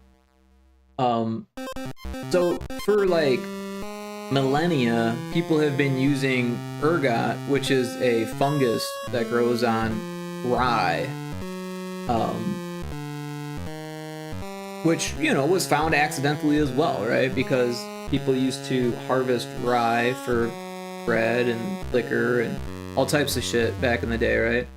because rye is a lot like wheat. It's glutinous as well. So if you have all of these stores of, you know, rye, eventually some of it's gonna like grow fungus, right? Well, this ergot is a particular type of fungus that grows on rye, and it has hallucinogenic properties. And like any other hallucinogen back in the day, people would just go right towards like, well, let's use this medicinally, right? Or like spiritually or something, right? So what ergot ended up being used as was for a stimulant during childbirth. So there was a medicinal value to this drug, which wasn't really a drug, it was a fungus, right? It's kind of like, what's that shit called? The antibiotic that we use, that's actually a fungus. I cannot remember the name of it for some reason. Penicillin. Yeah, so penicillin is a fungus. So it's a mold. Or it's either a fungus or a mold. I think there's a slight difference between the two, but it's one of those. So yeah, they were giving ergot to pregnant women, which is kind of weird, but they were using it as a stimulant. So you know, in all of the stuff that I read about ergot, they weren't really mentioning the fact that it has hallucinogenic properties, but clearly people knew about that, because if you look at some Greek historian stuff, they were putting ergot in wine as a additive. They were also using, you know, hash and putting hash in wine and like extracts and stuff. Like they were using drugs and putting it in the wine in ancient Greece and ancient Rome. That kind of gets like forgotten, because when Greek and Roman historians were like in their heyday, making so much money uncovering all of this Greek and Roman archaeology, they figured that stuff out, but they hid it from the public because at the time it was not sellable. You couldn't like tell the world that the Greek and Romans were using a bunch of drugs as part of their daily culture and still make money off of that. So they hid that information. They just said that they were drinking a lot of wine. But it wasn't just straight wine. It was kind of like Clockwork Orange, where they had the milk that they're drinking, but it's not just milk. There's like mescaline milk, and there's like stimulant milk, and there's all these different types of milk at the milk bar. And it's all drugs, right? Well, it was like that. They had all these different types of wine, and the thing about it is that people who were drinking the wine usually didn't know the effects of the wine beforehand, unless they were the people who made it or bought it. A lot of the times it was like party wine. No one knows what's in it, kind of like, you know, high school.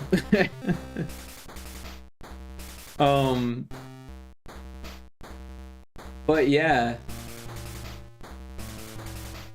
So Albert Hoffman, this old, well, I guess he wasn't that old at the time, but he was, you know, he wasn't young. He was like in his 30s, I think. Maybe early 40s. He was working at a medical like pharmacy place synthesizing drugs. That was his job.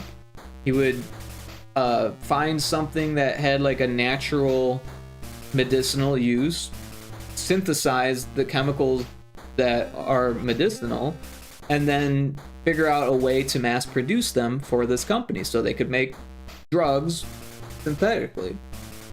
He was making synthetic drugs. And so he was just going down the list, and ergot was still being used as a stimulant for childbirth, had medicinal properties, and he wanted to synthesize it. Not because he wanted to, but because that was his job. His job was to synthesize drugs. So he synthesizes what he believes to be the medicinal property of ergot, and he creates the first LSD. And he ingests it by accident. Because he has no idea how potent it is, or what it's capable of, or what it's going to even do to him. I think some people say that he like ate some, but I think what happened first is that he like just had skin contact with it. And I don't even think it was like liquid form. I think it was crystal form. It was just highly, highly potent.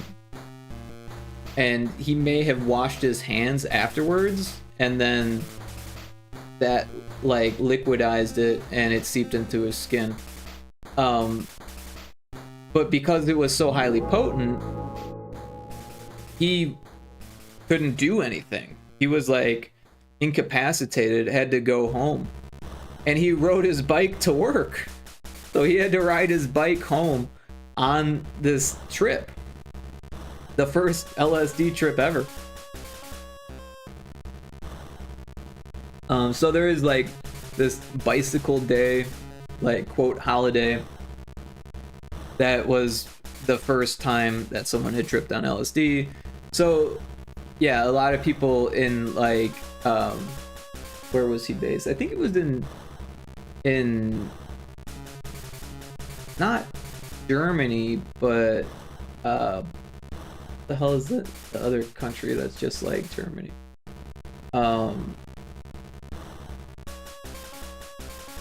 Fuck. Right over there.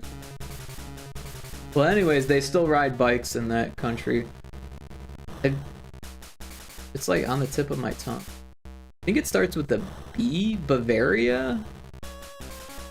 Or something like that. I don't even know. How people microdose on that stuff. It's true.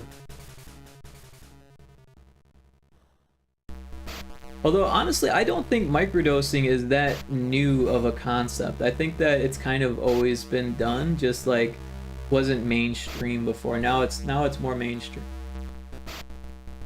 And honestly, like, there's a lot of people that are like, why would you microdose? Why wouldn't you just take like a normal dose? But like, I think that there is actually benefit to microdosing. The way I always looked at it was that like, if you take like a macro dose or just a regular dose, like you're kind of like just like shifted into this other sense of being. And it's like a total shift, right? And it happens too quick to understand. But if you microdose, it's like this partial shift, and it happens at a rate that's comprehensible, and it actually lets your brain fully comprehend what's going on during that shift. And I honestly think that is more beneficial to a lot of people than they might think. And I do agree that having a full shift, like a world-altering like shift, can be helpful, you know, like to see everything in a new perspective, and to look at the world in a different light and all that stuff. But it can also be dangerous. It can also be extremely dangerous. There's lots of people that have committed suicide on it. I know that's like kind of a trope and like kind of a like urban legend almost thing, but like it's true. People have done it, and it's terrible. Not everyone does it. It's not like a drug that makes you kill yourself, but people have killed themselves on it. I know someone who has, and it is very sad. Do I blame the drug? No, I think that in that particular case, she probably had some issues that were beyond the drug, and the drug probably exacerbated things. But it is dangerous. especially nowadays when everything is fucking like got fentanyl in it or some fucking crazy shit. Like, it can be lethal to get a like a hot dose of something that shouldn't be like that. Seen a doc in 2014. Yeah, I mean, 2014 is still relatively recent. I don't think I've seen a documentary on microdosing, but I've definitely seen a lot of LSD documentaries.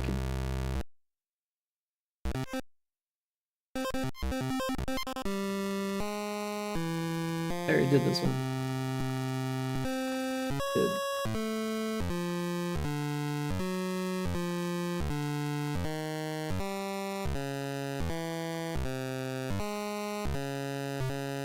So in this day and age, I recommend testing drugs if you plan to take them.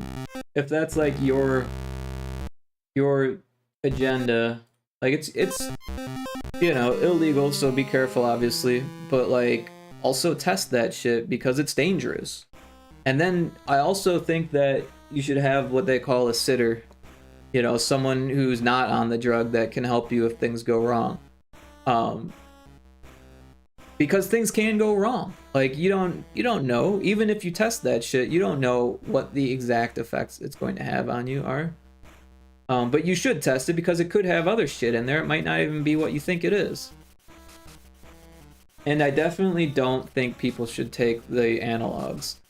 Like, there's a lot of companies out there that are just trying to make money off of making similar drugs that are legal in their country because the laws can't keep up with how quickly new drugs come out. Probably illegal in this country because for safety reasons. But in their country, they're just trying to make money legally off of, you know, exploiting stupid Americans that are out to, you know, find drugs on the internet or whatever, right? And because our mail system isn't really keeping track of all of that shit, like, people literally get these analogs sent to their house through the mail. Some of them don't even realize that it's illegal. And in some cases, it might not even be. Like, I remember that fake weed was being sold at the gas stations for a bit. I'm pretty sure that they made that illegal, but it wouldn't surprise me if they came up with another thing. Or like bath salts is kind of the same thing, right? They were trying to make like a different version of crystal meth or something like that, right? And they changed it just enough so it was legal. I don't really know the ins and outs of it, but it's not safe to do that shit. That shit is dangerous, and it's not going to be a good time either. So like, yeah, kind of want to, but it's not worth the risk, especially with the family. Yeah, I mean, like, don't get me wrong, I had fun with hallucinogens when I was young, but it was a different world back then. It was safer. There was less like lethal dosages going around and stuff like that. I mean, it still happened, I'm sure, but it wasn't as often. And I was young. I didn't have like the worst thing that was going to happen to me was either I get in trouble with the law, get in trouble with my family, or, you know, get hurt somehow, right? I was lucky enough that none of that shit happened. I didn't get in trouble with the law. My family was okay with me being like, you know, I mean, they weren't like, yeah, Rick, go take drugs. They were like concerned, of course, but they weren't like, it didn't burn any bridges with my family. And I didn't get hurt. So like, it was all good for me. I'm not saying that that's how it's gonna happen for everyone, but man, if you got a kid, you know, a wife, like, you gotta put everything into perspective. They probably aren't gonna benefit from you doing that. So like, put them first is all I'm saying, right? I mean, like, the other thing about hallucinogens that I would say is that you don't need that type of like world altering experience to come out with a altered perspective, right? It's like like climbing a mountain, right? People say you climb a mountain and you get to the top. That feels a lot different than taking a helicopter trip and landing on the top of the mountain, right? Well, LSD is the fucking helicopter trip. It might be really cool, but it's not the same as climbing the mountain yourself on foot. You're gonna come down that mountain on foot feeling a lot more just like mentally sound and mentally like capable and physically capable and spiritually awakened than coming back on that helicopter trip. The helicopter trip might be cool and it might be fun and it might be exhilarating and it might even get you to the exact same peak of the mountain, but doing it without the drugs could be a lot better. 3 kids soon. Yeah, I heard about that. Congrats again. Hope that all goes well.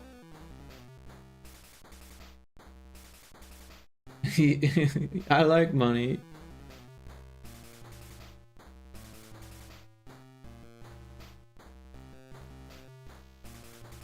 Yeah, I mean, like, personally, I think meditation is a lot more useful than people give credit for.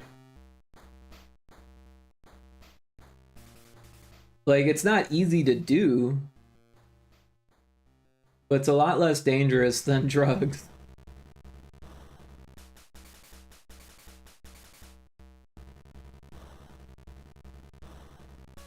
And while it might be difficult to get away and like be able to like put yourself into a spot where you can actually just like, you know, hit those meditational levels, it's a lot less dangerous than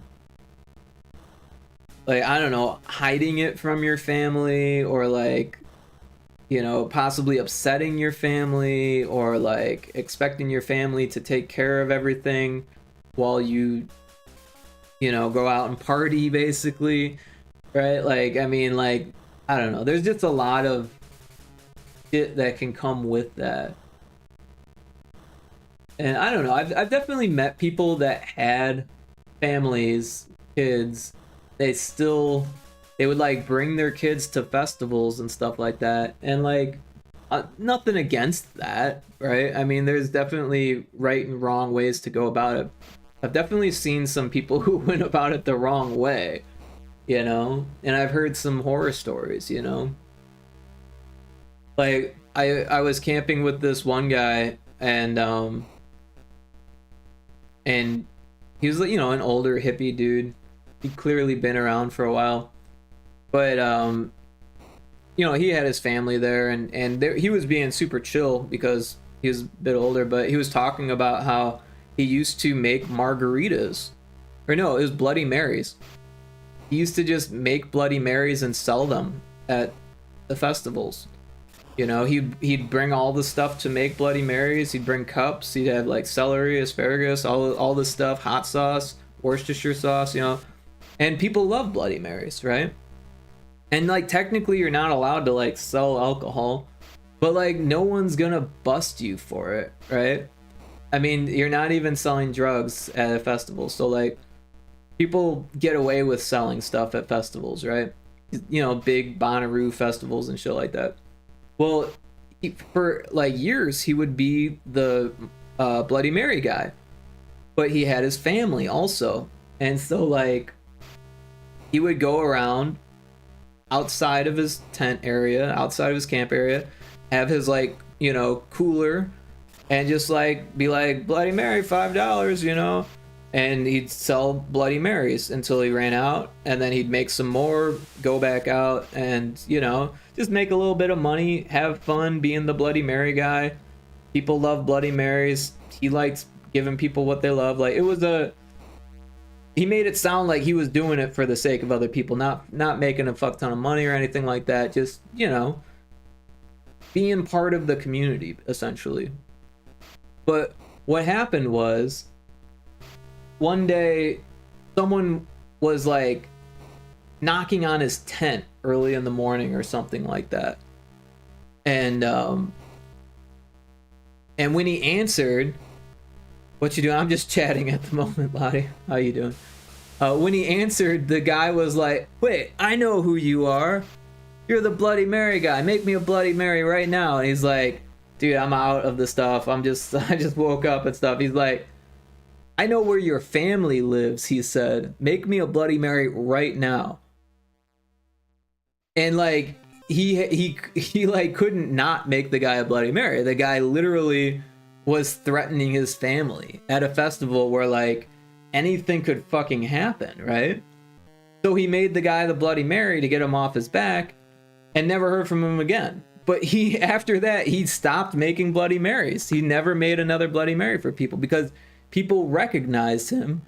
They figured out that he had his family with him and he didn't want to like endanger them by like bringing in attention where it didn't need to be. So it's just kind of sad that when you have like a group of people at like festivals and stuff, like you get some real fucking weirdos that get all fucked up on whatever and then they act all fucked up. And yeah, I mean, that's not the best way to go about bringing your family, you know? You have to kind of, it's like the whole like Spider-Man thing where he like couldn't have a girlfriend, right? Because he was Spider-Man, right? Because that would put her in danger, right? It's a little bit like that. I don't know what the fuck I'm talking about. Nice Elmo came here at the perfect time. All I heard was Bloody Mary guy. Yeah, I was talking about this guy I met at a festival who told me a story. Story time.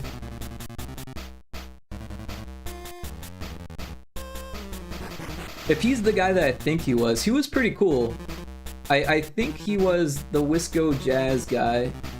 When I first started DJing, he was like on his way out of DJing, and I was like on my way into DJing.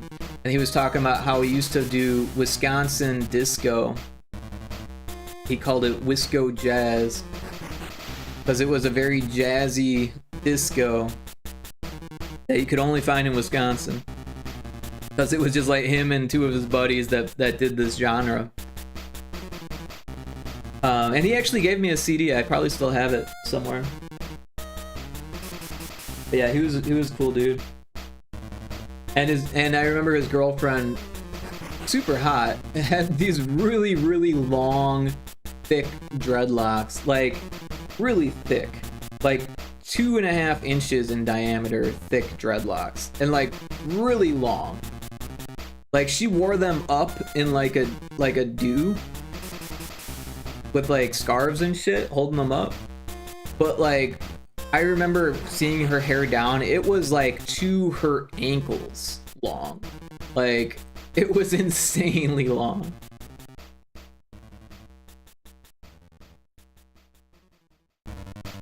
Damn, yeah. But she was super cute too.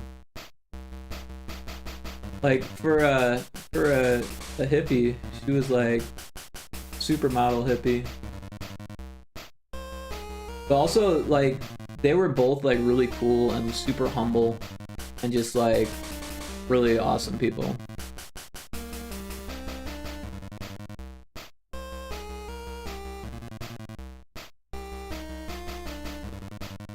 So I think I got all of them. Could probably test it to make sure the game still works.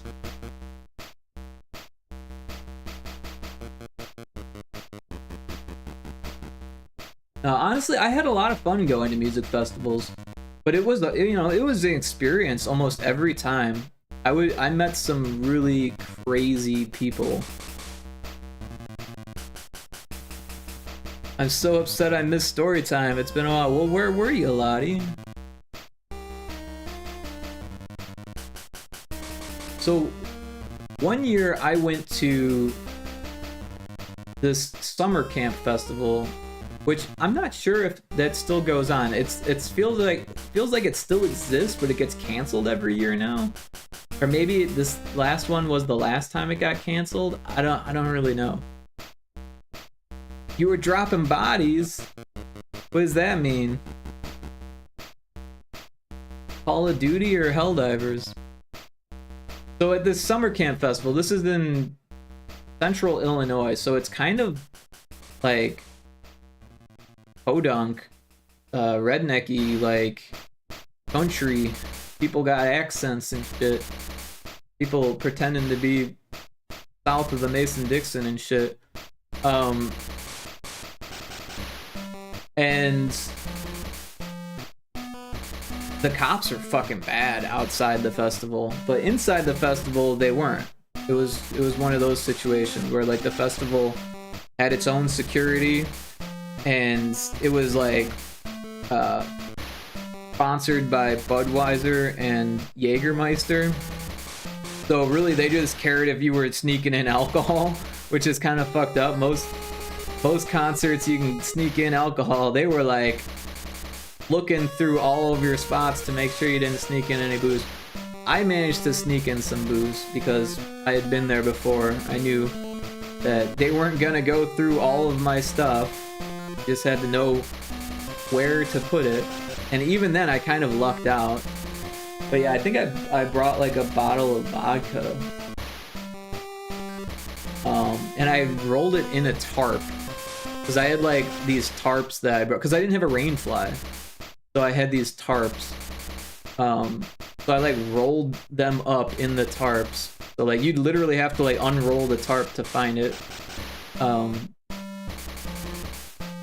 Because they weren't, I mean, it was like a lot of tarps. So like you couldn't just like squeeze it until you find, oh, that's something hard in there. It was all kind of hard. I think I did a pretty good job of putting it in there. Hiding it. Rain in the fire. No one knows what that means but you, Lottie. And me.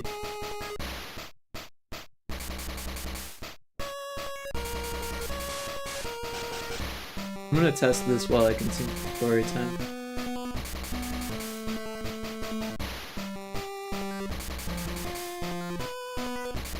So anyways, I go to this festival maybe like, I think only once before, and I went with a girl that I was dating, and we were camping with a group of people, and that's where I met that Wisco jazz guy and his beautiful dreaded wife. But the next year, I was single. I didn't have a crew.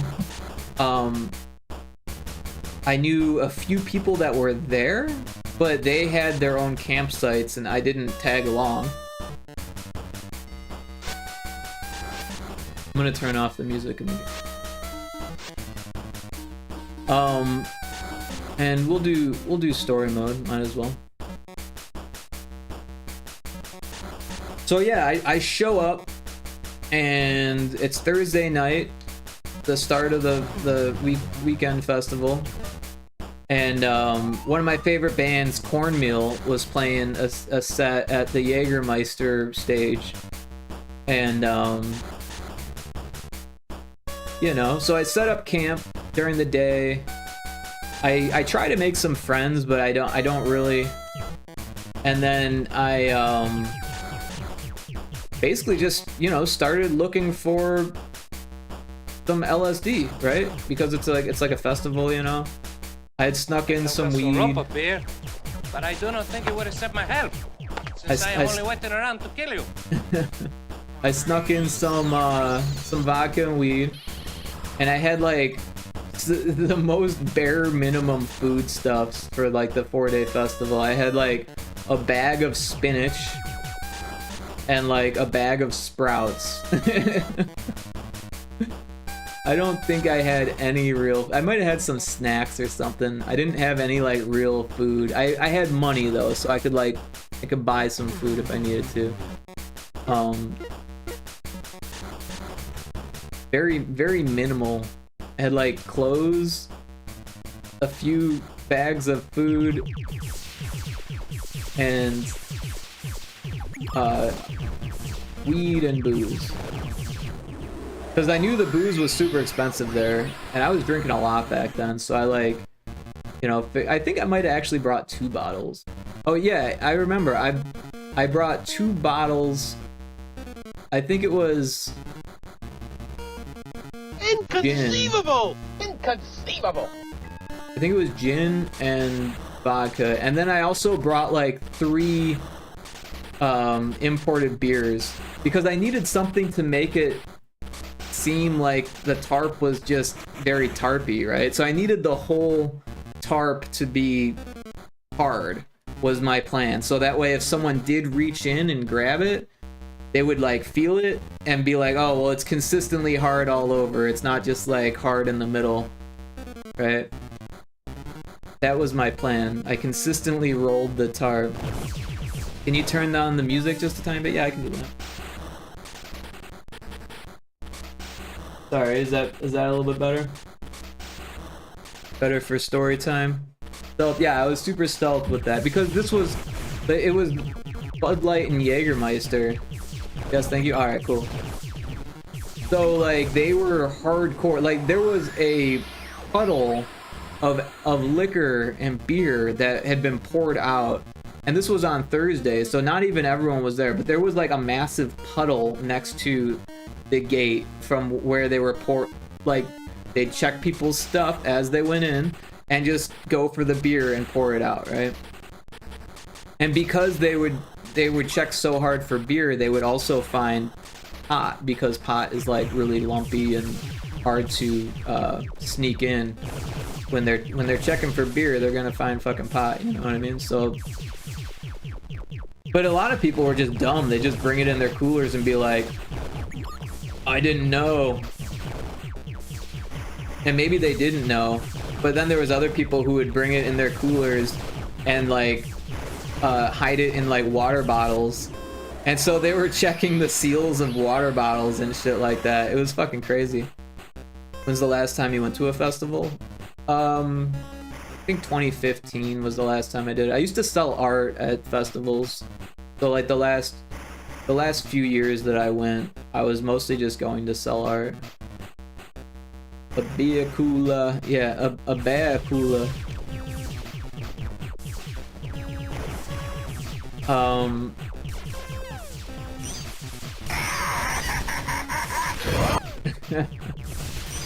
So yeah, I find this acid guy, and it's fucking nighttime. I probably told this story before, but it's a good one.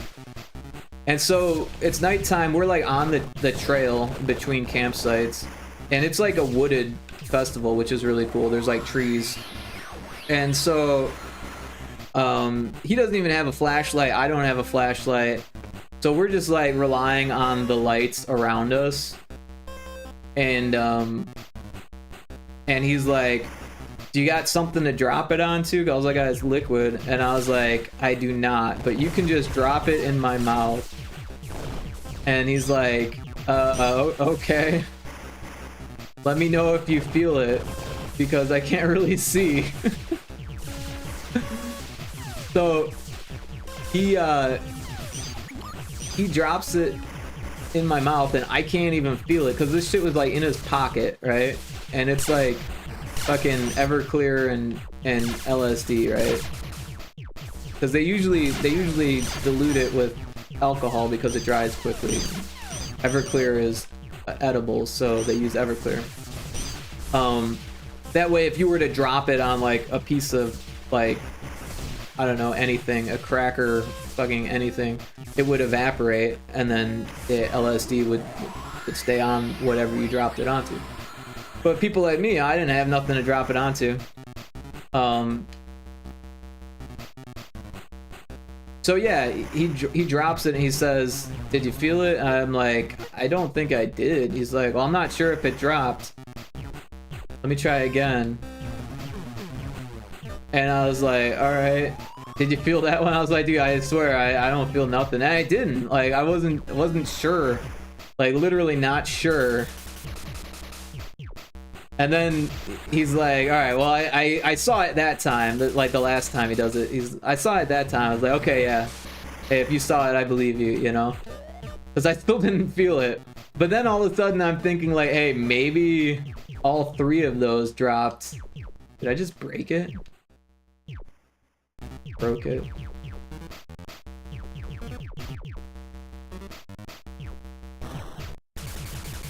Alright, well, we need to mark that on the thing, 'cause that's a soft lock. Station, let's go to dot. Station, menu, soft lock. And I don't know exactly what I did there, but I was hitting lots of buttons fast after teleporting there.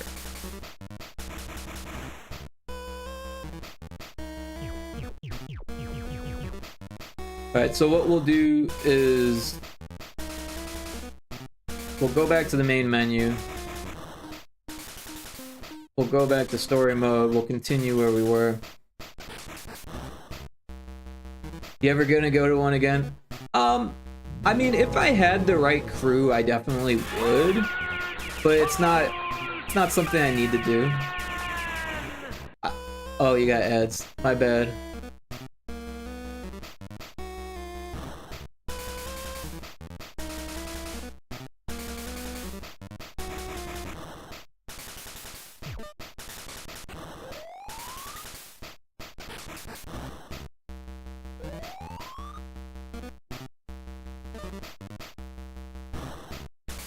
I'll wait until the ads are done to finish the story here. I don't want Lottie to miss out on story time.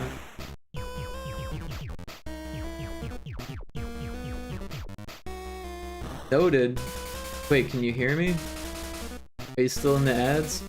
You're probably still in the ads. It says there's a minute left. Now you can hear me? Alright.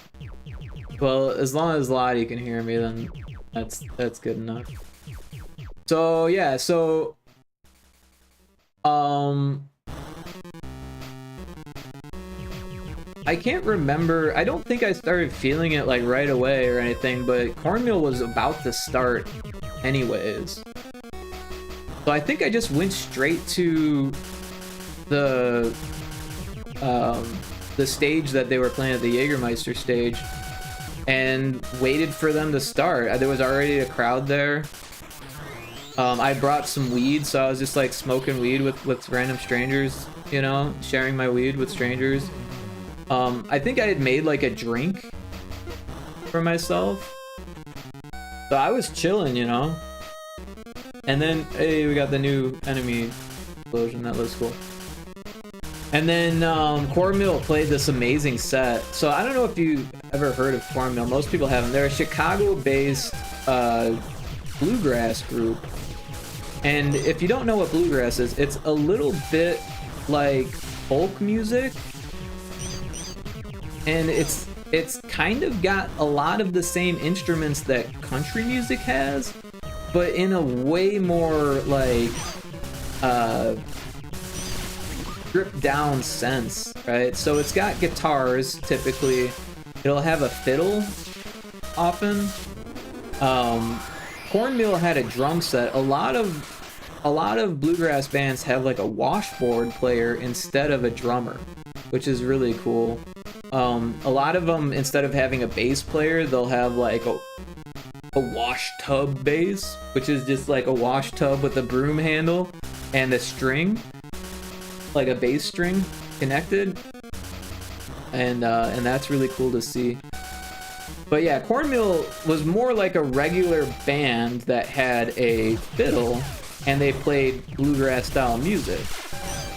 So it was like a guitar, a bass, a drummer, and a fiddle player, and they all kind of sang. As far as I remember. It could, ooh, I died at the end. Could be wrong. You know what it is? Well, I'm just saying for anyone who's watching what bluegrass is. I actually really enjoy bluegrass. I hate country music, but I love bluegrass. It's a lot more like folk music than it is country. Oh, and sometimes they'll have like a lap steel, which I actually really like the sound of a lap steel.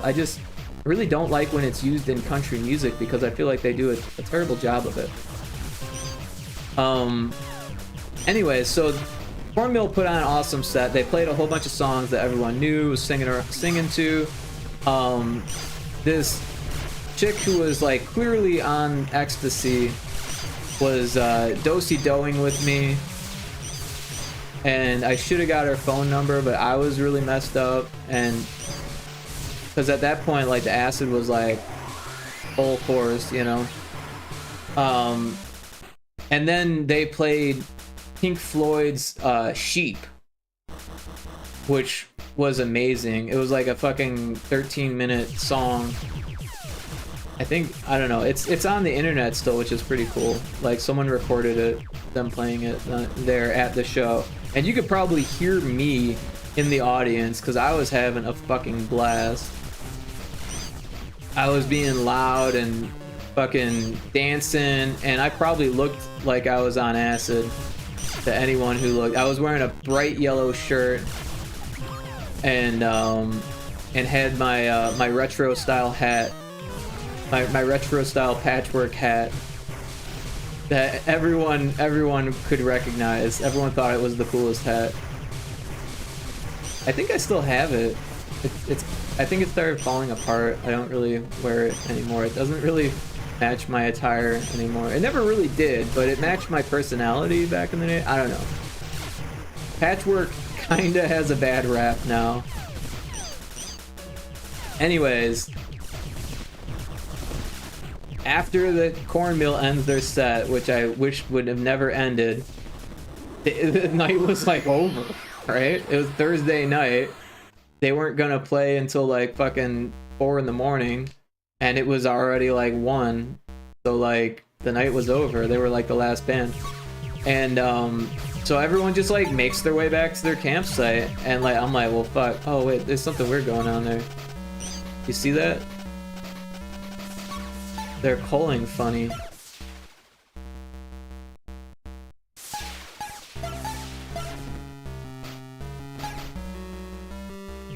I'm gonna write that down.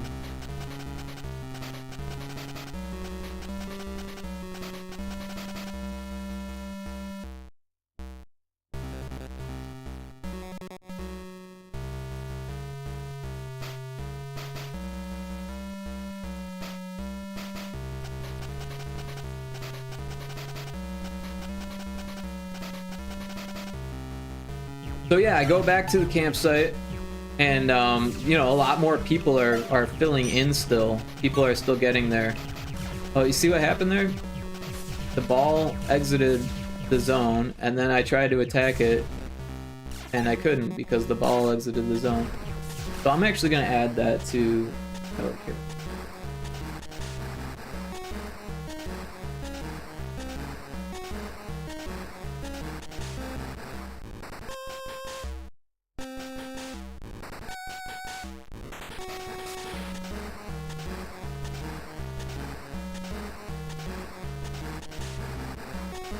So yeah, I'm like, well, I don't know anybody. I'm pretty fucked up still. And I'm starting to get paranoid because like after they shut down the show, the lights were like really fucking bright. They lit up everything near the stage, right?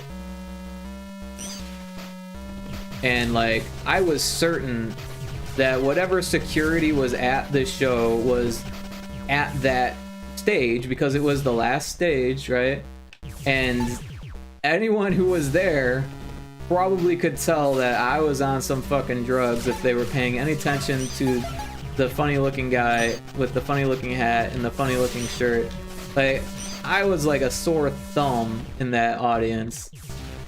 And I was alone. I was by myself. So I got really paranoid. I was like, man, these fucking... If there's like a cop, they're probably waiting for me. They're gonna follow me into the woods, right? So like, I like... tried to lose whoever might be following me in the woods. I make it back to my tent, and I just like hop in there and like hope that no one followed me, right? And I'm fucking paranoid. I'm like sweating bullets. Like fuck. acting like I'm sleeping. I can't sleep because I'm tripping my balls off. And then I'm thinking to myself, man, I wish I had like something to do.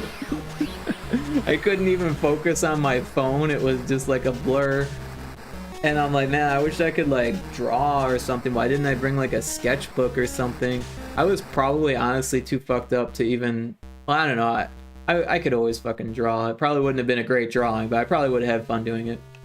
But I remember thinking to myself like, man, I call myself an artist and I go to fucking art school. I graduated from art school and I don't even have a fucking pen. I don't have a fucking piece of paper.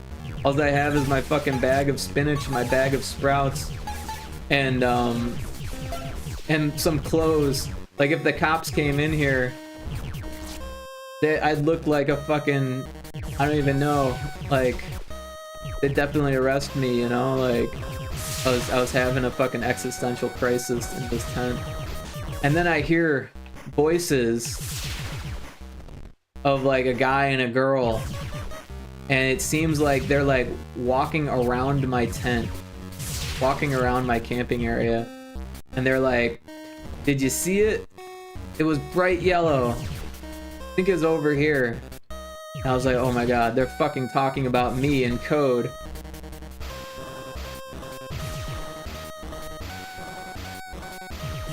And I'm like, I'm hearing them talk for like 30 minutes about looking for this bright yellow thing, not being able to find it, and just like looking all over the area around me, like the same voices.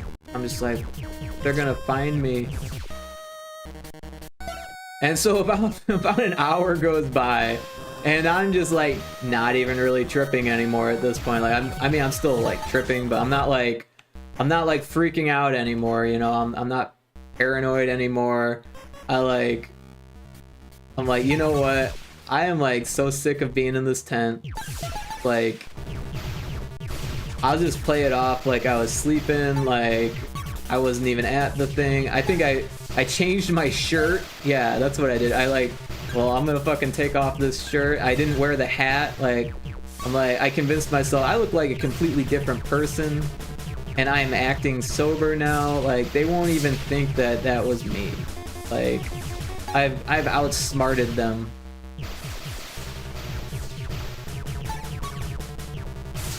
And so I exit my tent, and I realized that this guy and this girl are like pretty young, you know, early 20s, and they found what they were looking for. It was a yellow stake for their tent. They were looking for a yellow stake that whole time.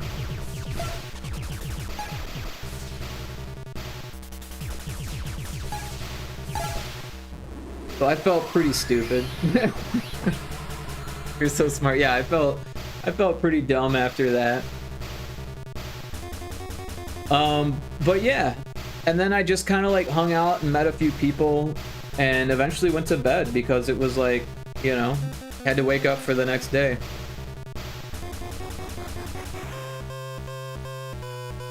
So the next day,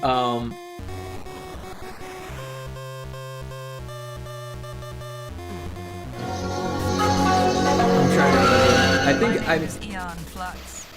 I'm here on a mission to assassinate Trevor Goodchild. Is everybody listening? Do you believe me? I think everybody happy now?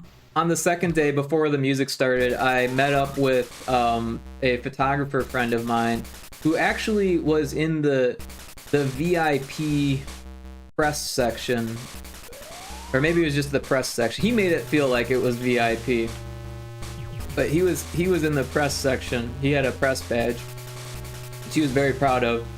But also, he was like, you know, not gonna hang out with me, basically, right? You know, like, he's like, yeah, you know, I got people I gotta meet up with. Like, I'll talk to you later. Like, give me a text. We'll meet up later. And then I didn't see him again for the rest of the weekend. And he was like the closest buddy that I had at this festival. And so I quickly realized that I'm gonna have to make my own friends. All the Coronas are still off center.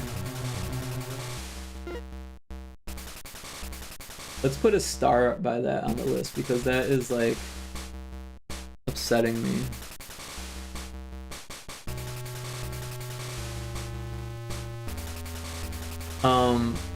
Ooh, yeah.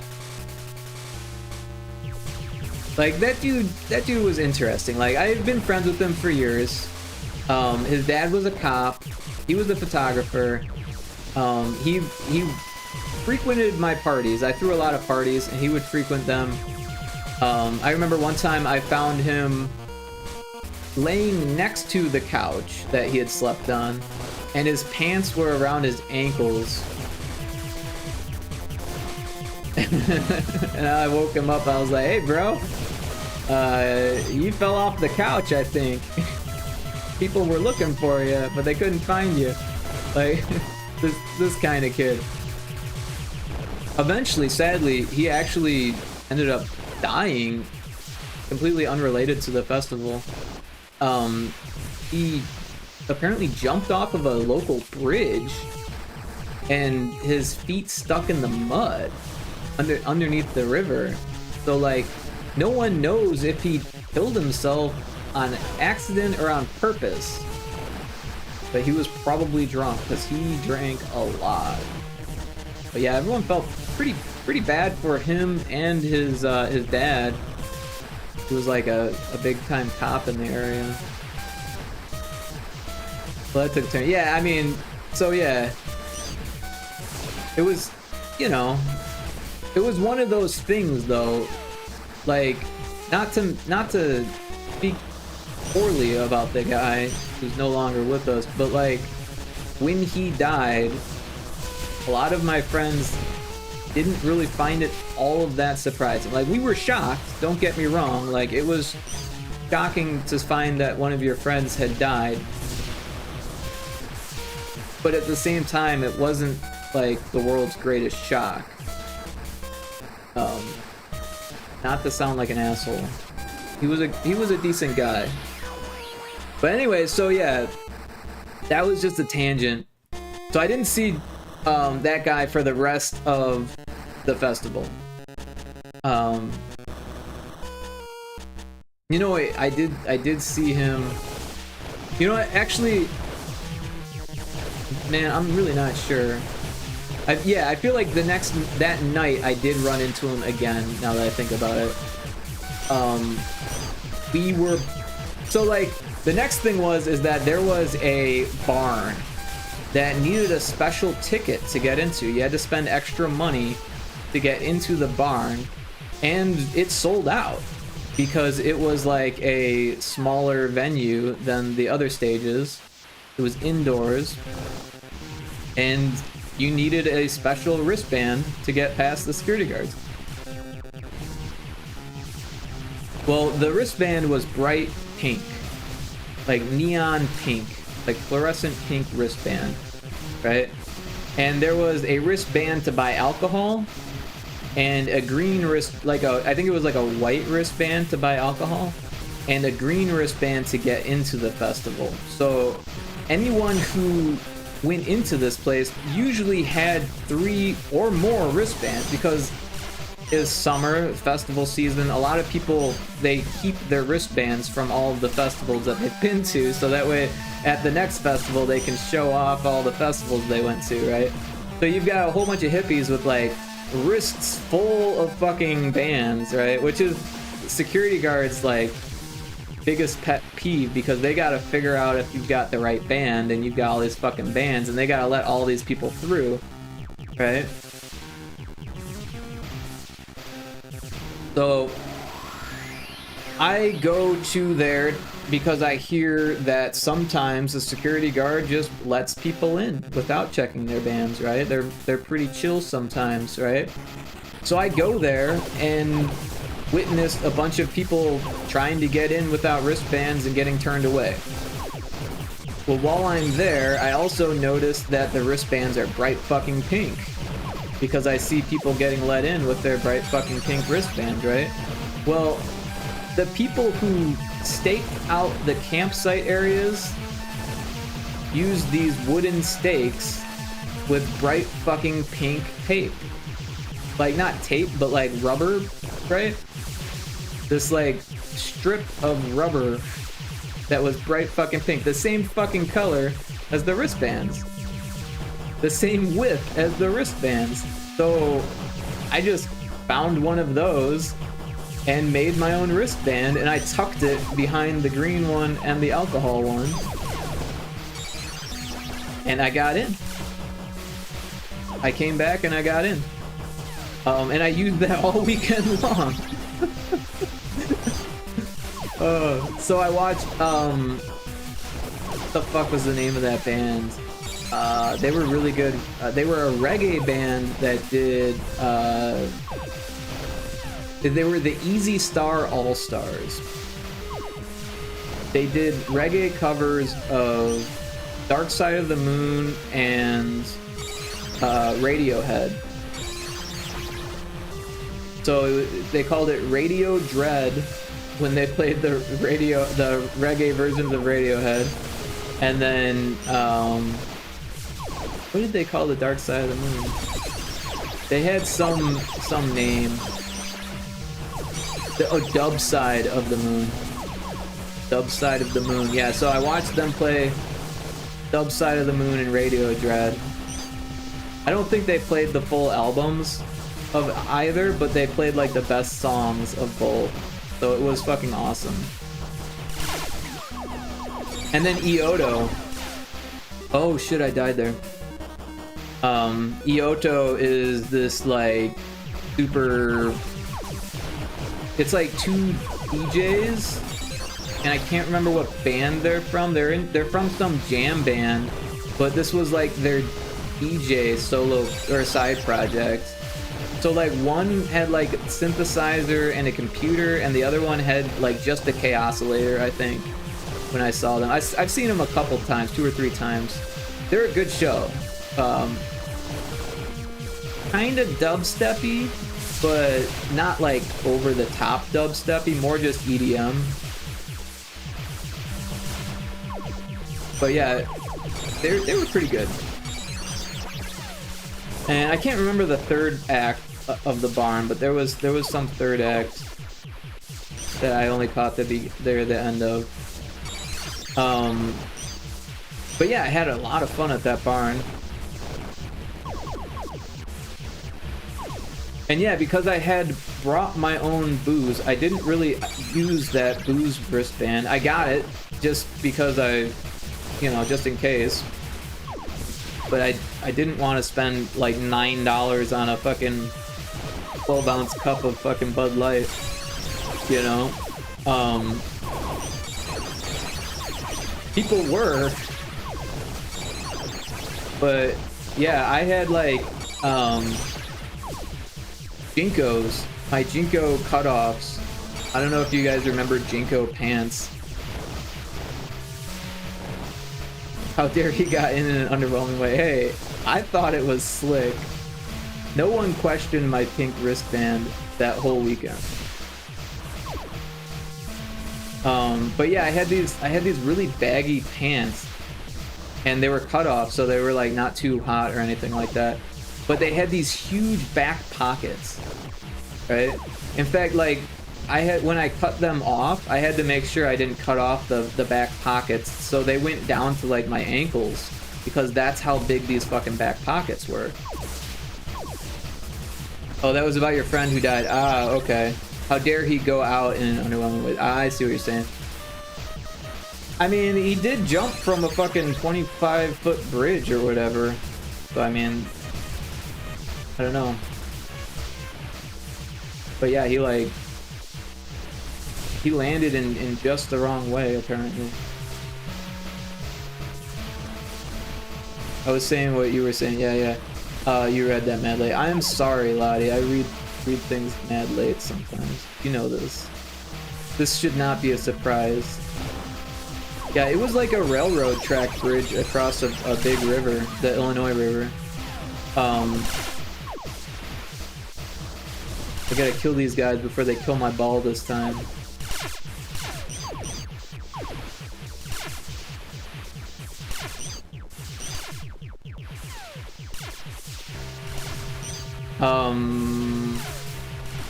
But yeah, so I had my bottle of vodka or gin or whatever I was drinking at the time in my back pocket.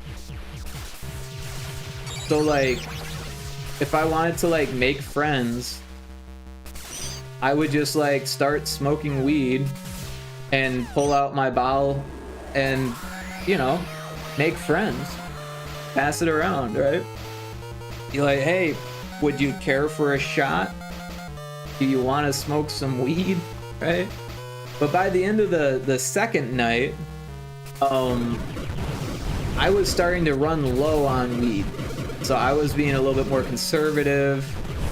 I still had quite a bit of booze. But I realized that like everyone had keef at this festival. No one was selling weed. Everyone was selling keef. If you don't know what keef is, it's like the crystals from the flower. The trichomes from the flower. So the reason for this is that, like I said earlier, it was really hard to sneak in weed at this festival. There was only like a couple people that were selling weed, and it was really hard to come across anyone who was getting rid of the shit that they bought. They might smoke a little bit with you, but they weren't going to sell you any because there was very little to go around. Which again made it easy for me to make friends because I had a little bit myself. But by Saturday morning, I was already starting to run low. And so I bought some keef, right? And then I was packing my chillum that I brought with me because I could fit it in my sock. I was packing that full of keef. Or no, I would put a little bit of weed, a little bit of flour at the bottom, so that way the keef didn't just like fall through.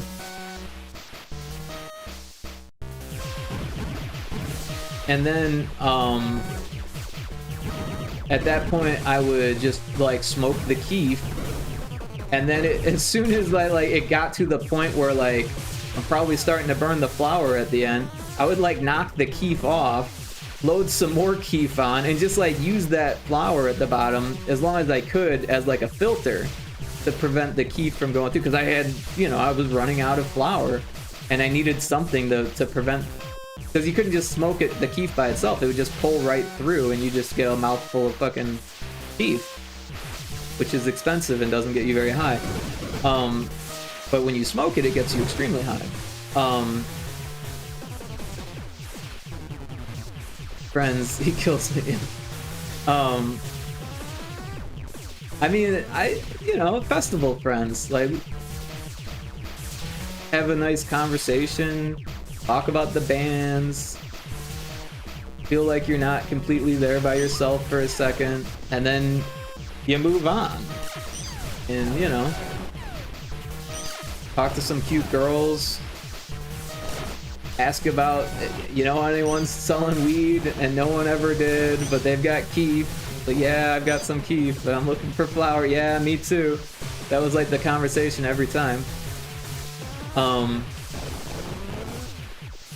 So after a while, I met enough of these people that were like also looking for flour that we like got together and was like, well, I've got a little bit and you've got a little bit, this guy's got a little bit, and we've all got keef. So like, let's all, you know, do what you're doing basically, and just everyone take turns packing a little bit of flour in, and then all the keef people take turns packing in their keef, and then we can, you know, stretch this keef and stretch the flour, and everyone gets high, right? So we're passing around this pipe in a pretty big circle. There's got to be at least like 12 to 15 people in this circle, and we're just like in the woods, right? Really a pretty chill camping festival, and we're just like telling stories and shit. One of them's a DJ, so I'm talking to him because I'm a DJ, and like, you know, people are, you know, from out of town, mostly out of state, and they're all like, oh, there's this festival here, you should go to this. Like, ah, yeah, I'm probably not going to Michigan. Oh, but it'll be so much fun, yada yada yada. Flick Rick out in them streets. Dude, this is like a fucking podunk field with trees in a fucking like kick-ass part of fucking central Illinois by yourself as well. I was a party animal at this age. I was like, I partied with strangers all the fucking time. I used to go to concerts by myself all the fucking time. So like I was pretty used to it. Yeah, the ball acts really funny. I'm gonna mark that too because that's been bothering me.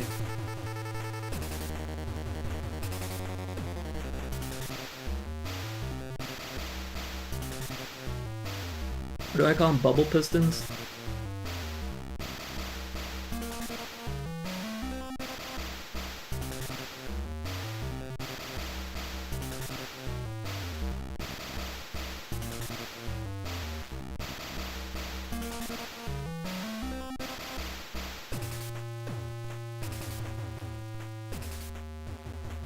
Can't spell drift the down. Oh, we got another ad.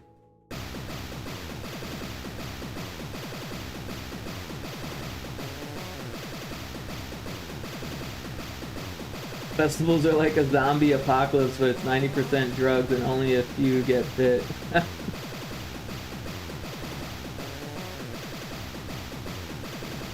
It's pretty crazy.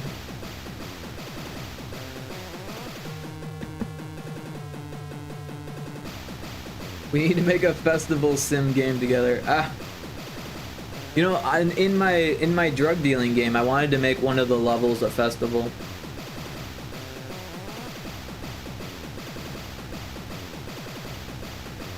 Probably wouldn't be able to put that many sprites on the screen, but I could probably like figure out a way to make it work, you know?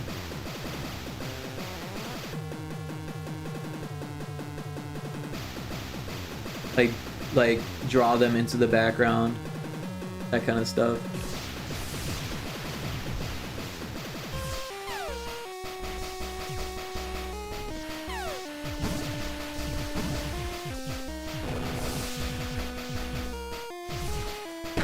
But I smoke a cig and holy shit, that's gross. That is gross, Lottie. No, honestly, I was still smoking cigarettes at this time, I'm pretty sure. It was like 2013?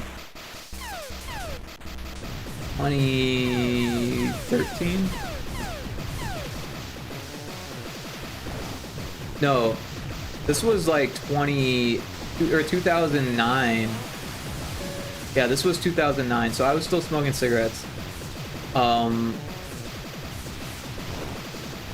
it wasn't the last time I went to summer camp either. It was the second time. I went 3 different times. But I had people the next time I went. Anyways, you're probably back from the ads by now, right?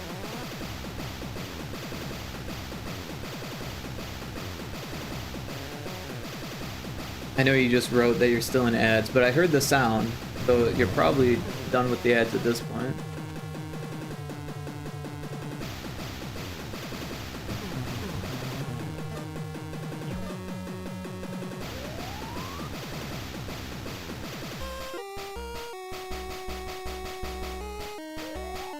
You're back. Okay, cool. Alright, so yeah, cigarettes are gross, Lottie. I don't know. There's no way around that. But yeah, I was still smoking in 2009. Cryptic! Thank you so much for gifting that sub to Lot Lizard. She probably really appreciates it. She loves the ads. So she'll probably miss the ads, but I'm sure she appreciates it.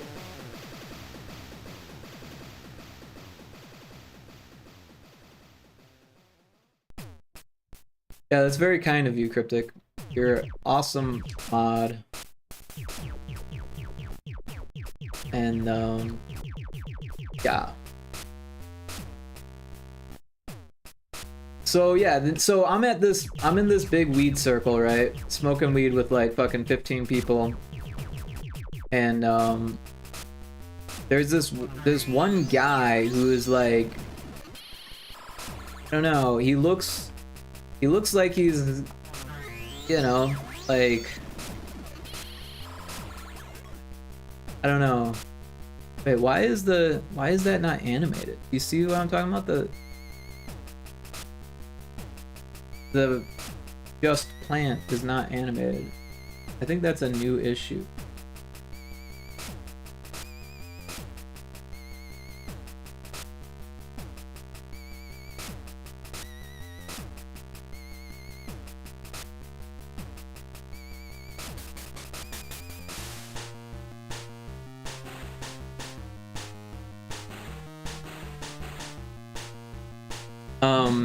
So yeah, there's this one guy who just like, he's like really quiet and oh wait, what just happened there?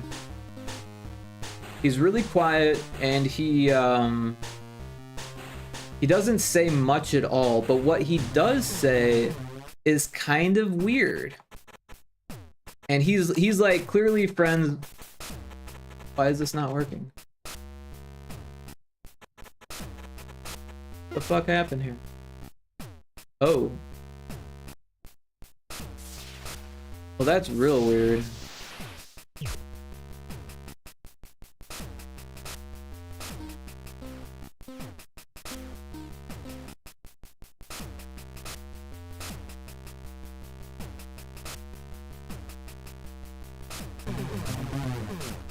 Now I'm over here.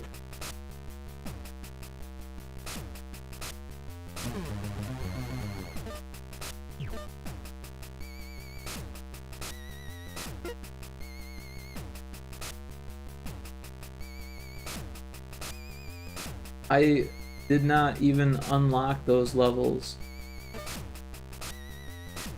That's so weird. Alright, so anyways, what he does say is every time the bull comes to him, he turns to the DJ friend next to him, who I've been talking to, and he says, "There Deemsters in this?" And every single time, the guy says no. And so if you don't know what Deemsters are, that's slang for DMT. Right, which is a pretty common drug in festivals. It's like the world's most potent hallucinogen, so I don't recommend trying it. I've actually never tried it myself. I know quite a bit about it because I read a book about it, and it's an interesting drug, but after reading the book, I decided I had no desire to try it. That intense, right? So this guy, after like the fucking 7th time, he says, "Is there Deemsters in this?" And the guy says no. I'm like, yo, what's up with your boy? You know, like, is he all right? Like, did he even be smoking?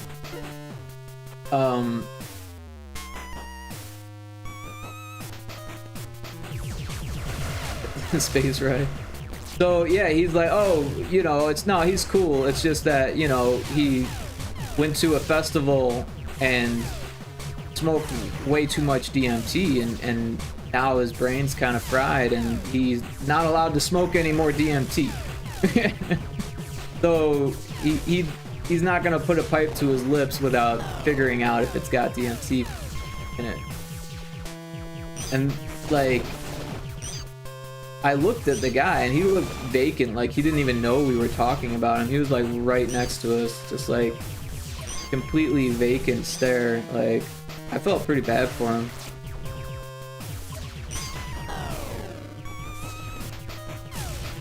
But yeah, that shit kind of blew my mind. Like, you meet some really weird people at festivals, and you feel bad for them. Oh, it happened again. The slow-mo ball. Jesus, yeah.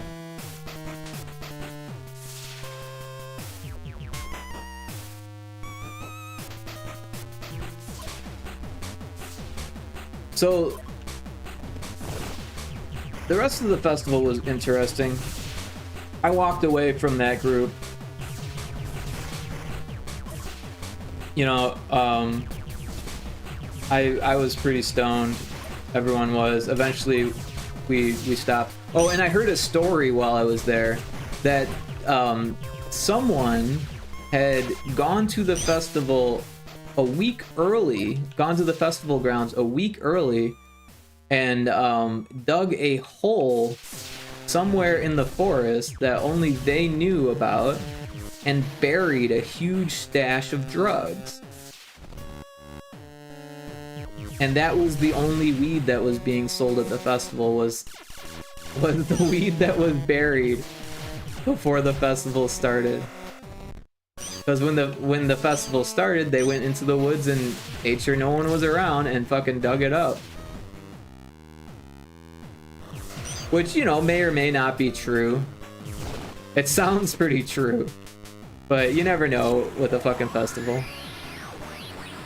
Bro should have been at home. Yeah, exactly. Like, why even let that guy go to a festival if he's like already fucking brain melted, you know?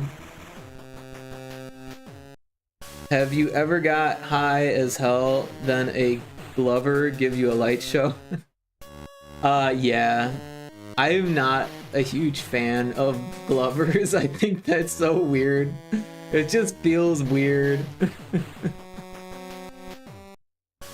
Like, I'm not gonna like make fun of them to their face at least, but like, I don't know.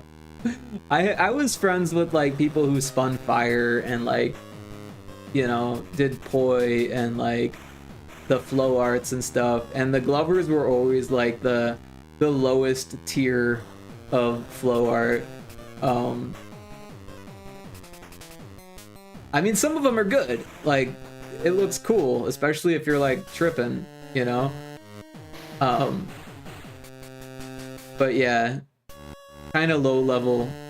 Like, also like hooping was, after a while, like back in fucking like 2006, 2007, hooping was hot. Everyone was like learning about it. You were cool if you were hooping, you know?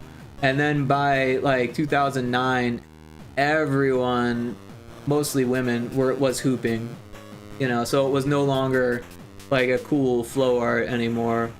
But if you had like a, what do they call that? One of those darts on a string and it's on fire, you were cool. You know what I mean?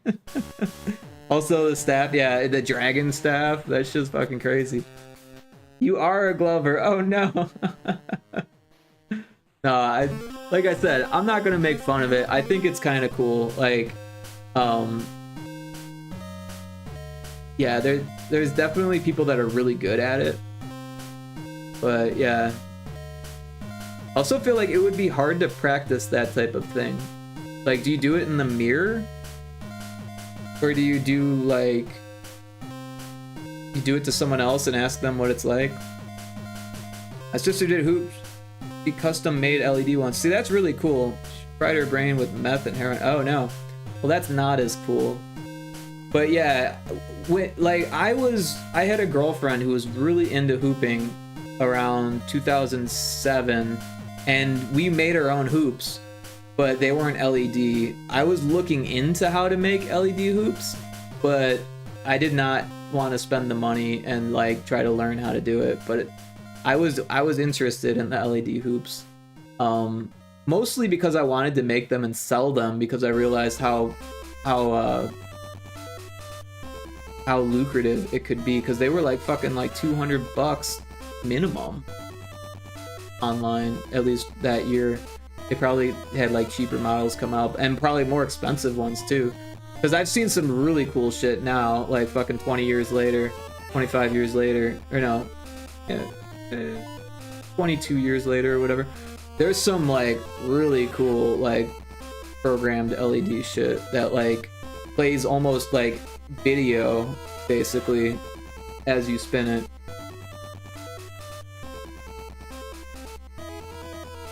Once I was in a bath, no water, fully clothed, and thought I shrunk and was in the sink. Never did it again. LOL. I was good. that was from what? From mushrooms, LSD? I was like, that sounds like a pretty normal experience, to be honest.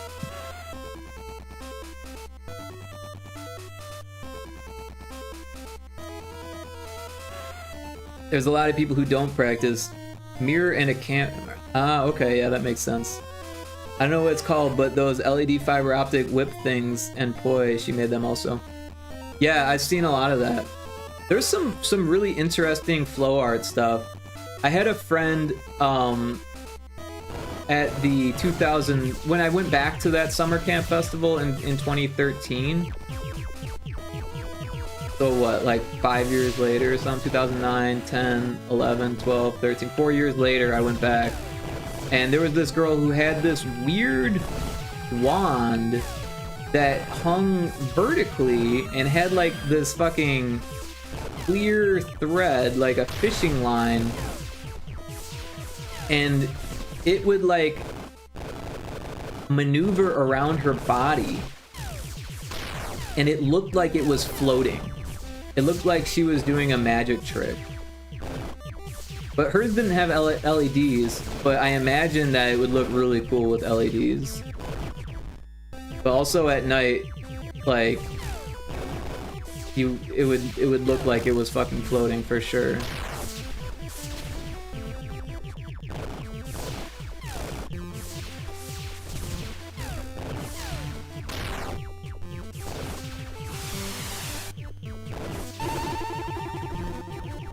Oh, I got the gravity pickup.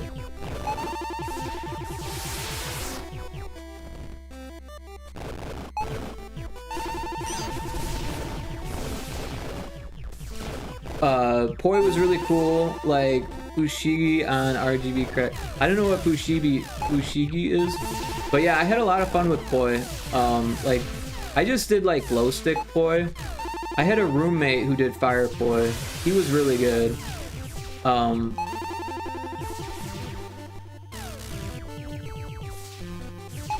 It's funny, I actually met this roommate at a festival. I went to Rothbury with him, but we didn't know each other beforehand. We had like a crew that was me, my drummer, and the saxophone player in my band. And the saxophone player's brother was going too, so he was there. The saxophone player's brother had a girlfriend, and she went with us. And then her friend, who I actually ended up dating eventually, who was actually dating my saxophone player, like, around that same time, for, like, very briefly. And then this dude from Mantino, and like we were like, oh, we don't really know this dude, he's driving by himself, but he seems all right, like he's got a ticket, might as well, you know, camp with him. So we had a fucking crew, and this was for Rothbury, the second Rothbury. This was Electric Forest before it was called Electric Forest. It was called Rothbury. There was only 2 of them before it switched to Electric Forest, but this was the second one. I did go to the first one also, but this was the second one. The first one was in 2008, and the second one was in 2009. So this was before summer camp, that first summer camp I was talking about. But I ended up moving in with that dude from the Firepoi guy from Mantino, eventually years later, in 2013. In 4 years later. Kind of weird how it all works out like that. I wish I saw that shit. The floating rod, yeah, seeing that is wild, and how skilled they got. Yeah, pretty wild stuff. Like, it's definitely not as dangerous as like Firepoi or like the dragon stick or the dragon staff or the fucking flame javelin or whatever. The javelin dart, I think is what it's called. That shit's fucking crazy. I had a friend who did the javelin dart.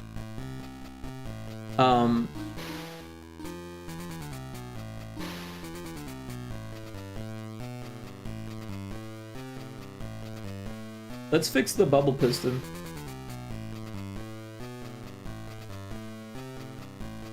Never seen Firepoi IRL. Oh, it's pretty cool, but it's also dangerous. Like, if that shit starts wrapping around you, you're like fucked. Because then you've got like a hot chain like wrapped around your arm like tightly. Like, that can really fuck you up. A lot of people wear long sleeves, or they'll even wear like fucking leather sleeves when they practice. because that can go terribly wrong. But also, like, you just gotta be careful because, like, the fluid can, like, come off and, like, hit people or, like, start fires, you know, like, just... And a lot of the time people that are doing that shit, they're on fucking Molly, you know, they're all fucked up, so, like, it can be dangerous for sure. But yeah, one time in 2008, maybe 2007, or maybe it was 2008, I can't remember. I had some acid, and me and the girl that I was with at the time were both into acid, and we were both getting into poi. So we just spent the entire trip learning poi, and we hit ourselves in the face with the poi probably about 5 times each, and it was so traumatic. Because you're like having fun, oh, this is cool, I'm getting good, and then whack, right against your face. Like, oh, I'm glad that didn't hit me in the eye kind of sensation. Like, I gotta be more careful. I thought I was getting good. Yeah, the gel sticks also. Yeah, he used some type of fluid. He would like dip them into a fluid and it was liquid. But I'm sure, you know, people have different things that they use or whatever. I think he used kerosene. I'm not really sure, to be honest. It was stinky though. It would like spill in his car and shit.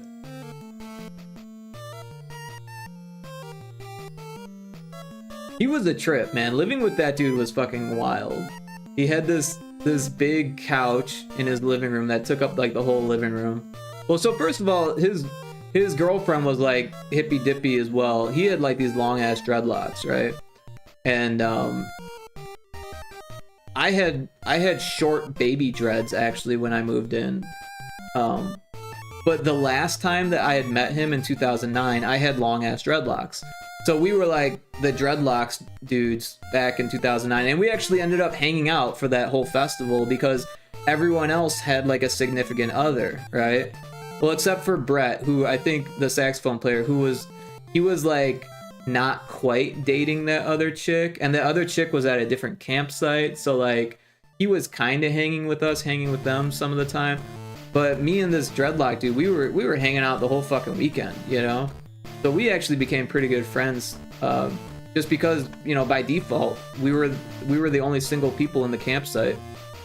But then when I moved in with him, he like, me and him gelled, you know? His girlfriend had left him, and he had the extra space. He didn't really need a roommate, but it would help him, right? Because he was used to only paying half the rent, and it was like a pretty decent sized place. It was in the ghetto, but we didn't really have any issues. There was an abandoned house next door and there was I was like in the room that was facing it, and there was clearly drug deals or some type of deals going down in the middle of the night in this abandoned house. And there was a gang sign that was painted over on the wall in the room that I was in. Like, you couldn't see it if you were looking directly at the wall, but if you looked at the sheen of the paint, you could see that that there was a painted over very large gang sign on the wall. I think it was a DD symbol. I'm not really big on gang symbols and stuff. I don't really know. But yeah. The couch bothered you. Wait, what? Story time is still my favorite. LOL. I remember when I first started following you, you would do this. LOL. I missed it. It's been so long. Oh god, Rick. Oh no, the couch was good. The couch was, it was this big couch. I didn't finish my story. I got caught up in all the other gang stuff and ghetto stuff. So he had this big couch and this big projector. It was actually a 3D projector, but we never watched any 3D movies on it. I think I tested it out once because he wanted to show it to me, and it was like it gave people headaches. It didn't give me a headache, but I could see why people would get headaches from it because it was very like flickering, and like the glasses were expensive. They needed to be charged. Like only certain movies. Like it was ridiculous, but it was a great projector. So the first day he's like, so I've got like Netflix and I've got this projector and we're gonna watch something, like the whole series, and it's either gonna be Star Trek The Next Generation or it's gonna be Battlestar Galactica, but I'll let you choose which one of those it's gonna be, but we're gonna watch both of them, because he knew that I was working on sci-fi game. It wasn't this game, it was actually the precursor to this game, and that I read sci-fi books, so he knew that I was like a sci-fi hippie nerd that was making video games. So he was really into video games. He actually showed me FTL. Believe it or not, I had never heard of FTL before. He's like, you never heard of FTL? You're an indie developer and you don't know FTL? Like, and he was like this super hippie, like really into hard drugs, like not heroin or cocaine, but really into like ketamine and like Molly and DMT. Like he was kind of past, he had kind of moved on from DMT by the time I moved in, but he, like between the year that I met him and the year that I moved in, he had been manufacturing it. Like he told me all about the process and shit. He was like really into it, but I didn't actually watch him do any DMT. So I think he actually got busted at one point, so that's like why he stopped doing DMT, but like he still did other shit. I don't know. I think he did a little bit of cocaine. It wasn't like his drug of choice, but he was wild, man. He was fucking wild.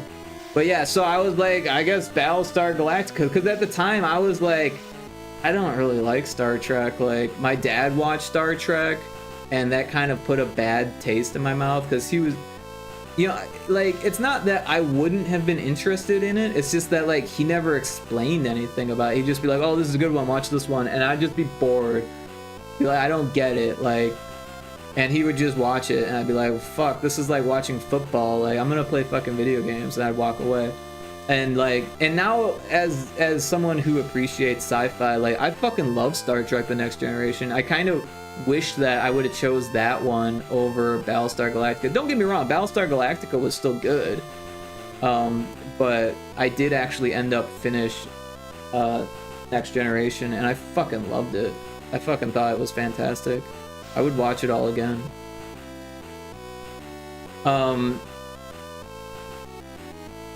So yeah, we watched Battlestar Galactica. He showed me FTL. I watched him play it. He put my name as one of the characters, and it was a fucking blast. He was really into dabs. He always had fucking oil, had this big oil rig. We were always doing dabs. And I pretty much only bought flour, except for at one point he had this ISO hookup where we were getting really, really cheap ISO hash. ISO hash is hash made from isopropylene.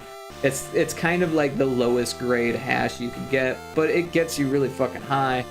But it's not nearly as good as like your honey hash or your oil or your shatter or wax or any other ridiculous names they come up with this shit. But yeah. So let's go to level 10 and figure out what's going on with these bumpers. Now the bumpers are set to be an enemy. Or the bumper pistons are, I think.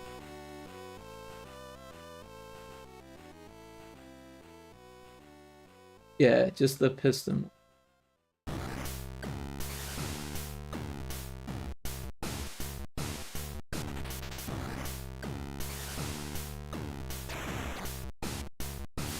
Alright, here's a bubble piston. So something happened where we changed the values. Wait, why is that? Oh, it's... Okay, so... This is something. I don't think it's even really being used.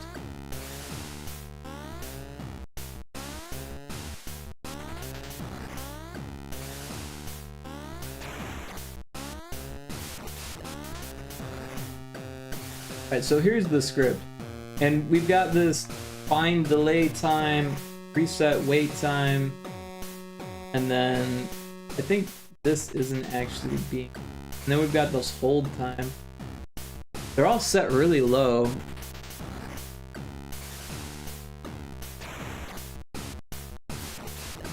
Really weird. Oh, and there is an ad starting for those of you who don't have a sub.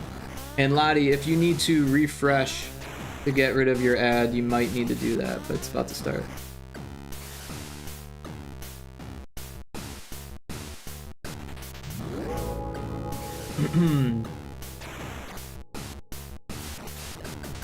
Oh, I never told you the front slap game I did. Yeah, let me know. That's good, thank you. Yeah, thanks for hanging out.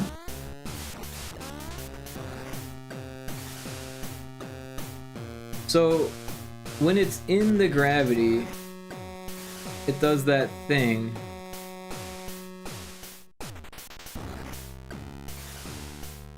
But for some reason, it's not hitting it. And then it still thinks that it's in the gravity. So it like needs to suck it in first. Which I think is happening through this. What is this?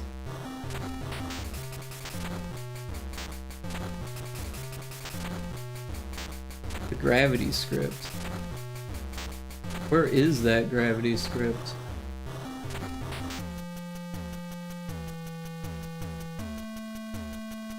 Is it itself? Why is it missing? Oh.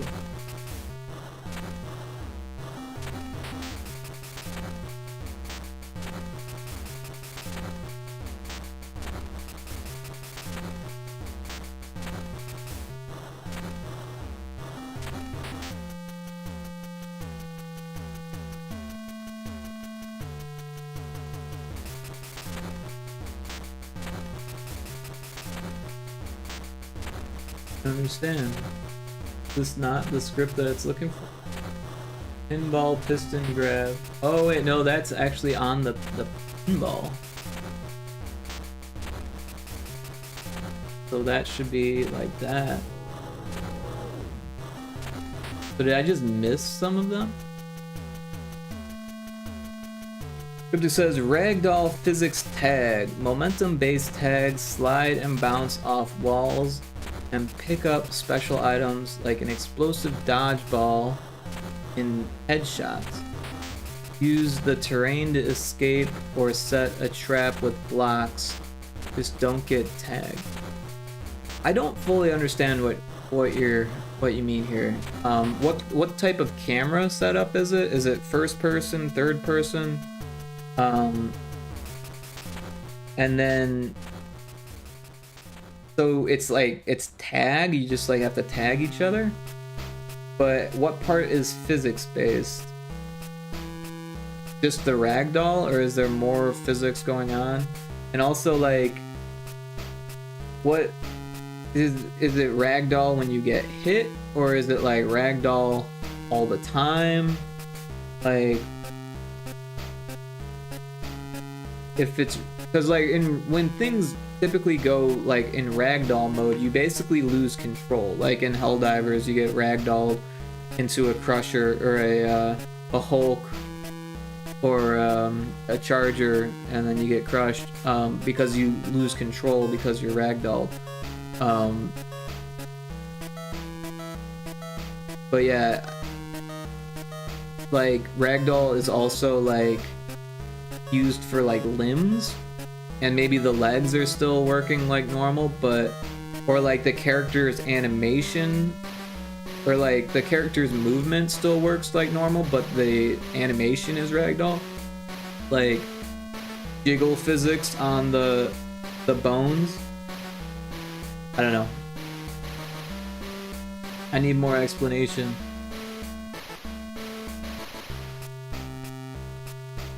So it's the bumper zone that needs this pinball thing. How come none of these have that?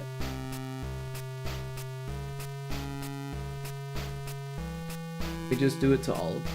That'd be weird. There is a way to open all of them. And then we just go to bumper zone, bumper zone, bumper zone, bumper zone, bumper zone, bumper zone, bumper zone, bumper zone, bumper, bumper, bumper. There's a lot of these. Right, that must be all of them. And then we can just grab the singular pinball and drop it in that.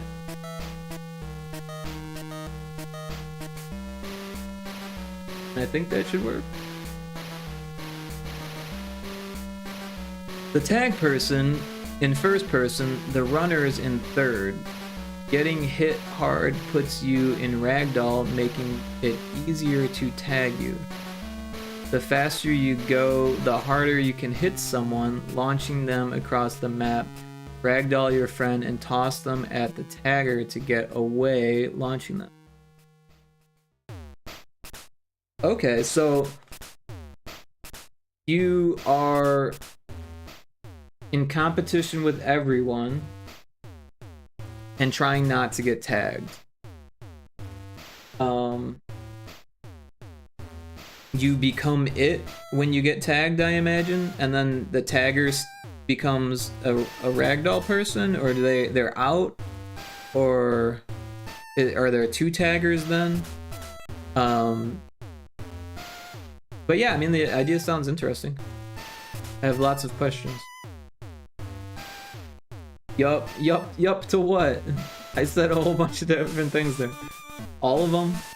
All of them are yup?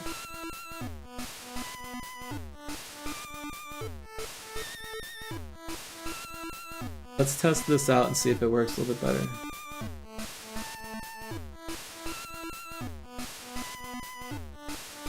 Different game modes, different ways to play. Ah, I gotcha. So what is the theme gonna be?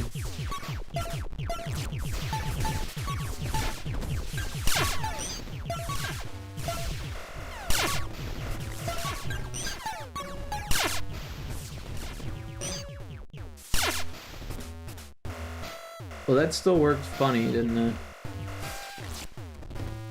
Like, it mostly works. But I saw it hit this one and then not work. Oh, it's working now. Oh, it dropped it there.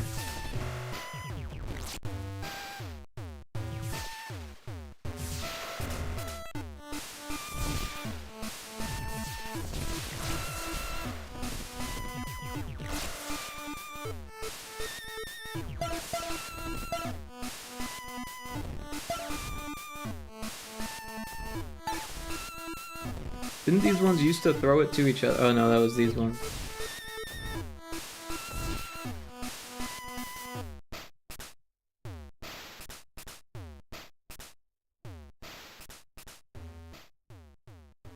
What is the art style gonna be like?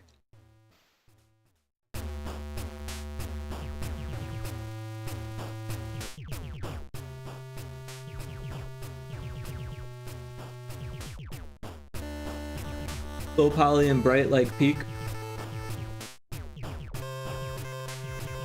But what about the theme?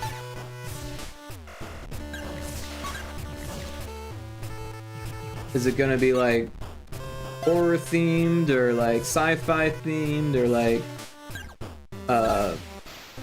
like Peak is like a hiking theme, like a scout theme, right?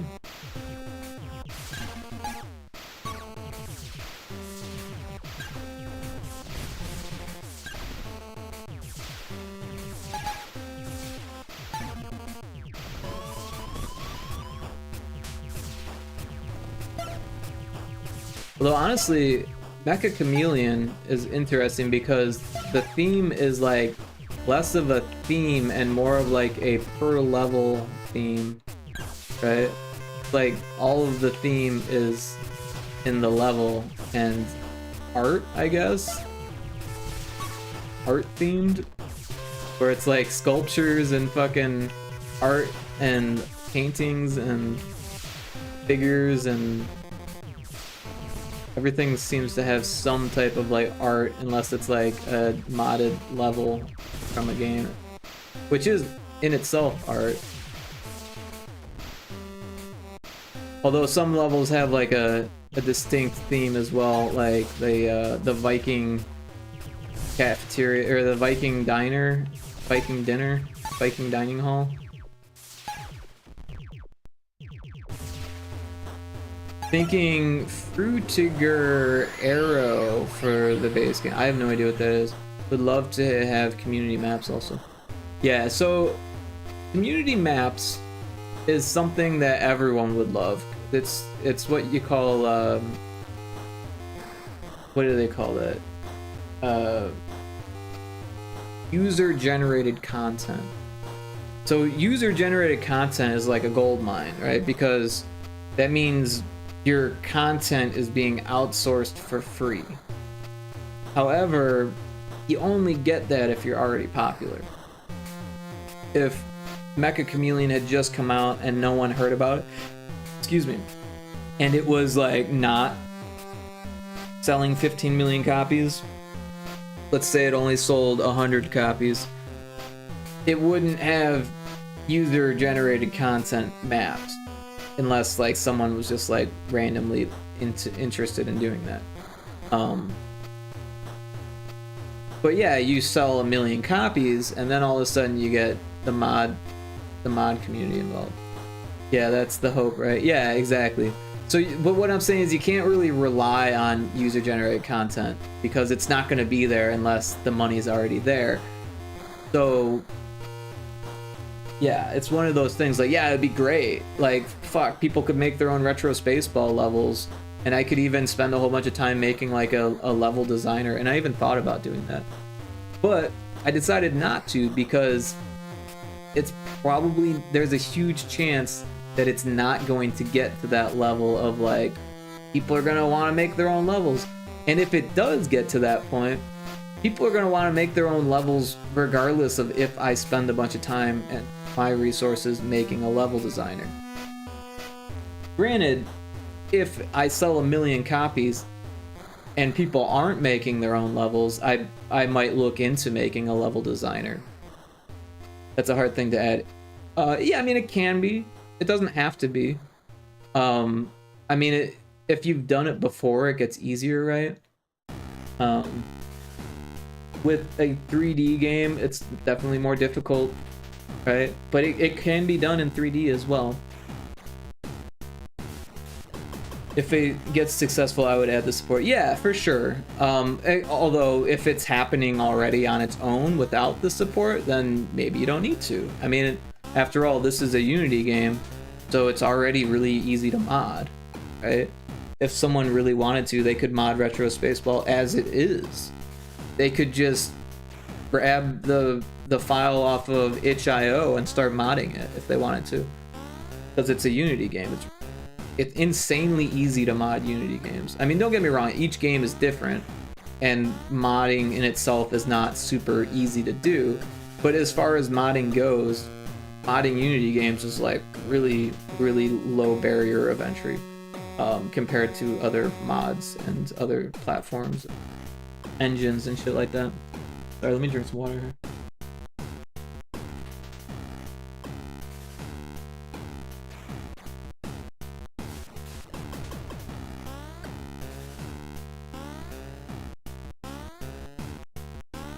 So it felt like I fixed them, but I also don't think that it worked completely, because there was that one where it like kind of hit it for a second and then like I feel like it needs to hold it for just a little bit longer maybe. Let's put it at 0.3 and reset wait time. we'll change that to 0.1. Not really sure what that does.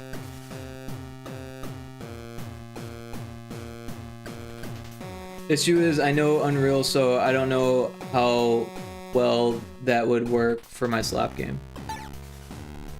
Well, yeah, modding Unreal games is actually really difficult to do.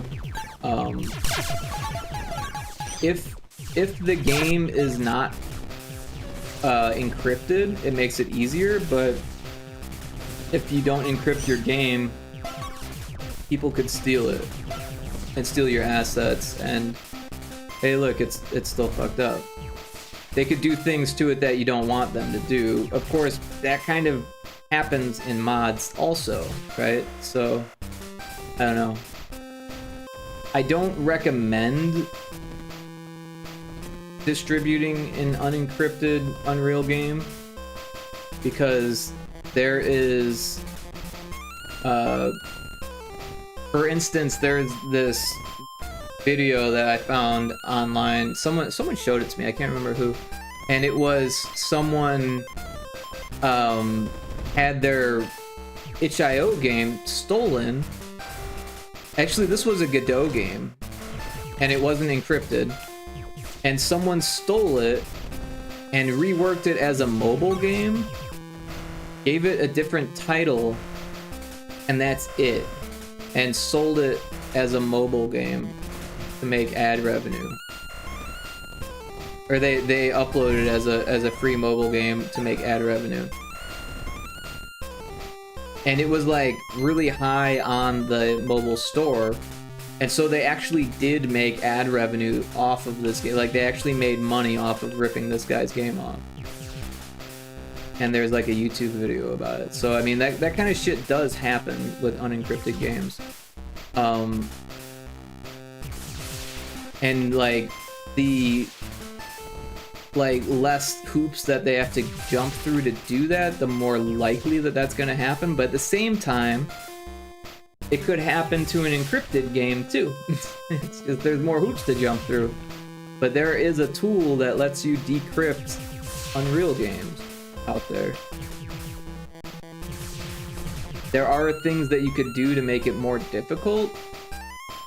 But yeah, that would also make it more difficult to mod. So I would say if you want user-generated content, the best way to do it is to implement it into your game. But I would wait until you have the need for it to actually do it, because it could be time-consuming and difficult.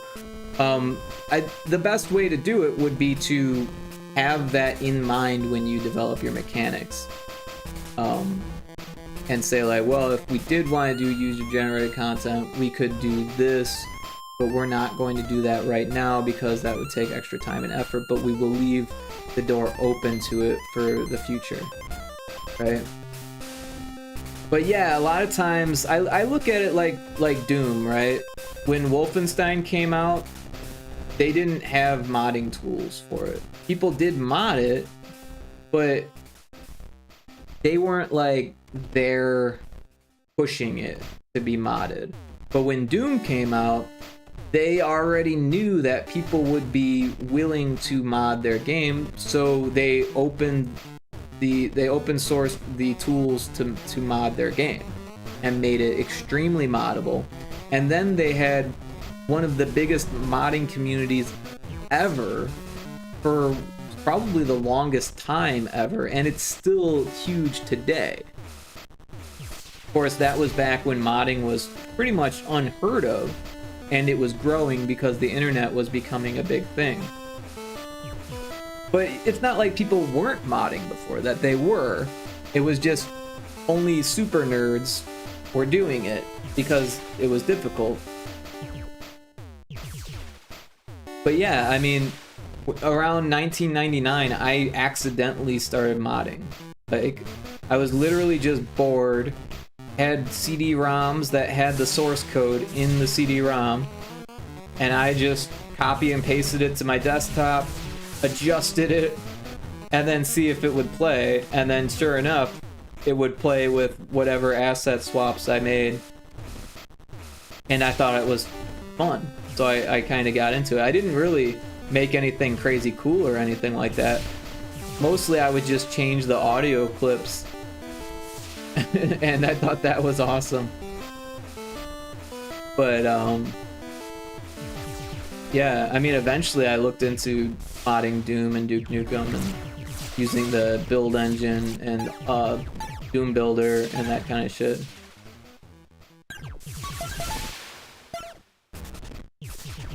So it still acted funny.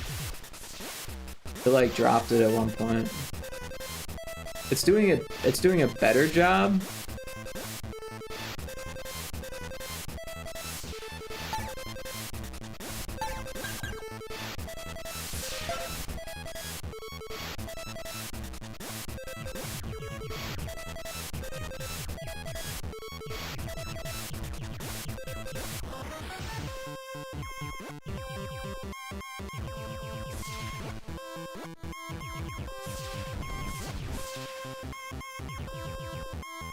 It's like when it barely hits the thing.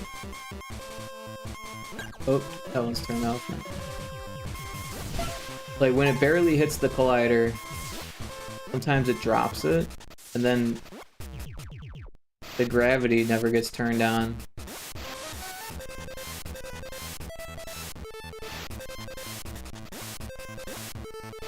We build for scale so we can always add more for the future. Our anomaly game has the hard part over the systems made, meaning only map making is needed, then adding in anomalies only takes adding the tags. Yeah, I mean, that's the way to do it, for sure. Because you want to make it easy to make more levels. Because, like, let's face it, you want content in your game. You don't want to waste a whole bunch of time making a bunch of content that players aren't going to play. But if players start playing your game, you want to be able to pump out more content, either for free or for DLC or for part 2 or however you want to do it. Players who like something like having more of that thing, right? Especially in a game where you can just add levels and say like, well, now there's, you know, 10 levels, and now there's 15 levels, now there's 25 levels. You only need 3 or 4 to sell the game, but if people played those 3 or 4 levels and was like, oh, that's awesome, then having more for the same price or for a small price more is actually what people want, right? Especially if it's good quality content. So if you can make it easy to make good quality content for it, like, that's great, you know? As far as making tools go in Unreal, I really don't know. I'm sure there's a way. I'm wondering if maybe the answer is in the pinball gravity script.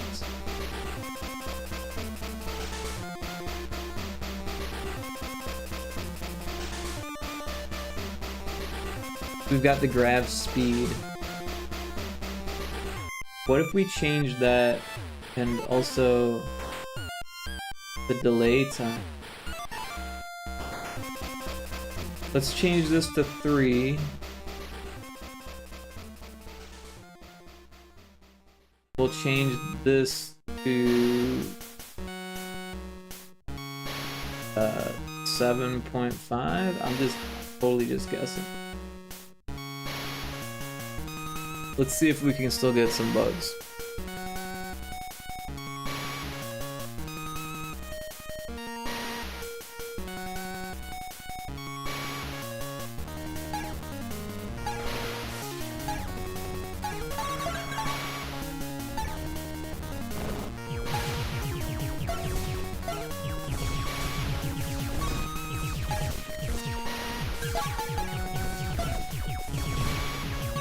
Lot Lizard, you enjoying those fancy emotes?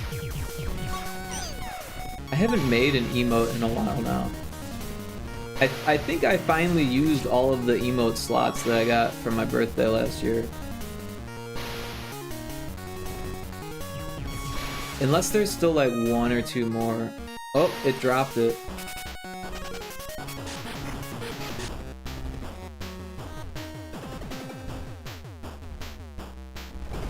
Dropped it again.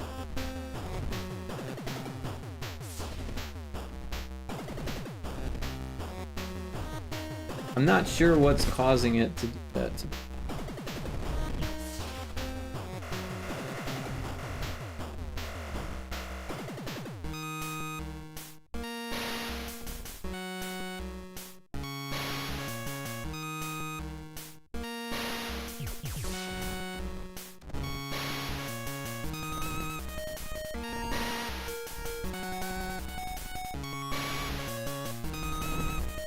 It's almost like it's triggering it too early, and then the ball isn't in position when it launches, and then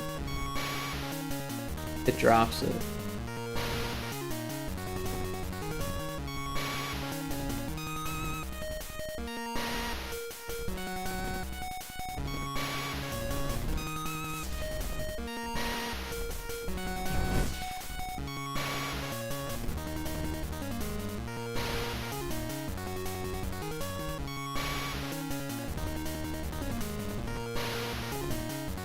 Don't really matter much with the friend slap game is meant to be fast, build 6 months of dev work is the goal. If it's liked, we will polish it and give free updates. Yeah, I mean, I get that. Although I will say that the genre is about to explode, and by 6 months from now, it will be like Vampire Survivors.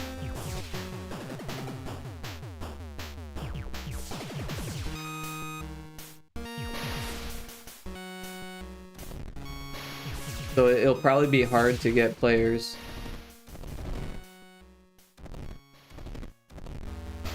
Because like I think of what was that game that I played with the Indie Maniac? It got me a key. It was called Breadline. It was like a fishing game, a friend slap fishing game. And like I don't think it did absolutely terrible. I also don't think it was like very successful, and they were doing a lot of things right. The gameplay wasn't that fun, and it was a little bit more janky than most people would prefer, I think. But they were reaching out to content creators, they were giving away free keys, they even came into our stream and gave us free DLC. You could tell they were trying very hard to make the game popular, and it just never got really popular. Like, you don't see people streaming it. People aren't still talking about it. In fact, we only played it once.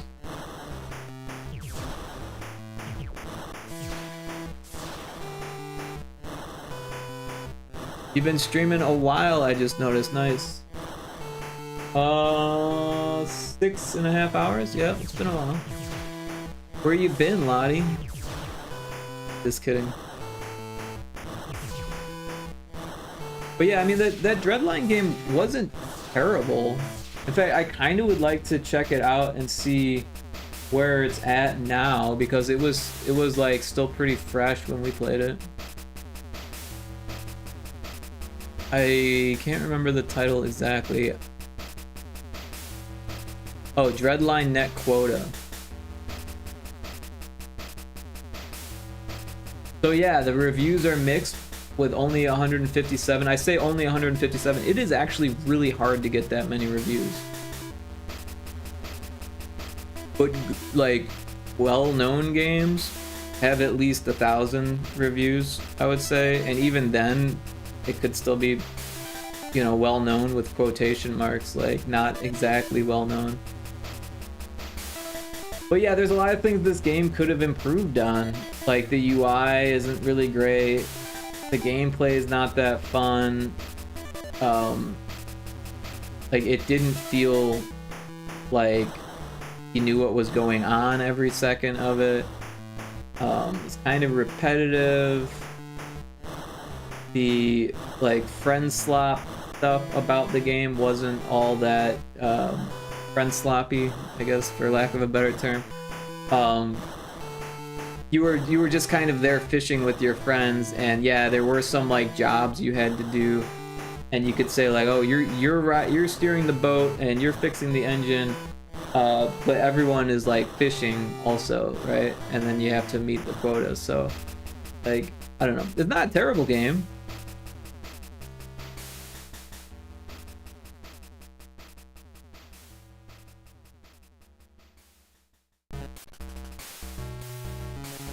But yeah, Chinese localization, I mean, that's pretty good. That's not exactly something everyone does. Excuse me.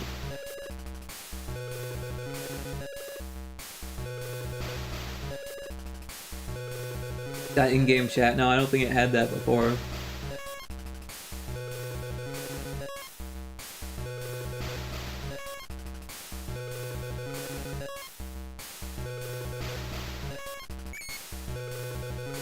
But yeah, it doesn't work as a solo player. I mean, that's something that people want, right? Like, Peak did a great job of making a game that could be played solo, was definitely better with friends, but I've played Peak solo a couple times now, or a few times, and enjoyed it.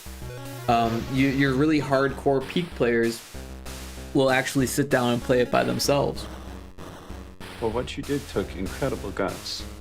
And the fact that it probably won't make any difference makes it all the more meaningful. A good one.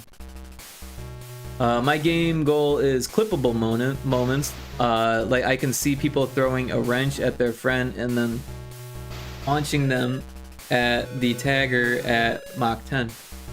Right on, yeah. I mean, clippable moments are important for any game, solo or like cooperative or competitive. Yeah.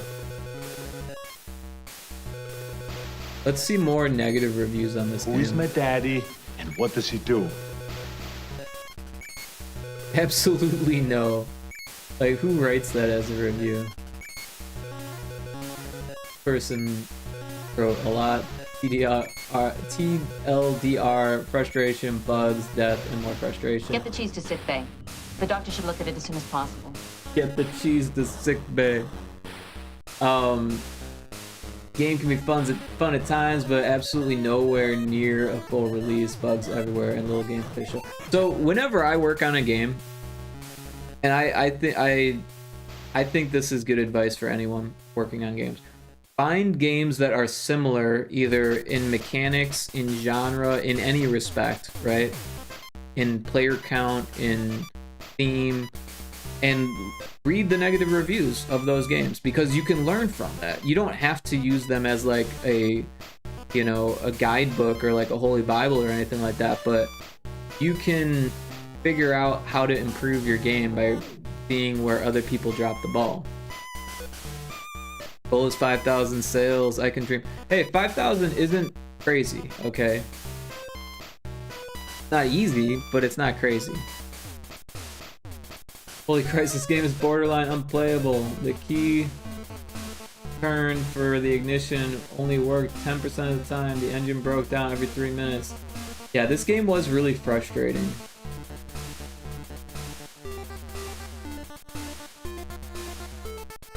This game will 1000% go down as one of the many, many, many lethal likes, with an actually promising unique mechanic that hits early access way too early and gets forgotten before they get halfway to the full potential and becomes abandonware. Very sad. So that was in August of 2025. This person got it for free and says it has potential but currently weighed down by bugs and content. And they wrote a fucking paragraph. Or a novel. Fish always break through the supply. Yeah, that was what was happening when we were playing.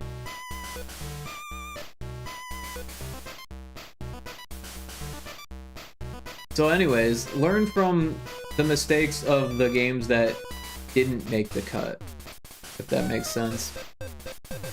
Undercooked games plague the market. It's true.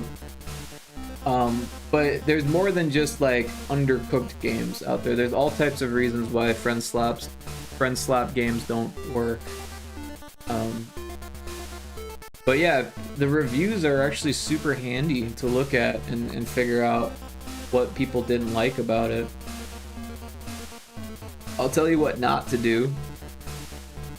Don't make a game that's super unique, because you won't be able to figure things out from other people's mistakes then. Like Retro Spaceball, there's not a whole lot of games like it. There just isn't. There's more now than there were, but even that is a bit of a stretch, because the games that are quote like it aren't even really that much like it, right? Like the idea of a shoot 'em up pinball game still hasn't fully been explored, other than me with what I've got on itch, right? The Xeno Tilt and Devil's Tilt, or Demon Tilt, Devil's Crush, Demon Tilt, Demon's Tilt and Xeno Tilt claim to be shoot 'em up pinball games, but they're really bullet hell pinball games, right? I will say Xeno Tilt has a shooting mechanic, but it's automated. You just hit a button and it shoots at the bad guys. You can be the first. Rick will love that. Well, that's what I'm saying. The problem is, though, like, yeah, I might be the first, but like I don't have, like, I can't look up the negative reviews of another pinball shoot 'em up game. Like, because I mean, I can look at the negative reviews of Xeno Tilt, but it's different enough of a game and more of a pinball game than what I'm making. And there's like, what, like Pinball Spire, I think is what the other one's called. I don't know, I bought it. It wasn't very good. Is it Pinball Spire? Something Spire.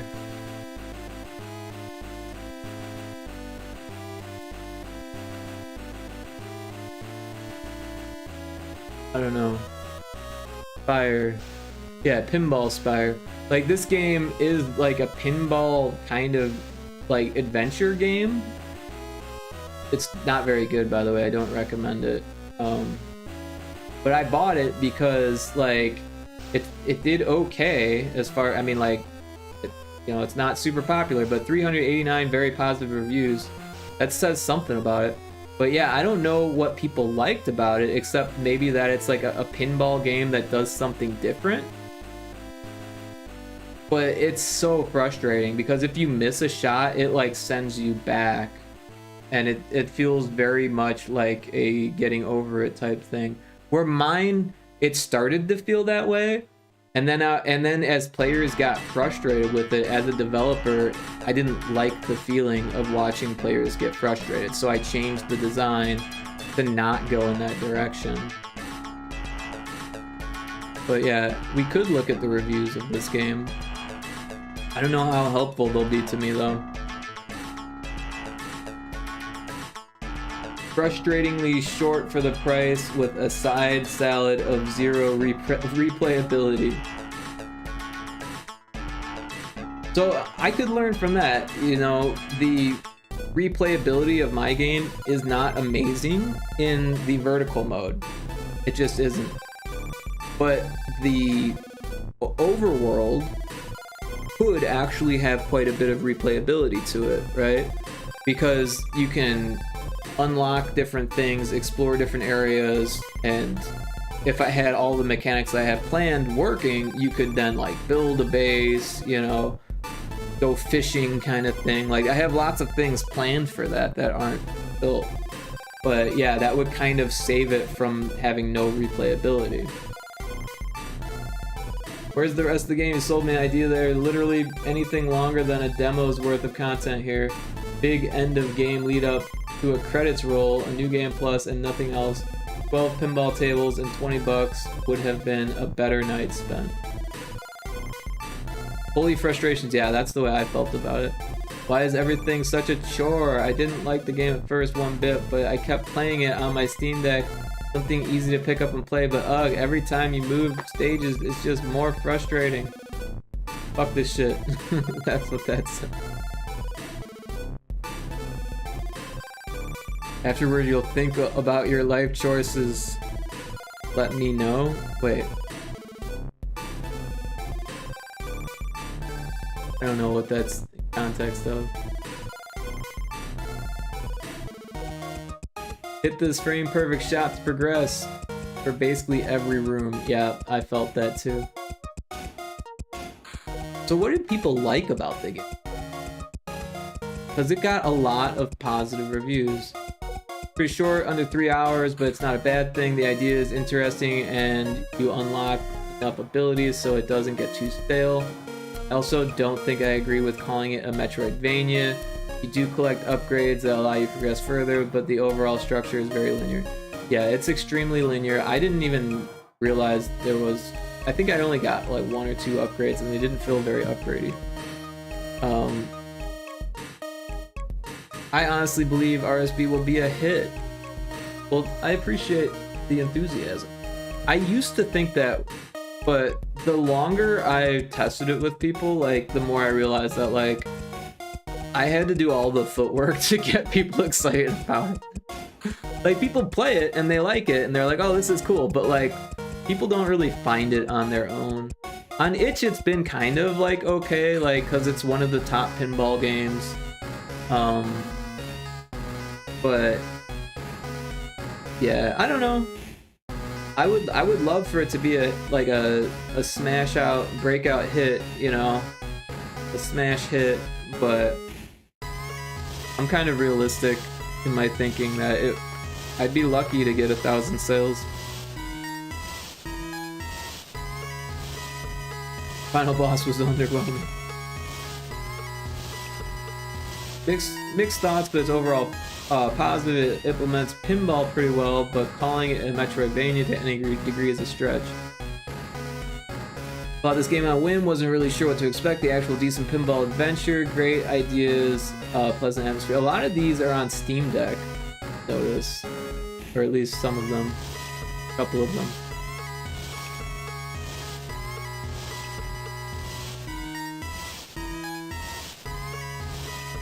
You can zoom out. That's something that I hadn't thought about. That might be something players would want from my. But yeah, that would also kind of too. This is a cute little game by a single developer, which is both good and bad. Good because it's creative and has a unique take. Bad because it lacks playtesting and depth. You may end up in a level you can't pass because you lack the ability found in a side room. The full price is too high for the content. Right, it's like a fucking $6 game. Oh, it's $15 game.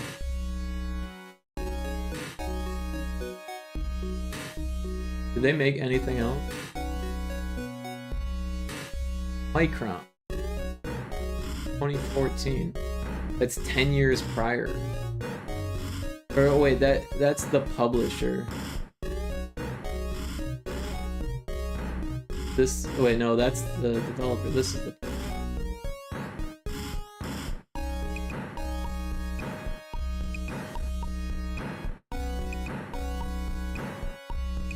I don't recognize any of these.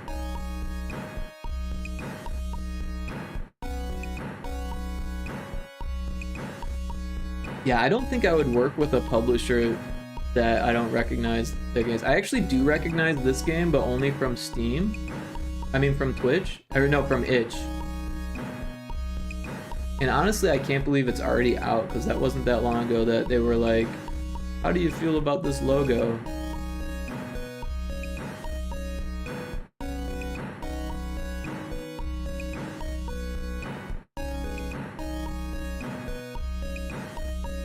Oh, and Shrine's Legacy, I also seen them on Twitter as well. I actually wanted to grab this game, but it being $20, I was like, eh. Now it's 15, but still, like, I can wait.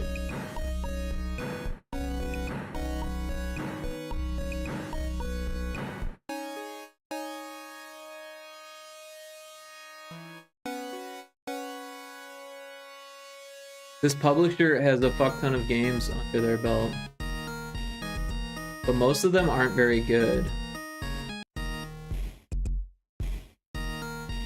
or aren't well known.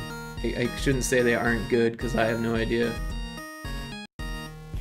Most of these I haven't seen at all.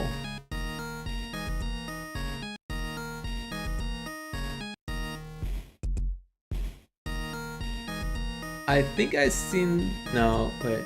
I think I've seen this on Twitter as well.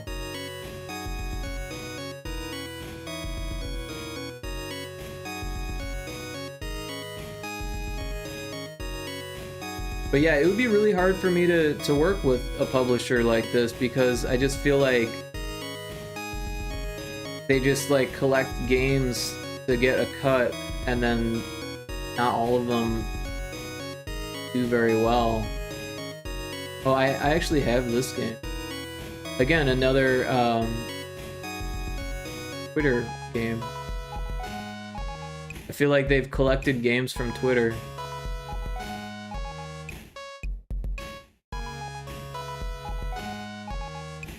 Indie.io.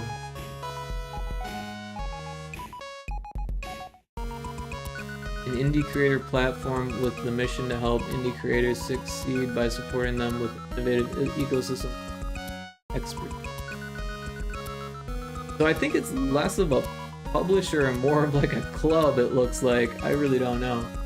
I don't want to learn more.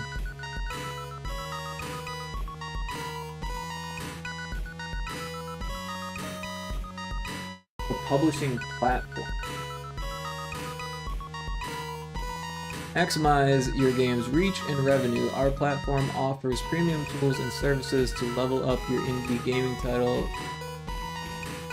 So it seems like it's more of a agency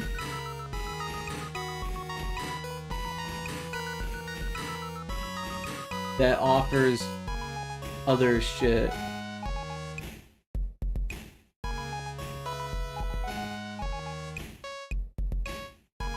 Game design and development support. We'll design and develop your game for you.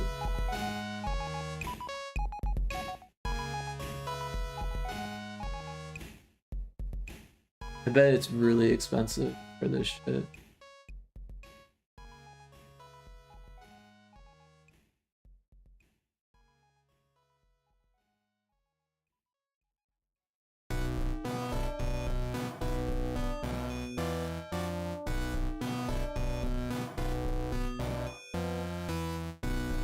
Former leadership at Twitch, Curse Gaming, Fandom, who have consulted for major gaming companies like Ubisoft, Blizzard, and Unity.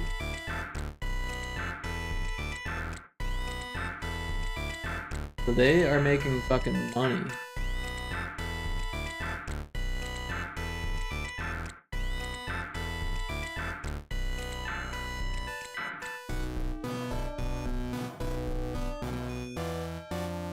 I feel like if game devs were interested in making money, they should do this and just publish a whole bunch of fucking games, make a cut from those games, and then probably really only spend their resources on the games that they think are actually going to make it, which is sad. Which is probably why I wouldn't partner with something like this, because while they might have these games on their front page, there's probably like a fuck ton that aren't on the front page. And while they might like tweet about a game once or twice or something like that, like there's probably games that they're like pouring all of their fucking strategy into to make that fucking percent. But then again, I really don't know. I'm passing judgment on that company before I know anything really about them. Just because that's what a lot of publishers do.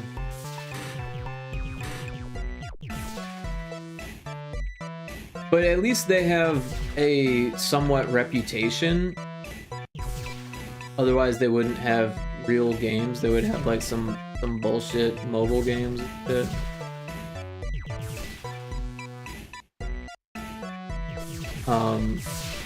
Whether or not partnering with them leads to success or not will probably depend on the game more than them and what they actually do to help.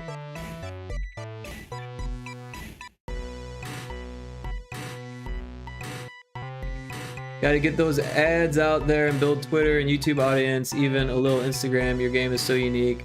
How else would they find it and know it's fun? Yeah, I mean, I've been building Twitter, YouTube, Instagram since fucking 2018, and it's not easy to do. Obviously, I could do a better job at this point too. I've been kind of slacking, especially the last few years.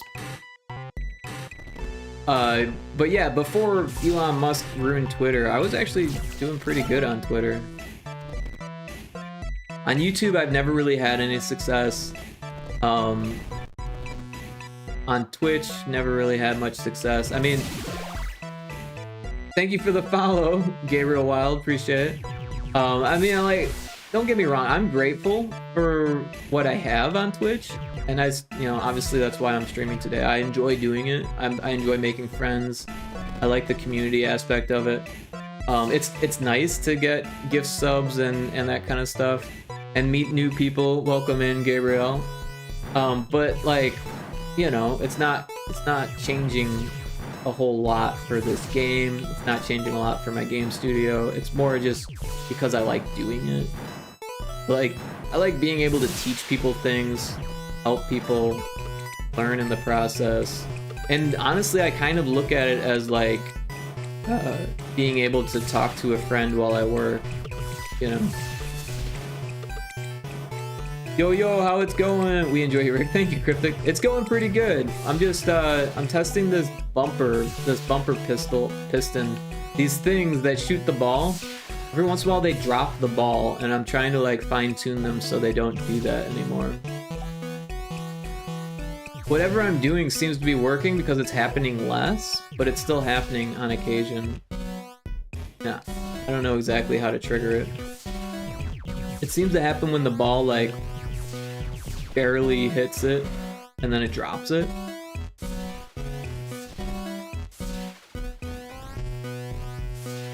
Twitter is so bad these days, I still wonder why yeah, I'm kind of in the same boat. I use Blue Sky more. See, it just dropped it there. I use Blue Sky more, but also at the same time, like, I don't get nearly as much like support on Blue Sky as I used to before Twitter was made broken. Yeah, everyone kind of just like stopped using Twitter, and then yeah, some of them went to Blue Sky, but like not everyone did. A lot of people just kind of stopped altogether. And then I don't know, I can't blame them. It was really disheartening to watch Twitter fucking fall apart like that, because I had spent years building a Twitter audience and it was doing so good, and then all of a sudden, bam, now I'm actually losing followers. The dev Twitter is still decent and gotta keep tabs when they reset codex limits. I don't even know what that means, codex limits. Elon is botting the platform so hard, half the replies are just bot cheaters. Yes. Gabriel Wild, are you a developer as well? I'm getting developer vibes.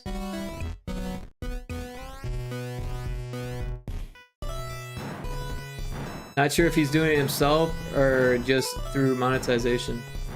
Yeah, I mean, I don't see him just like going out and actively trying to ruin the platform, but also at the same time, it wouldn't surprise me too much. I don't think he really cares about the platform at all. I think he would like to make money off of it, but other than that, like, he doesn't really care. Codex is the GPT coding model. Oh, I got you.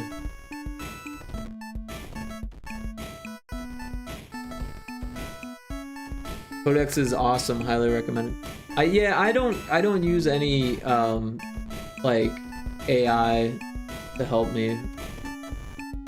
At least not with this. I've been using AI to help me learn Doom modding. I haven't been using it directly. Like, I haven't been saying like, write me a Doom mod, but I've been saying like, hey, how do I change the enemy? What tools do I need to change the enemies? Like, can I use decorate and Z-script at the same time? Is that okay? Like, basically just asking it questions on how to do stuff rather than like, write me a game that does this, you know? Like, I think it's okay to use AI to learn stuff, but I stay away from it as far as like game dev stuff goes.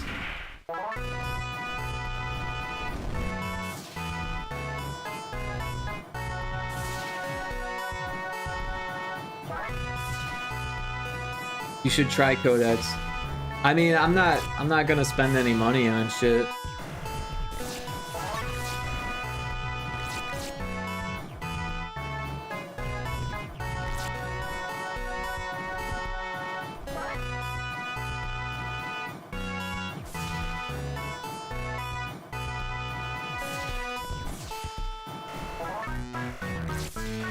Yeah, honestly, every time I use like Google's AI, I just get frustrated. And I'm sure it's like there's better AIs out there and stuff like that. But like I said, I'm not willing to pay for the best AI. I would rather just like learn the shit myself.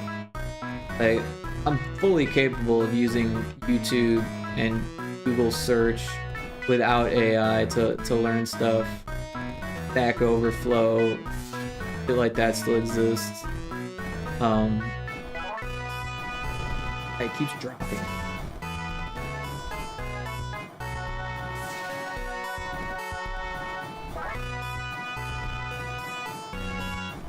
Gemini, yeah, it's on some crack.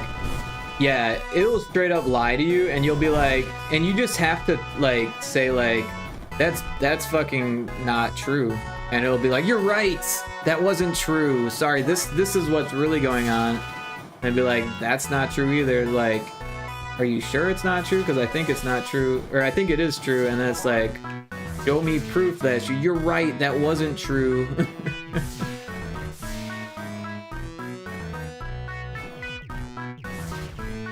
Pretty stupid.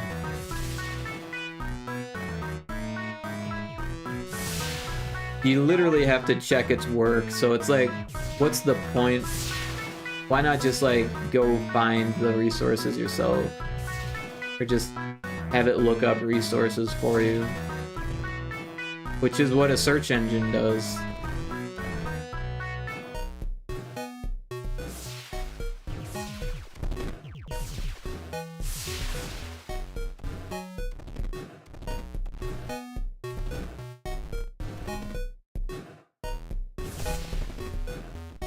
Yeah, it's like a timing thing. I think it needs to wait just a little bit longer before it plays the animation. Which would be...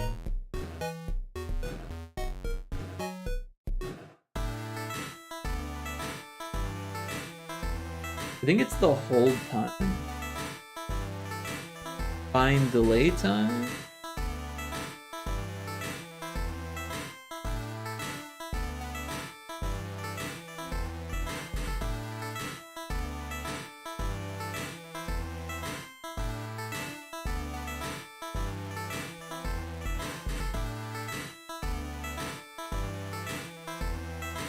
Where is this hold time?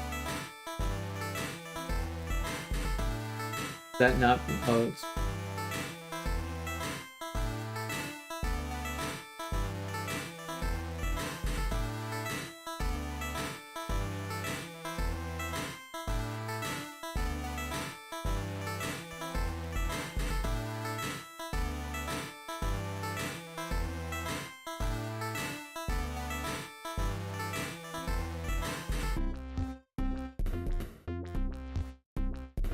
I've been a professional dev for a couple decades. I barely never write code manually anymore.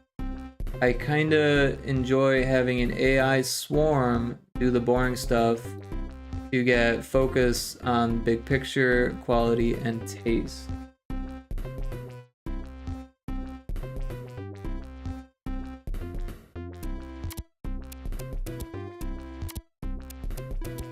Yeah, I don't know. I mean, that seems like the stuff that humans should be doing, right? Like, I get that you don't want to code anymore if you've been doing it 20 years, and if you never liked it, then yeah, whatever. But, I feel like a lot of programmers actually enjoy programming. Otherwise, they would have, like, gone a different profession.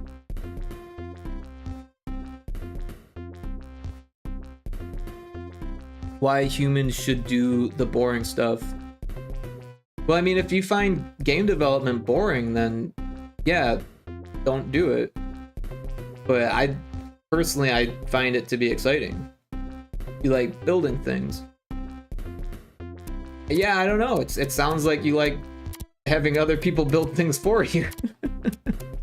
You know, like instead of managing a swarm of AI, you could be managing actual people, right? Like you could be a producer.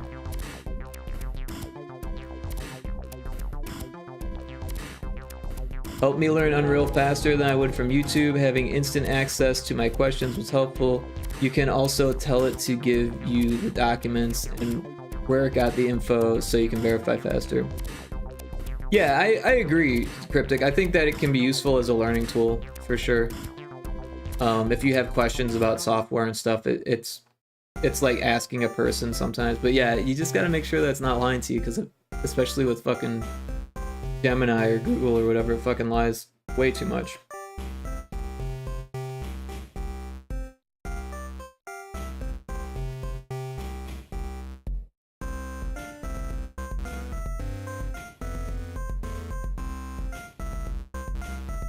But yeah, I definitely think the quality assurance aspect of it should always be done by humans. I don't think you're gonna get good playtesting from a AI. Like, don't get me wrong, you can use like in-game AI to test your game. I do that all the time. That's completely different than a chatbot, right? I'll just code in like an AI that plays the game for you. Of course, it's always going to kind of play it the same way, but it can help. Like for level designs in this game, what I'll do is I'll make a level and then I'll set the player to be computer controlled, and so it just has really basic instructions to like aim at the ball and shoot the ball to the top. And if the computer can do it, then I know it's an easy level and that anyone can do it, which, you know, is a good starting point and kind of important if you don't want people to get frustrated with the game. But yeah, you also don't want it to feel like it's not challenging enough, so you have to kind of use your brain to decide where it's boring and where it's challenging. But you also have to use player testing, which is huge. I do run a small indie gaming studio, but it's really expensive to build high quality games. Leveraging AI is what makes it possible for us to build the games we do. I mean, yeah, if you're not able to do all the things yourself, that could get really expensive. I just do it all myself, so that way I don't have to pay anyone. The expense would be like marketing and like advertising. But yeah, I mean, time is money, right?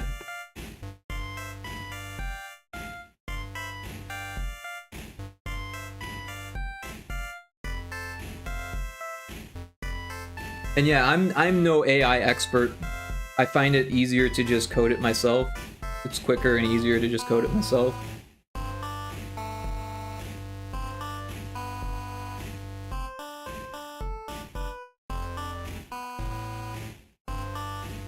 Like what part of building level design, game mechanics? So like those parts of building, I feel like really shouldn't be done by an AI, because it'll just give you those like stupid chatbot answers of like what Reddit said last year or some shit like that.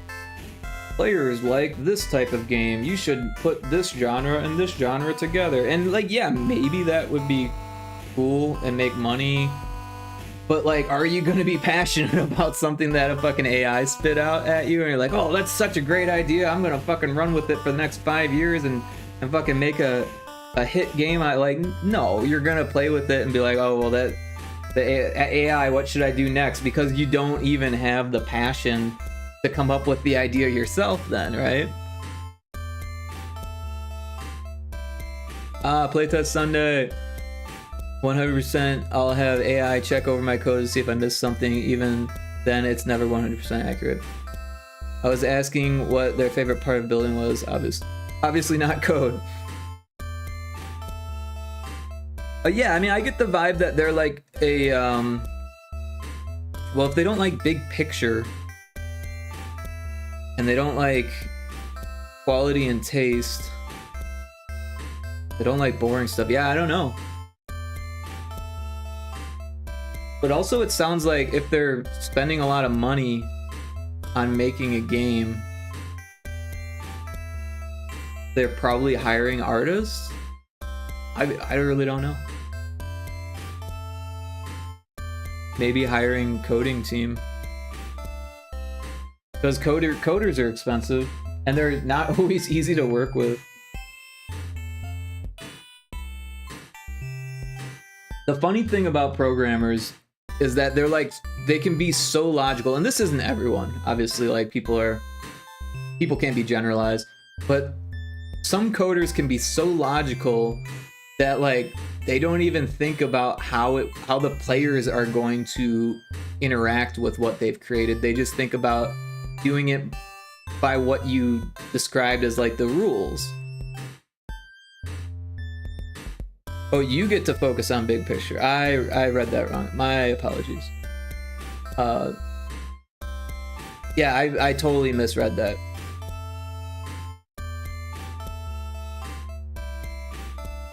I do game dev as a side project. My main business is building apps and websites, etc.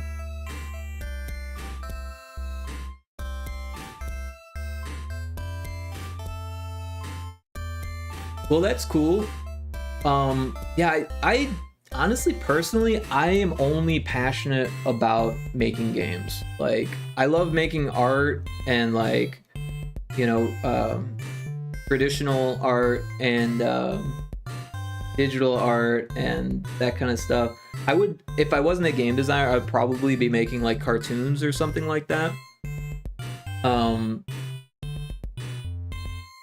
But yeah, like as much as I enjoy programming, I only enjoy interactive like game aspects of it. I learned game programming as a means to facilitate being a game designer. And when I was learning to program, I got frustrated, like any artist trying to learn how to program, and I just went to like paper prototypes, board games and dice games, just like traditional game design, analog game design, until I, you know, got better at coding eventually. I just built a game today in a day.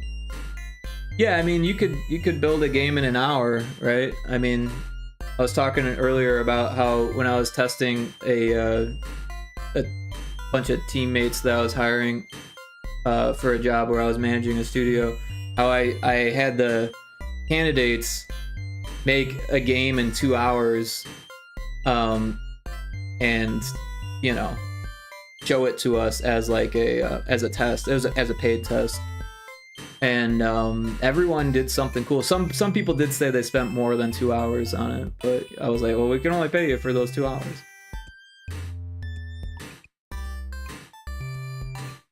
Did you or the AI? I'll have AI make images for me, but I'll never say I made it. AI writes the code and you control the AI and tell it what to write. You review and steer it to your vision. Well, yeah, but you don't need an AI to make a game in an hour. I mean, you could do it with, you know, pen and paper and a dice, or like, you know. But the reality is that to make a good game, you need lots and lots of testing, and that takes time. Even if the game is good to start with, you still need to test it to make sure, right? And you gotta gather players and stuff, and play test it with real people.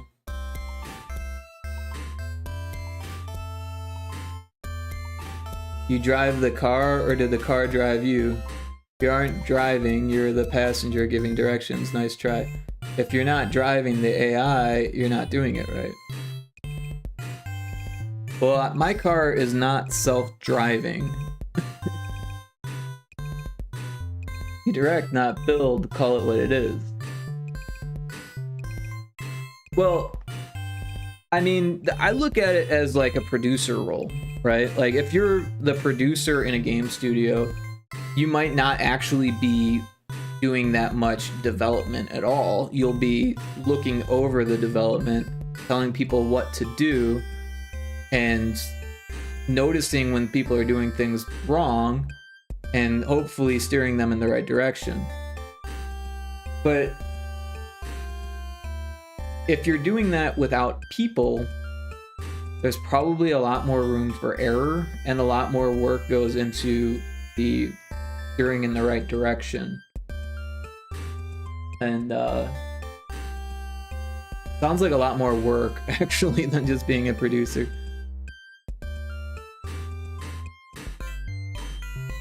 It goes quite beyond that, but I understand how a layman could think that.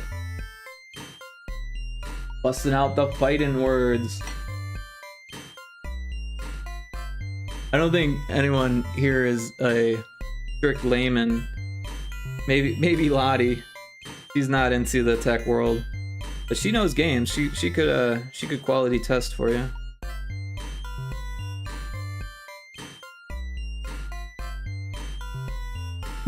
Watch her get offended.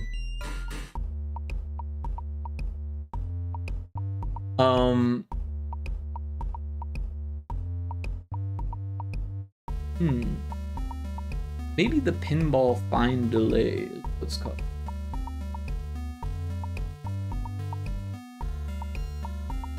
Because it's hard coded.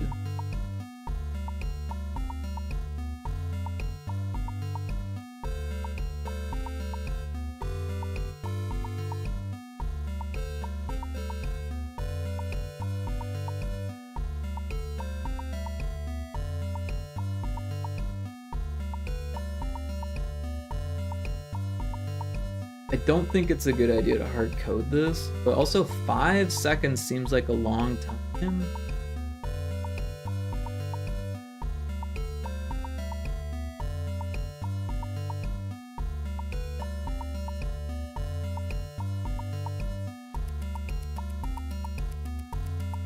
Oh wait, no, this is to find the pinball and to initialize.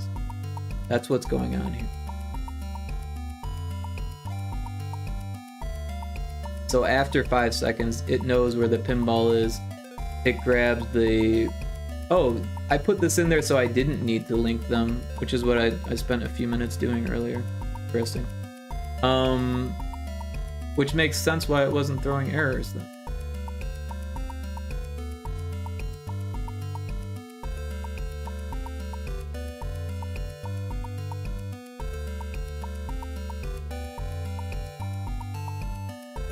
Maybe this should happen after it calculates the vector, just to give it like a few frames. I feel like we could even give it a delay, but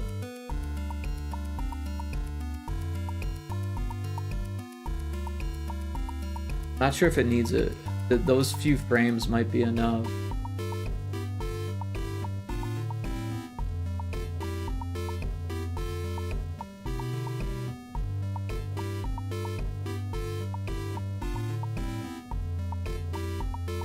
If you can't handle people being real, that's on you.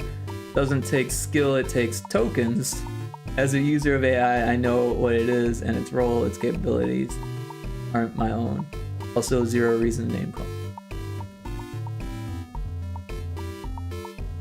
Yeah, I mean, I don't think it's safe to go into a game dev community and throw around the term layman. I know that it's not like necessarily a mean thing to say, but I don't think a lot of game devs are laymans. I can agree that I am a layman when it comes to coding using an AI. But I've used AI enough to know that it's not very good at everything it does. So I just, to me, I think that it would take an immense amount of patience to make a game with AI. So, and I don't have that patience. Like I have patience to work with my own code breaking. But I don't have patience to work with the AI code breaking. Like even with this Doom Builder stuff and like Slade and stuff like that and ZScript and GZ Doom, it's like, why can't you just tell me the correct thing? Why do I have to go and test every single like wrong thing until it's like, oh, you wanted to do this, but I told you how to do it wrong like 3 times in a row. This is the right way. Which is the exact same thing that it said every other time that it corrected itself. Oh, I told you how to do it wrong. This is the right way. Here's why. And then you do it and it's like, still not working, bro. It's like, oh, that was the wrong way. This is why. Here's the right way. This is why.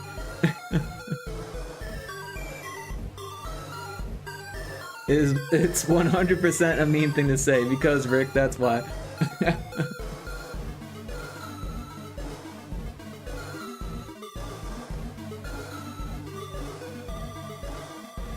What if we change the hold time? Oh, I guess we should probably redo this.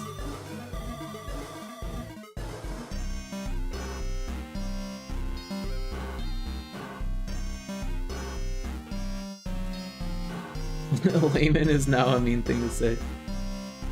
Well, it's kind of mean to assume that in a game dev community or a game dev stream that people don't know what they're talking about. I mean, personally, I think we could all learn new things. I don't think anyone, you know, has all the answers, right? The longer you've been in it, the more you realize that there's things you don't know, right? There's always things we could learn. Oh yeah, that enemy has like 3 in itself there. Forgot to delete those. So like, I'm not gonna sit here and say that it's offensive to be called a layman. Oh wow, that made it worse.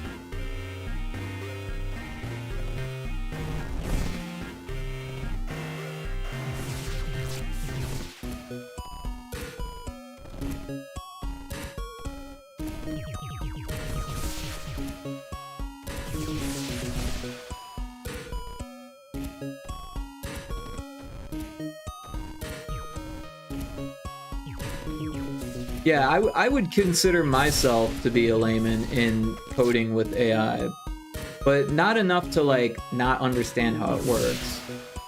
And I do think Cryptic is on to something with what he's saying, and he uses AI a lot more than I do.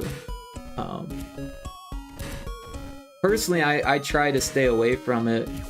I use it to help me learn.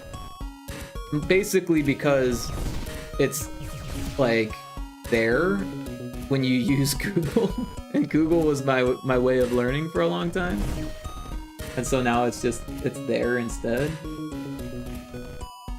Let's change this back to 0.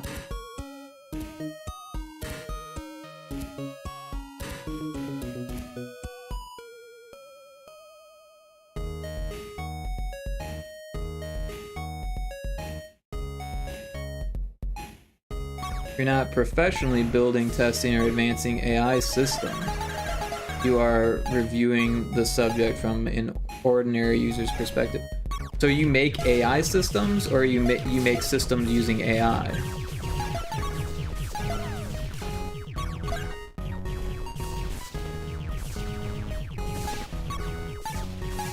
You do both. Well, what AI do you work for? Or are you just doing it on your own, like, graphics card?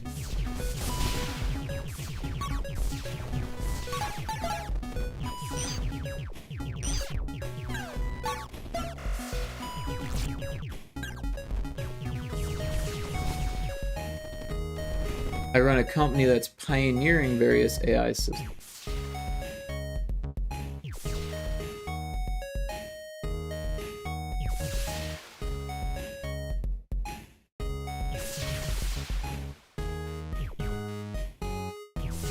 Mostly OpenAI adjacent stuff, but we've built some models. Let's see. So, what I'm hearing is that since you have personal stake in how AI is viewed, you've got a little bias towards what it's actually doing, right? I mean, you're calling it AI, right? But it's not actually artificial intelligence. And anyone who, you know, works in AI knows that, right? Because it's not actually thinking for itself. It's not bias, it's expertise. You wouldn't call a doctor biased for knowing medicine. Well, sure. If a doctor only knows, like, pharmaceutical medicines, like pills and shit, then they're gonna be biased towards pills. And then if you talk to, like, you know, a witch doctor or like a homeopathic doctor, they're gonna have a bias towards non-pharmaceutical, right? Because that's their industry. If you rely on an industry, you definitely have a bias. And that's just the way it is.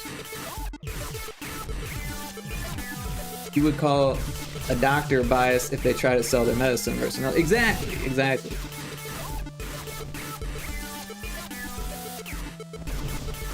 And most doctors, they actually get paid by how well they sell the medicines that are on the pens that they have and shit, on the clipboards and shit.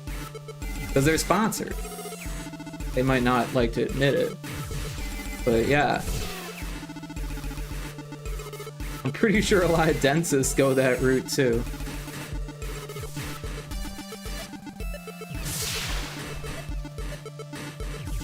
And yeah, maybe a water pick is a good investment. Probably is. But I'd be damned if not every fucking dentist is trying to sell you that shit.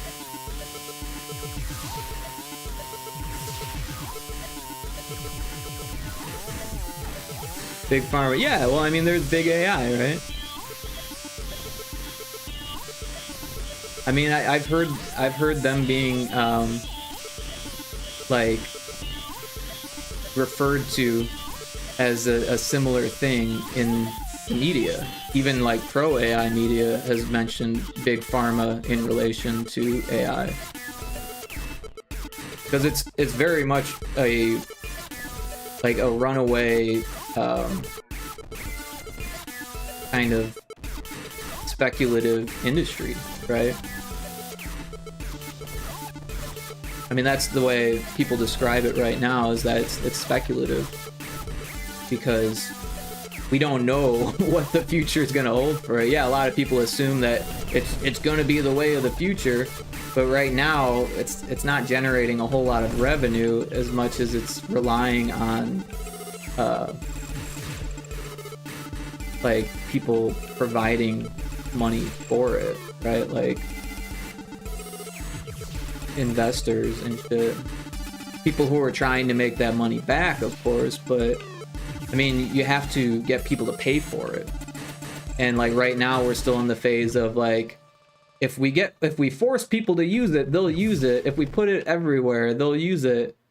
And some people might even pay for it. But the people who pay for it they have trouble looking at it as anything more than entertainment, because it's like not really great at providing answers. It's not really great at not lying, because it's fundamentally flawed in that respect, where it's made to generate things that may or may not be true. It may or may not work. I mean, that's how these things work. I'm just building a really cool app to fix problems doctors have. I don't know if you guys know Akinator, the game with the genie that guesses which celebrity you're thinking about. No, I've never heard of that.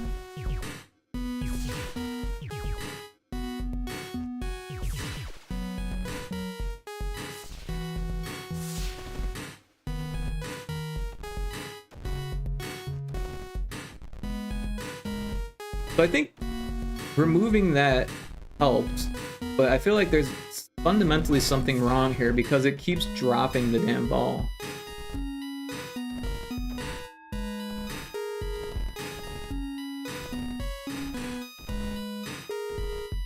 It also kind of gave it more oomph because of that 0.1 second delay or whatever. It's dropping it less. I wonder if getting... Oh, there, it dropped it again.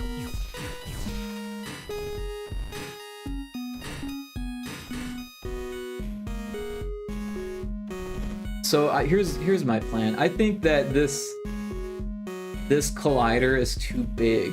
The one that's like sucking it in is...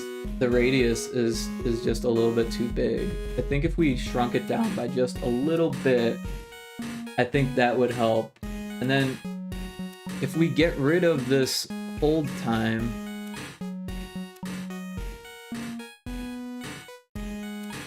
because this is taking a frame to run also.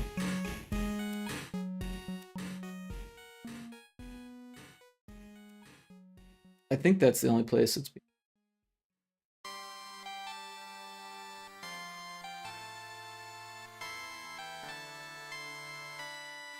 How it's not wanting to be that. So instead of doing that, let's just... We'll save it in case it doesn't work. Oops.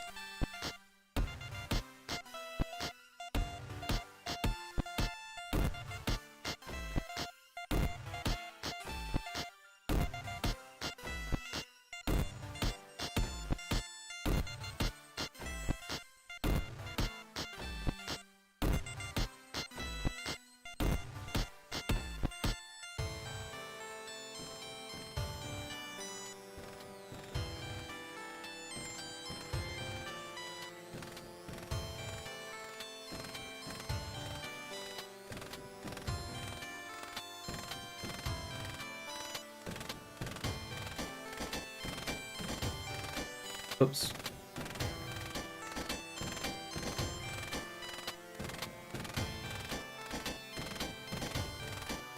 So now instead of calling the coroutine with the delay, we'll gain a frame.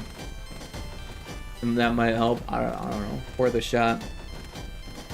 I would never trust an AI-made app with diagnoses. My experience diagnoses has become 5 minutes of eye contact, a prescription, and next patient, please.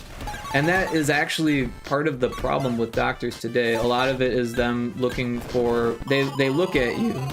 They think about what drug they can give you that they make money from. And then they give you a drug and they say, if it works, let me know.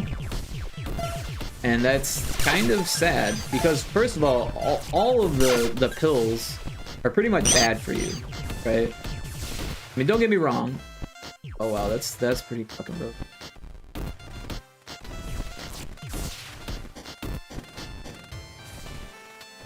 Don't get me wrong. Some people can really benefit from pills. Some people need pills, but fundamentally, they're bad for your liver. Taking pills is bad for your liver. Sometimes liver health is less important than, you know, seizures or like, you know, some of the really shitty things, really shitty health issues that people have. But sometimes, you know, little things like therapy and meditation can actually help some of the problems that they prescribe pills for. And because we live in a society where everyone's just looking for like a quick fix, regardless of any future issues or side effects that might occur because of it, we end up with people who aren't really diagnosing. The doctors aren't always diagnosing the issue so much as just thinking of ways they can benefit from it by making money, by giving you pills that they're basically sponsoring or sponsored by.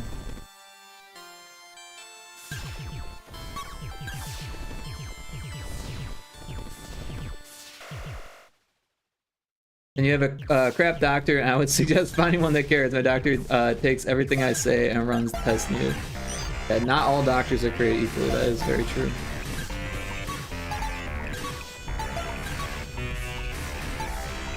I actually don't have a doctor at the moment.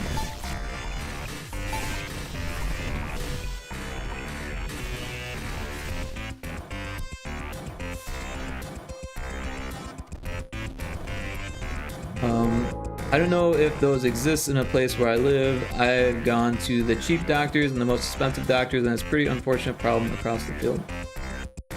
You can build a system that asks the right symptom questions and keeps cutting the possibilities down. Humans are messy at that, algorithms are not. I keep looking at it. Took me 5 tries to get a doc that gave a fuck. Rick, get a damn doc. I mean, I've been thinking about it, mostly just to get a medical card. But, yeah, you know, if something goes wrong, I'll go to the doctor. I have insurance. I just haven't taken the step to find a doctor. I moved out here. I had one in Illinois, and I had one in Phoenix.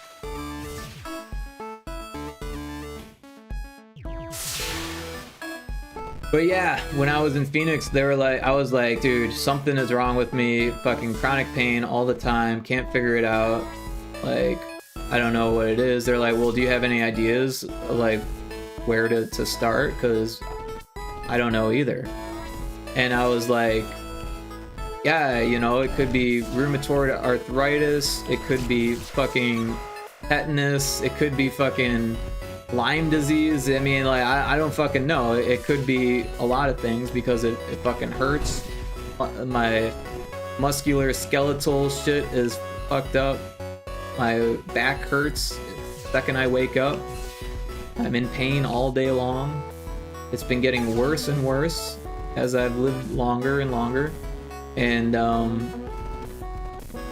you know, I'm on my feet all day and fucking lifting heavy shit and doing work, but it's getting harder and harder to do my job because of the pain. And they're like, well, it sounds to me like since you make video games, you probably spend too much time sitting around. You need physical therapy. Like, I have a full-time job. I had a full-time job at the time, working on my feet, lifting heavy fucking 75-pound boxes, and you know, and yeah, I would go home and work on my game, but like,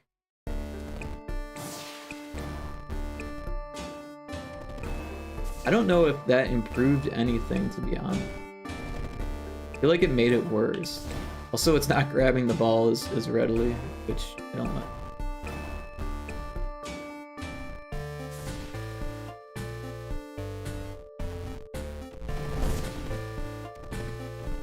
It feels like sometimes the gravity isn't kicking in until too late.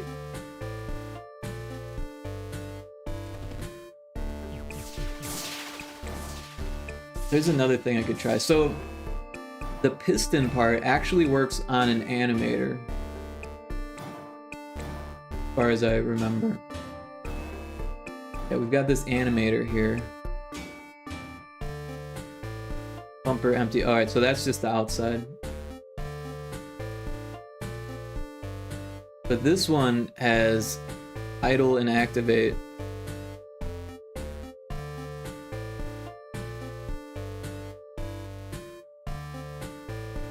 So what we can do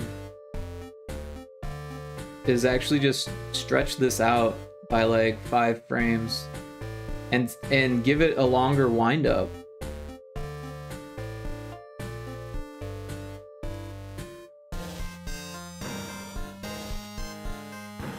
And that might change how it reacts. Does the cannon account for velocity? No, actually it just uses the physics engine and that animation pushes it. So the velocity is entirely controlled by the animation.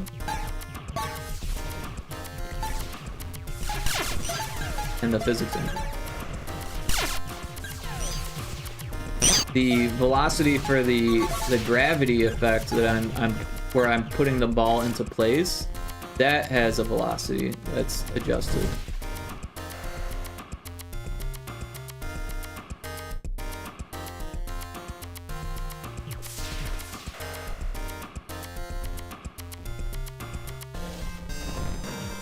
Keeps getting caught in that corner, fucking everything up.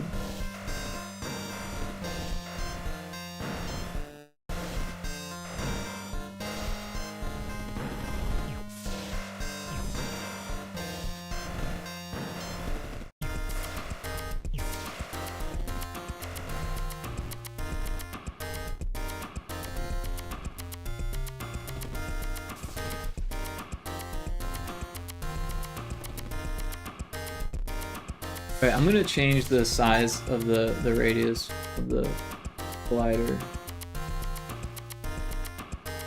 back to what it was. Like that. Maybe point.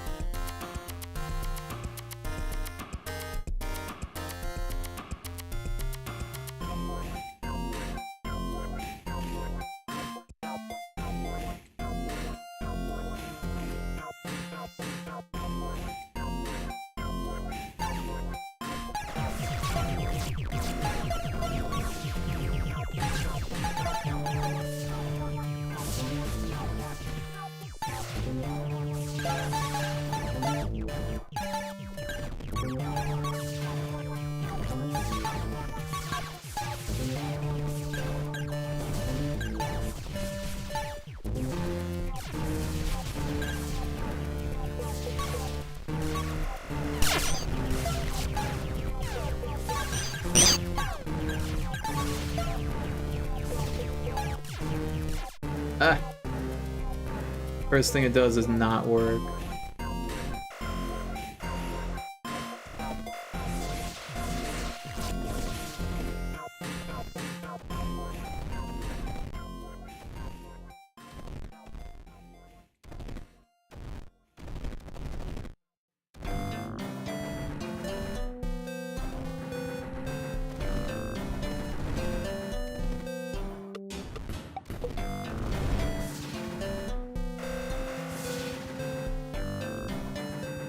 Yeah, to be honest, these bubble pistons have never been 100%. They've always had a little bit of, like, flaw percentage.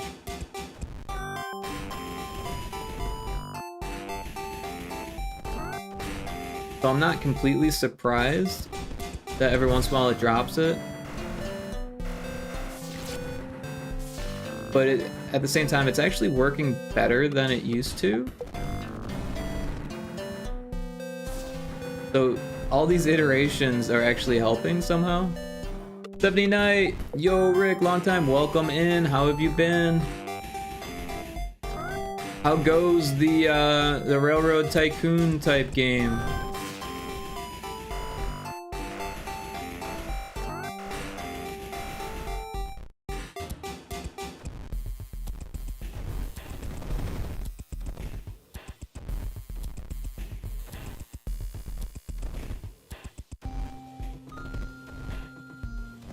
Been on pause for 9 days while I had a trip to Spain. To Spain? That sounds freaking awesome. I've never been. I've been to Italy. I imagine Spain is somewhat similar to Italy, but Spain's a big country. Italy's kind of a tiny country. Sangria's the shit. Nice. I don't think I've had Spanish sangria, but I've had sangria made by Americans, which is probably quite different. Looked a lot like California, actually. Very cool. California's beautiful.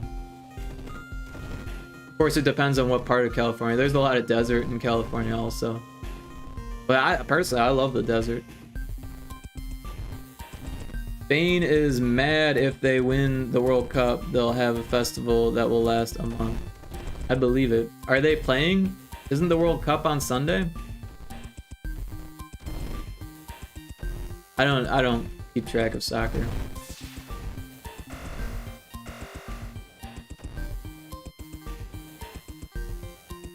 Speaking of Sunday, are we doing D&D on Sunday? Cryptic? Sunday final, Spain and Argentina. Ah, okay. Are you a soccer hooligan, Gabriel?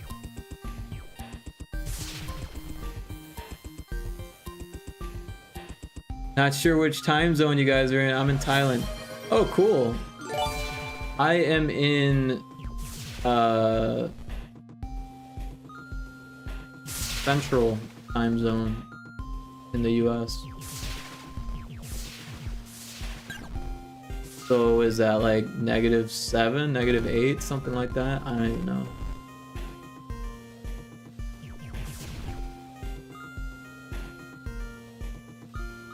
We call it football, yeah, for sure.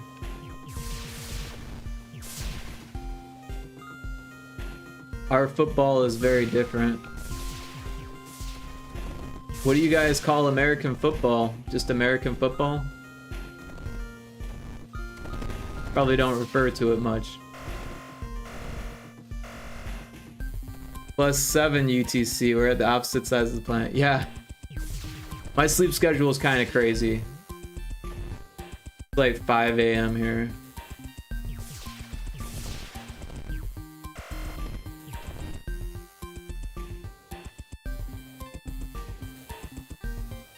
European here, I think you're like 8 hours ahead of us. American football, 8.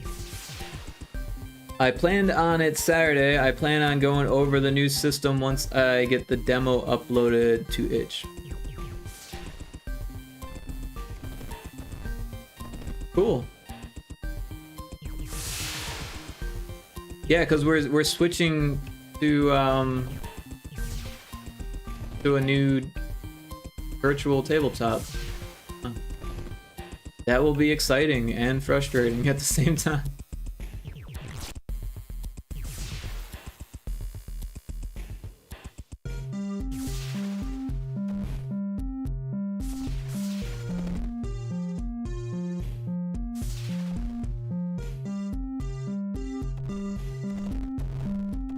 I feel like it works like 99% of the time.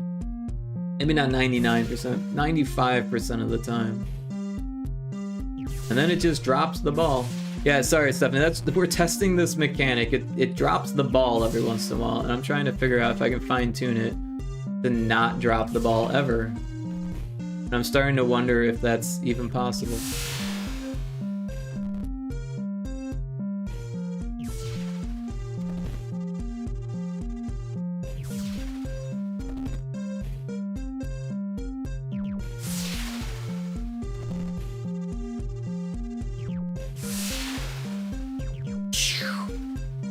Yeah, so if I had a sound manager, a sound effect manager, that would prevent that sound from triggering like on top of itself like that.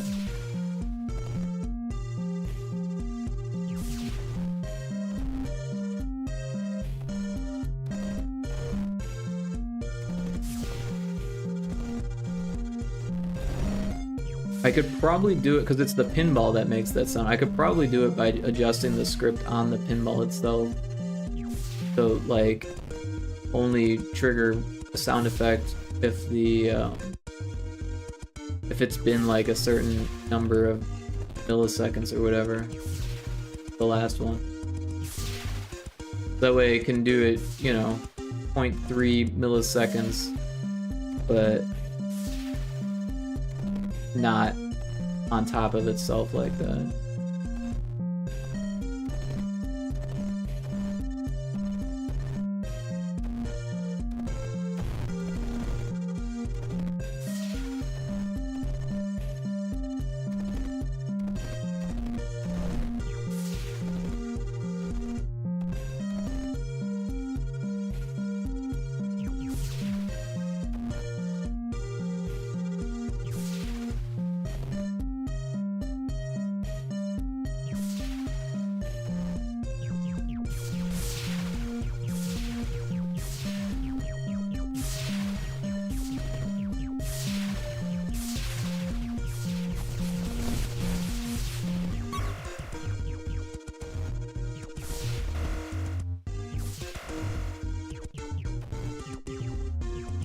Yeah, it's like sometimes the ball doesn't go to the spot, and then sometimes the animation doesn't trigger.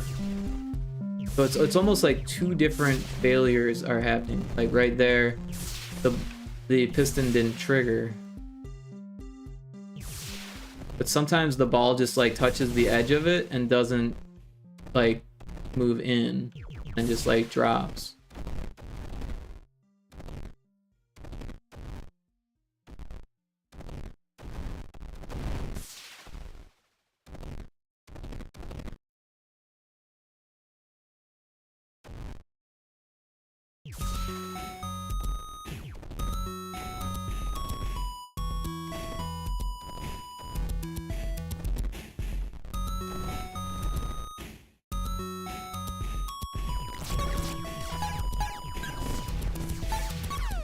You're European too, just live in Thailand, originally from Finland. Stephanie says Danish. Yeah, but once we get used to the flow, it'll be better than above VTT. Yeah, I believe it. Although I don't have much experience with either outside of what we've done in above VTT. I guess Dane's right in the skull. Correct, though. I have my Danish license reworked multiple times for lack of heavy beer drinking. More of a red wine guy. Don't really fit the brute stoic Finnish stereotype of drinking moonshine. Danish beers are pretty good though. Thought it was just vodka going through the wine. The veins. Sorry, it's still booting. Used to have a bar here and made a cocktail called The Pirate. One shot Malibu, one shot Captain Morgan, ginger Schweppes. Dangerously good. I don't think I would like that. I took shots of Malibu when I was in high school, and that ruined it for me. It just tastes like suntan lotion to me. And then Captain Morgan's, I liked it when I was young, but then that vanilla Coke came out, and for whatever reason, my friend's parents were like really into vanilla Coke, and that's all we had for our rum and Cokes. And there's vanilla in Captain Morgan, so it was like extra vanilla-y, like too much vanilla. And after a few bad nights on Captain Morgan and vanilla Coke, I was done with Captain Morgan. I was a big fan of Bacardi, and any light rum really. But yeah, the spiced rum I was like a big fan. Also, like Schweppes isn't terrible as far as ginger ale goes, but man, I love me some ginger beer. As someone who doesn't drink anymore, ginger beer is like my go-to. If I go to a bar and I see they have those copper mugs in the back, that's an indication that they have ginger beer. Of course, they probably charge like fucking $5 a fucking bottle.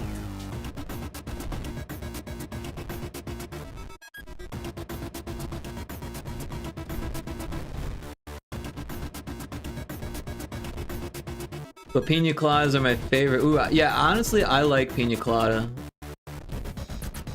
I can get down with pina colada. Of course, these days it would be virgin, but it's such a flavorful drink that you don't even really taste the rum in it anyways. It'd be good even without the rum.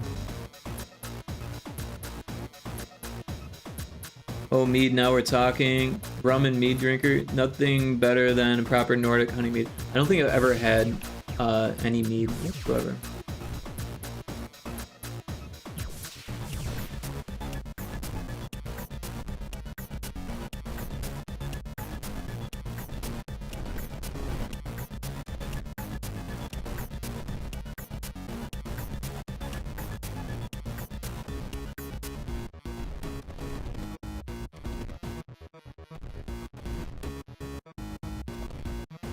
Yeah, at this point, I'm starting to wonder if it's even worth trying to get it to be 100%. I mean, yeah, I'm sure players probably get frustrated if it drops the ball on them. But like, the way games are, I mean, there's always going to be some bugs. and it's like hardly ever dropping the ball anymore.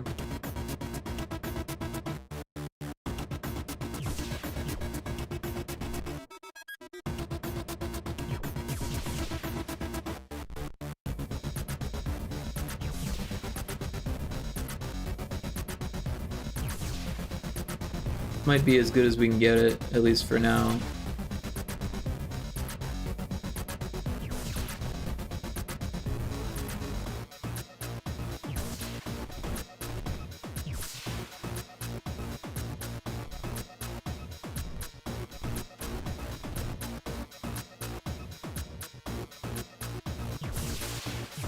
I'm thinking now, like looking back, like if I were to do it again, I'd probably make it one system rather than having two systems to do it.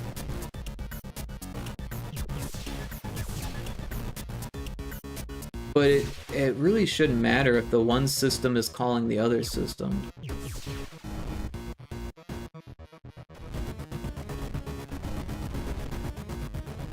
And like, the pinball needs to do a lot of gravity stuff, so it makes sense to have the pinball.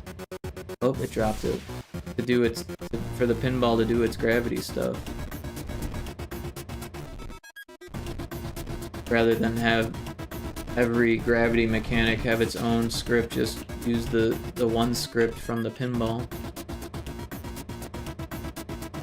I say gravity, but it's more like ball grab. It sounds weird when you say it that way.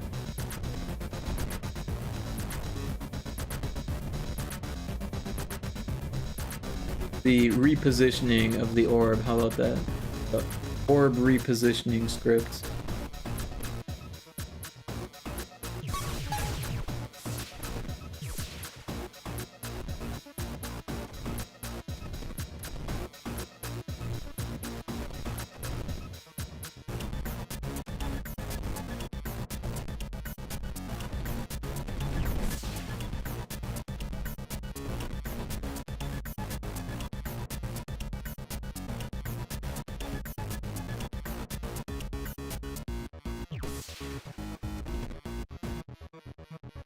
That's one hell of a name. Which one? The orb repositioning script or the ball grab script?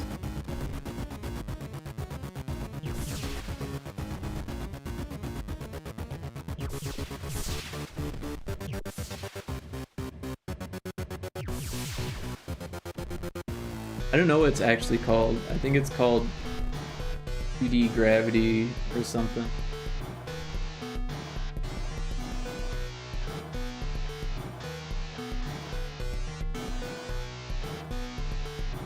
Pinball piston gravity 2D. But there is this move gradually script, which is the ball mover script.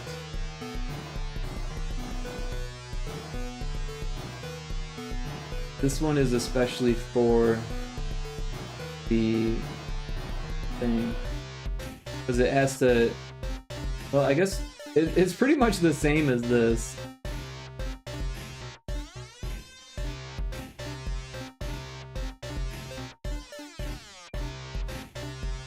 I think I made this after, though. Not really sure.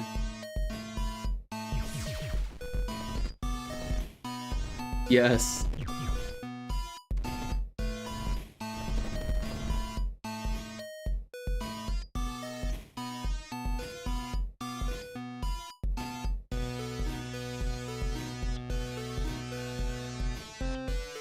So I was looking at the analytics for Retro Spaceball.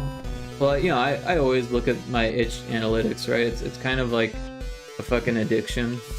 Ever since I put a game on itch, I've been like checking the analytics pretty much every day.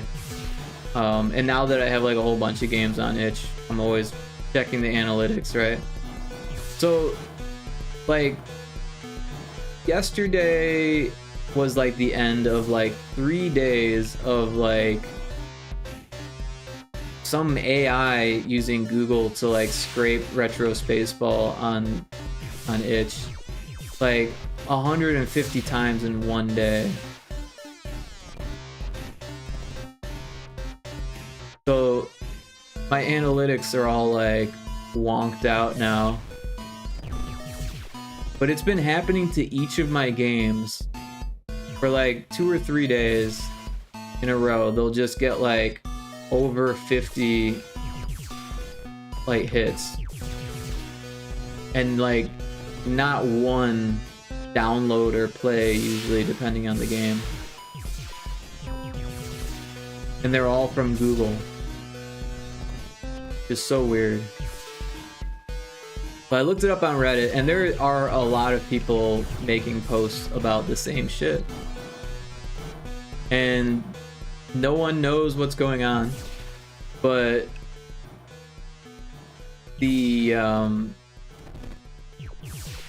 default thought on it is that someone built a bot that either is scraping data or is purposely spamming to either DDoS attack itch or to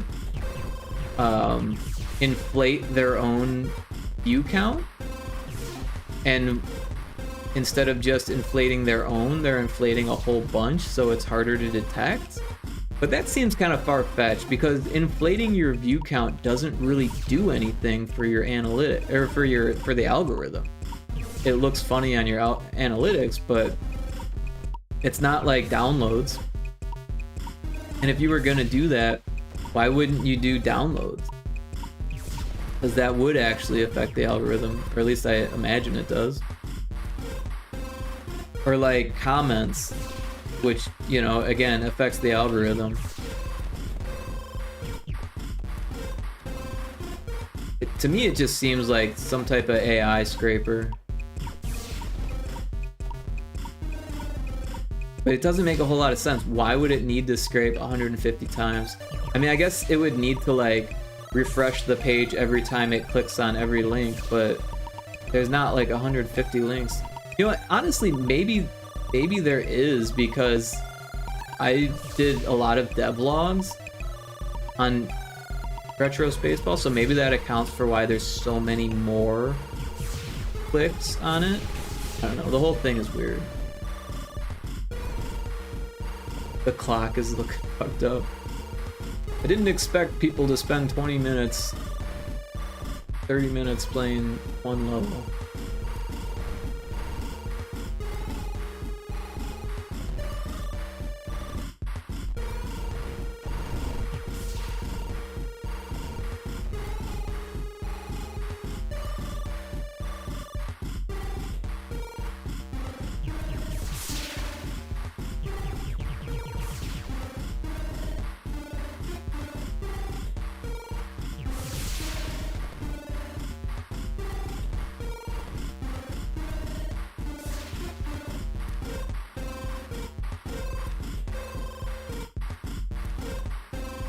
So it looks weird there.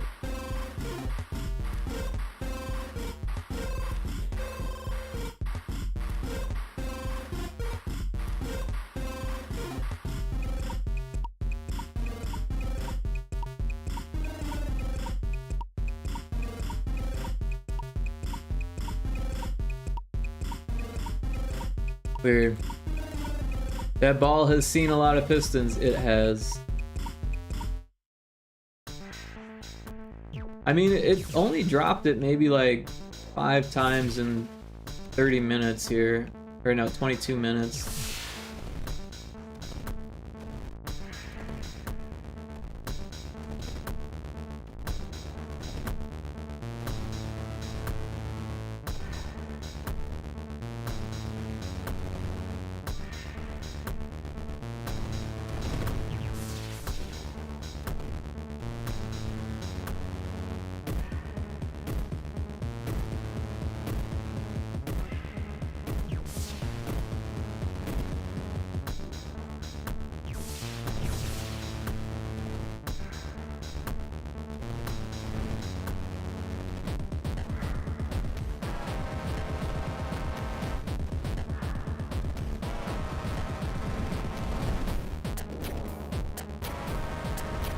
Just waiting for it to drop it again.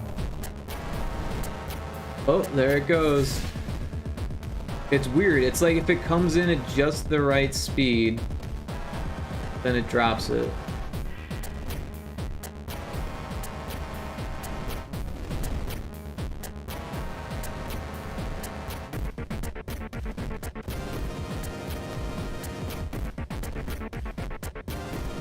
I wonder if it has something to do with the direction also. Because at one point in the animation, the collider of the piston turns off and then on. And if it turns on while the pinball is inside of it, that would probably fuck with like the pinball's ability to reposition itself.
All right, I'm gonna say that it's good enough for now, at least.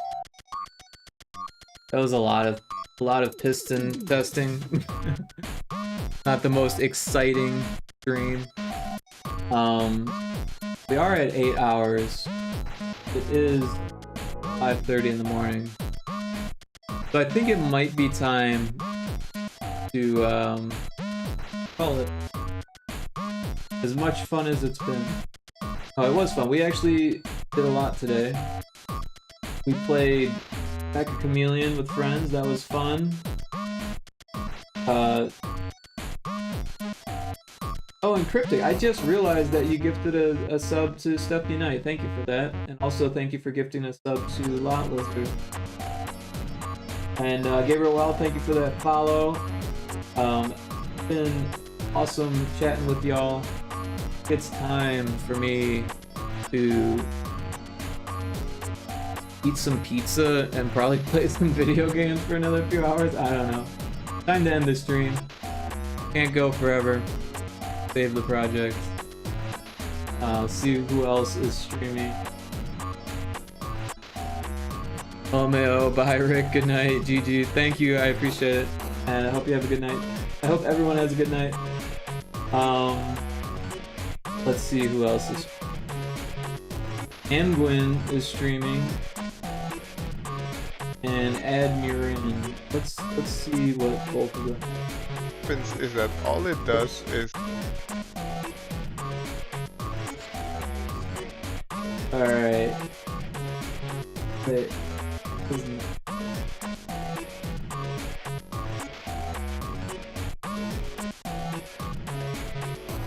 So it looks like Hamwin's doing pixel art and Admirin is doing Unity development. I think we're gonna go with Admirin. I think it's been longer since we rated them. Prepare yourself to be invaded.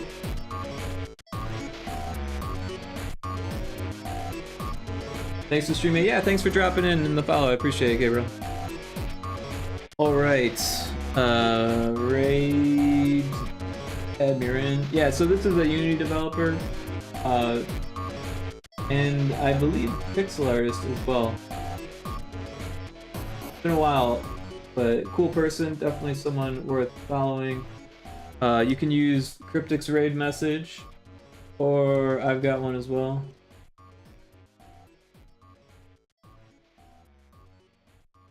But yeah, thanks everyone again, really appreciate it. Lots of fun. Till next time, we'll probably be doing Saturday, not sure what. I'll probably be up late as well. Probably try to stay up, pull an all-nighter for Sunday morning for D&D. Although honestly, I have a meeting after D&D, so maybe I'll actually try to get some sleep on Saturday night. I don't know. Anyways, thanks again everyone. I'm gonna hit the button. See you next time.